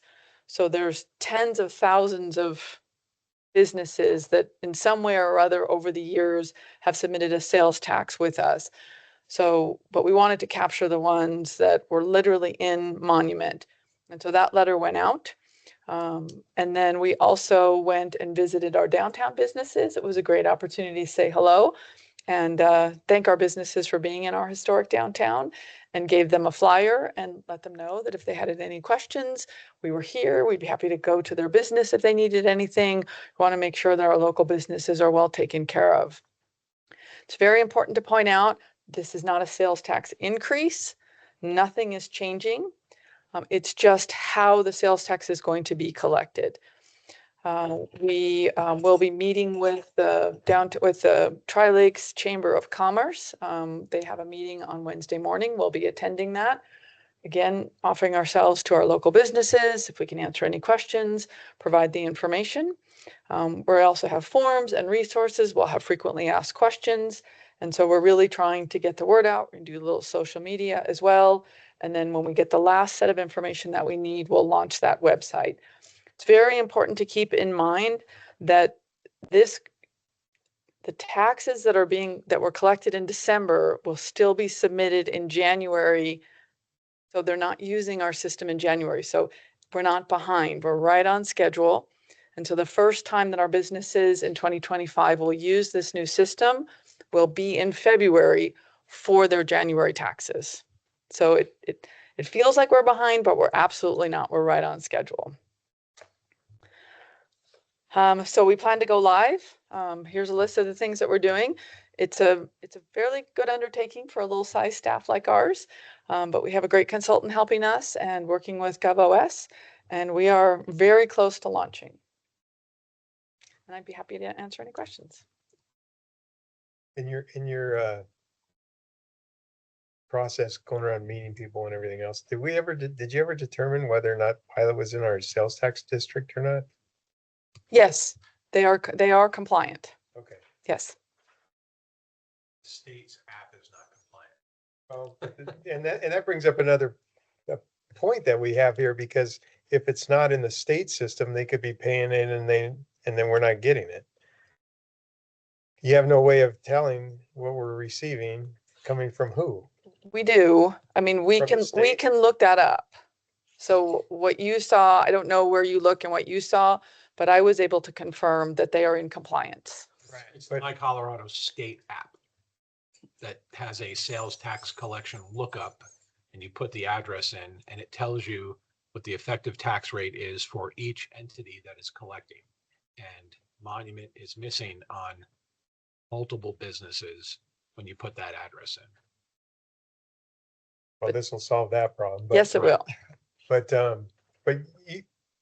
you really know when the state sends us a check, you know, where that money comes from. It's just, here's what you get. Yes. Until February. Until February. So yeah, this helps with all that. It does. It'll, I think for us, be a much better process. We'll be able to be much more supportive to our local businesses, and we'll be much more in tune with what's happening from a sales tax perspective. Do we find that the state has been shorting us a whole bunch of money? Billions. Billions. Billions. Right. Okay. No other questions? No. All right, thank you. You're welcome. Thank you. My pleasure. All right. Yeah, review ordinance 19/2014. Why you got to dig up the past, Tom? Somebody asked me. This was something that Yeah, council I think asked you back asked in me. the budget. I'm just, It's like water storage. water storage. Okay, so at the request of the council, I was asked to talk a little bit about the history of ordinance 19-2014. But it's what you need to know is, in addition to ordinance 19, there were two resolutions that were presented. I can't remember if they were the same date, or at least they were fairly close together. In 2014, Triview, and like in the memo I described, Triview approached the town, but initially they had approached Forest Lakes Metro District. What they were looking for is some storage space to secure a place to store water when Triview reaches what they call where their wells are depleted to the point where you have to account for something called post-pumping depletions. It's basically replacement water that they would use for augmentation, but now they have to get it, they have to store that water somewhere to release to meet their obligations. They initially tried to go through Forest Lakes Metro, and at that time, Forest Lakes Metro was barely in its infancy of development, and they didn't want to allow Triview to reserve any storage space in Bristlecone Reservoir, which is their big lake out there. I think if it was asked again nowadays, it'd probably be easier for them because they have a pretty good relationship now that wasn't there in the past. But at the time, they came to the town and asked if we had room on our lake to store basically up to 75 acre feet of future water if it ever came down to it. Now, when you talk to water consultants, such as ours being Bruce Lytle, they'll tell you that post-pumping depletions is something that's supposed to occur 100, maybe 200 years from now, when your wells are at such a low level that you're only getting 20 gallons a minute when they used to pump 200 gallons a minute. So when those depletions occur, you still have augmentation requirements downstream. And normally those are fulfilled either with your shallower wells or with surface water. The town has 75 acre feet of on average, of surface rights out of Bristlecone Reservoir. They actually come from Beaver Creek, way up at near the top of Rampart Range. And those flows we account for when we need them. That's one of the ways that we currently keep Monument Lake full year round, especially in the summer when you have large evaporative losses. Then we can divert that water on paper to store it in the lake rather than release it downstream. So it's about as simple as I can make the whole augmentation thing that we deal with on a daily basis. We track flows in Beaver Creek that feed into Bristlecone by satellite every single morning. We get data reports, we get wastewater return flows. They're plugged into a spreadsheet and they tell us whether we're good or whether we have to basically transfer water on paper. This back in 2014, when Triview was looking for somebody and they made their presentation to the board, I was here, I remember hearing this, and the thought process was, why not do it? Because they are going to pay you a whole lot of money. And at that time it was $675,000. What Jennifer just showed me earlier today is that actual count as of the end of December is now up to 765,000. And that's just from interest bearing over the last 10 years. What's interesting about that money though, is it came with restrictions. And in a nutshell, it's supposed to be used for infrastructure improvements at the lake. And when they first established that, the infrastructure everybody was thinking about would be if we were to raise our spillway, which would make the lake able to hold more water. But the problem with our lake is if you raise a spillway, you lose all your beach area because the water will flatten out as it rises and start seeking new channels. So that's never really been much of an option that we put much thought into because the lake is, so heavily used. It's a big public use. So to get it back to the beginning here, Ordinance 19 is what established the ancillary fund where the money is stored. The two resolutions that preceded it, Resolution 17-2014, is what approved the IGA between Triview and the town. And that's, I can't remember if I attached that as part of the package or not, but I can forward that to you anytime. I see it. Okay. Yeah, Smith. Yes. And then Resolution 18, which I found kind of after the fact, but included it, was approving a water agreement between Triview, Jackson Creek Land Company, Center Development, and Vision Development and the town. And those were both approved on the same night back in 2014. And I think the reason why why we brought that to get approved was those other entities all owned a lot of the water underneath the ground in Triview. And they would, I guess, sell it to Triview. Maybe that's not the right word. When they would develop these different divisions from what they call the Regency development back in the 80s, when Triview was, mostly empty lots and things. So that's a little bit of history on that topic. I think the question that's come up every couple of years is, could we use that money for other improvements at the lake? And I think that's more of a legal question based on the language that's in the agreement. But from a water side of things, that agreement hasn't really caused any issues with us. We would always have that capacity since we own the lake and we own the water in the lake. And we still have access to the 75 acre feet of Beaver Creek surface water rights. So again, we're talking about things that might occur 100 to 150 or 200 years from now. But that's every system that runs groundwater wells has to account for that day in the future. And the term they use is post-pumping depletions. So do you have any questions on it? what I'm presenting. I have a question about Okay. the money. Okay. Where is it reported? You may not know this, Jennifer. It's in the Colorado Trust account. It's a separate account, and I'm sure Jennifer can explain it better, but it's just in a separate account along with trust fund and water fund revenues and other smaller funds. So it's tracked.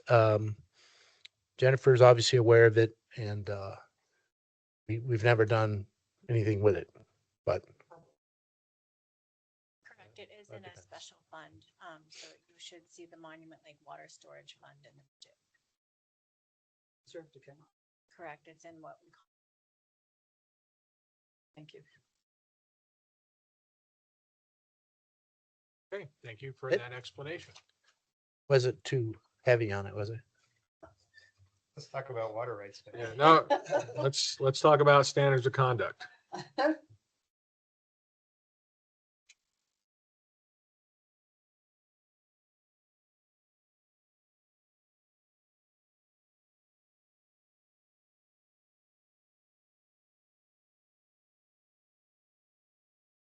Who's taking this? Okay. The standards of conduct you adopted last year, your code has language to the effect, or the charter to the effect that they need to be reviewed annually and any revisions considered. I don't have any revisions to suggest to you. I think at least for this first period of their application, they, to me, seem to have worked well. But certainly willing to hear any other thoughts and do revisions if you believe they're necessary. There's been no changes statutorily from No. Denver or the federal government for that matter. Well, I can't answer that. Federal government requirements wouldn't apply directly to the town. But there's been no change in the statutory code of ethics that sets out standards, which we somewhat modeled yours after. Even though as a home rule, you don't necessarily have to follow those. And then we also have some constitutional requirements that were adopted. Again, your standards were consistent with those. Been no changes to those two bodies of law. It's been, I'm sure you experienced this too in business. Sometimes you have to sign that document annually. Is that something that? That's not required in your code or your charter. I do have clients that they've adopted their own rules and regulations in addition that say annually you will acknowledge the code of ethics and sign off that you've read it and you will follow it. That's not a requirement that you've adopted. I have been on other boards that required that also, like you're suggesting. So it's not uncommon to have that. It's not in here currently. Okay, so regarding like the IEC on this, how does that work? Would somebody go there to file a complaint or come to the town to file a complaint, or both? We set up in the document, if I recall correctly, that once we pass the ordinance for this, we create our own ethics. That's right. Our own ethics commission, and the IEC has no control over. That's kind of what I was. That's right. And that jurisdiction of the IEC is being contested by other local governments, and courts haven't made that decision. City of Glendale's one that's challenged the IEC's jurisdiction over a home rule municipality. The IEC has actually said that with home rule, in some contexts, that they have brought proceedings. They brought them against home rule municipalities that have adopted their own, even though the Constitution says if a home rule municipality adopts its own, the IEC is out of the picture. Why they think they shouldn't follow that, I don't know. I haven't heard their arguments, but it seems pretty cut and dried to me. And like I say, the city of Glendale is trying to litigate that point and prove them wrong. But we have taken the position, I've taken the position, I've advised you when these were adopted, that they were adopted in compliance with that constitutional provision that then cuts the IAC out of the picture. People could really get faster results coming through us Oh, yes. because of the 2 to 5 year waiting period. Yeah, exactly. Right. Okay, anything else on this topic? Do we need to pass an ordinance to readopt it, or? No, Okay. it stays in effect. I think you just need to indicate whether you think any revisions are necessary. Otherwise, we've met the requirement to bring it before you to review. Okay.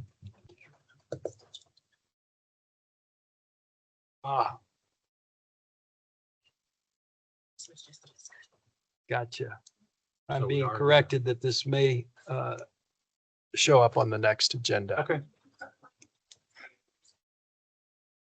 Oh.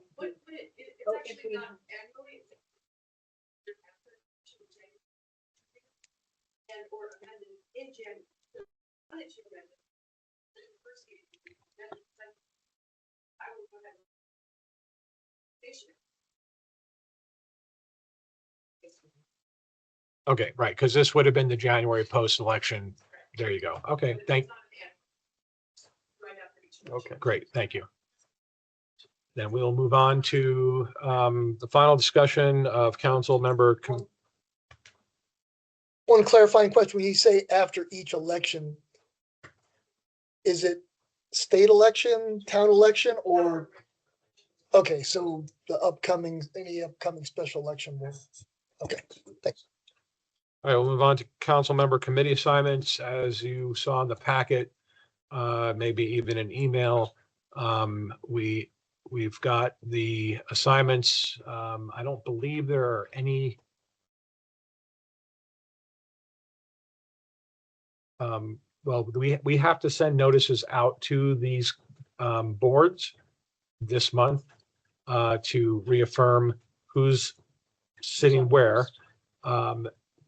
I know there's a couple things within the realm of PPACG that they're looking for volunteers, but they're not necessarily having to be staffed by council members. They're looking for people from the community to actually do these things, and they're not getting a whole lot of support from that perspective. But I assume that people will want to remain in their current roles unless somebody wants to make a change. Now's the time to bring it up. If not, then staff will notify the same folks here, PPACG, CML, et cetera, that we're going to be staying the same.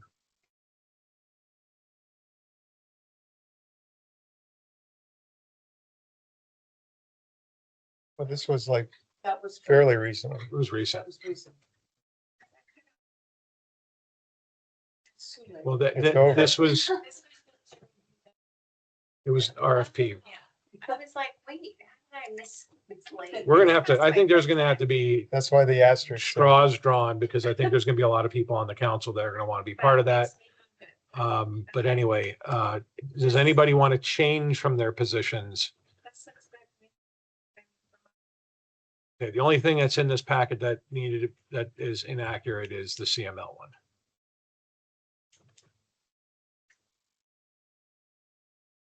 I don't assume you want to, okay. You sure? Okay. Right, that's okay. Okay, so that's the only change to make is the CML one, and we'll continue. What is that got to do with the committee assignments? What are you doing over there? Adding things to my calendar. Okay, you're still good with PPRBD? Okay, so then nothing's changed. And Mr. Romanello, you're still the Fountain Creek Watershed Superman. Yes. All right, we'll move on to number 15, future agenda item authorizations. Do you have any items, staff, for future agenda? Tonight I do not. Holy moly. What? She said she doesn't have any. What? Okay, then, Make a note of it. Make a note of it. Date and time. oh, Marco's here. Hello. Hello. Then we will move on to the executive session pursuant to 24-6-402 4B, Colorado Revised Statute, for a conference with the town attorney for the purpose of receiving legal advice regarding town employment practices. We will be coming out of executive session. We do have one thing that we need to get council authorization to add to a future agenda. I'm sorry, Mr. Cole just reminded me. It Yes. came up earlier today. If you would like to add an executive session for legal advice regarding the Buc-ee's, Regarding the annexation. the annexation. Yes, Okay, so, and you would like that on the 21st, 21st of January. correct. Okay, thank you. And then I would just ask, I sent out some material to you over the last few days, and if there's any desire to explore any of that material in executive session, we'd need to know if you want to put it on the next meeting.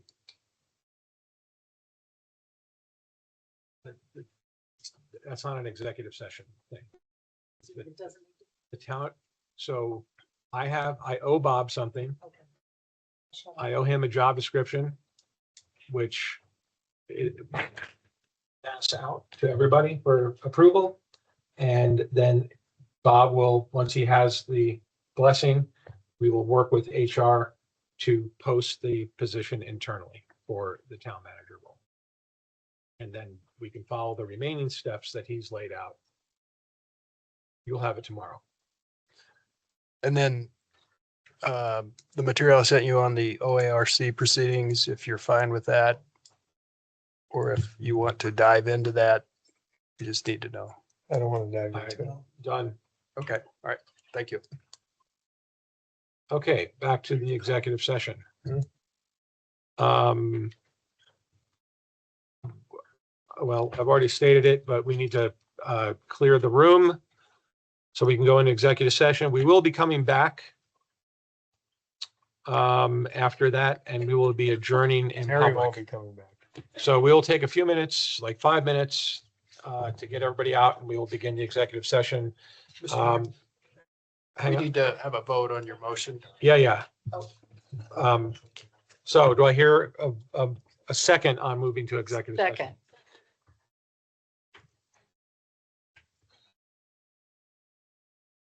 Ms. Erickson? Councilmember Chronic, Yes. Councilmember Romanella, Yes. Mayor Pro Tem King, Yes. Councilmember Kimple, Yes. Mayor LaKind, Yes? Councilmember Abbott, Yes. Councilmember Fiorito. Aye.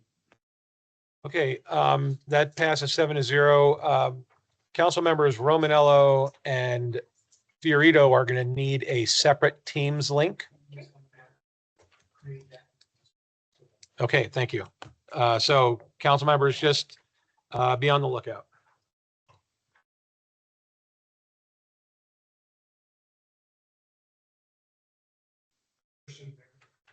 Okay, we have exited executive session, and our last topic tonight before we adjourn is discussion on general lease and settlement agreement.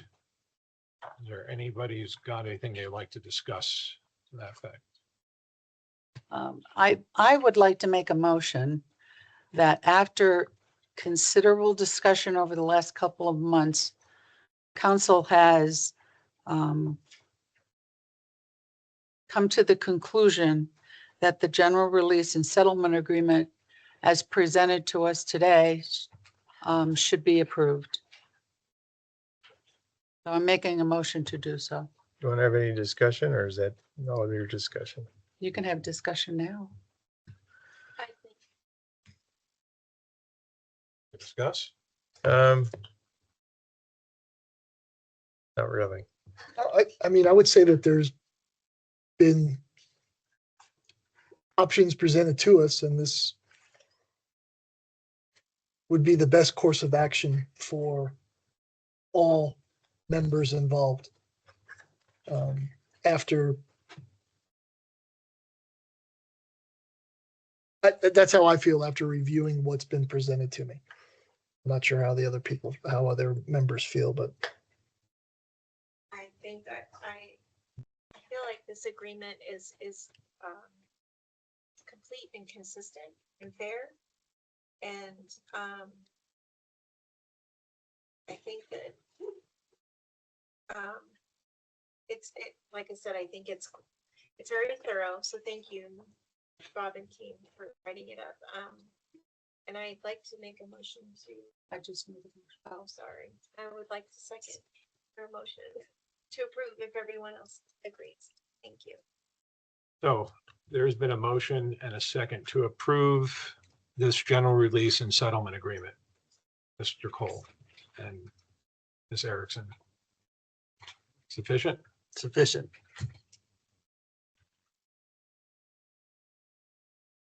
Councilmember Chronic, Yes. Councilmember Romanello. He went to bed.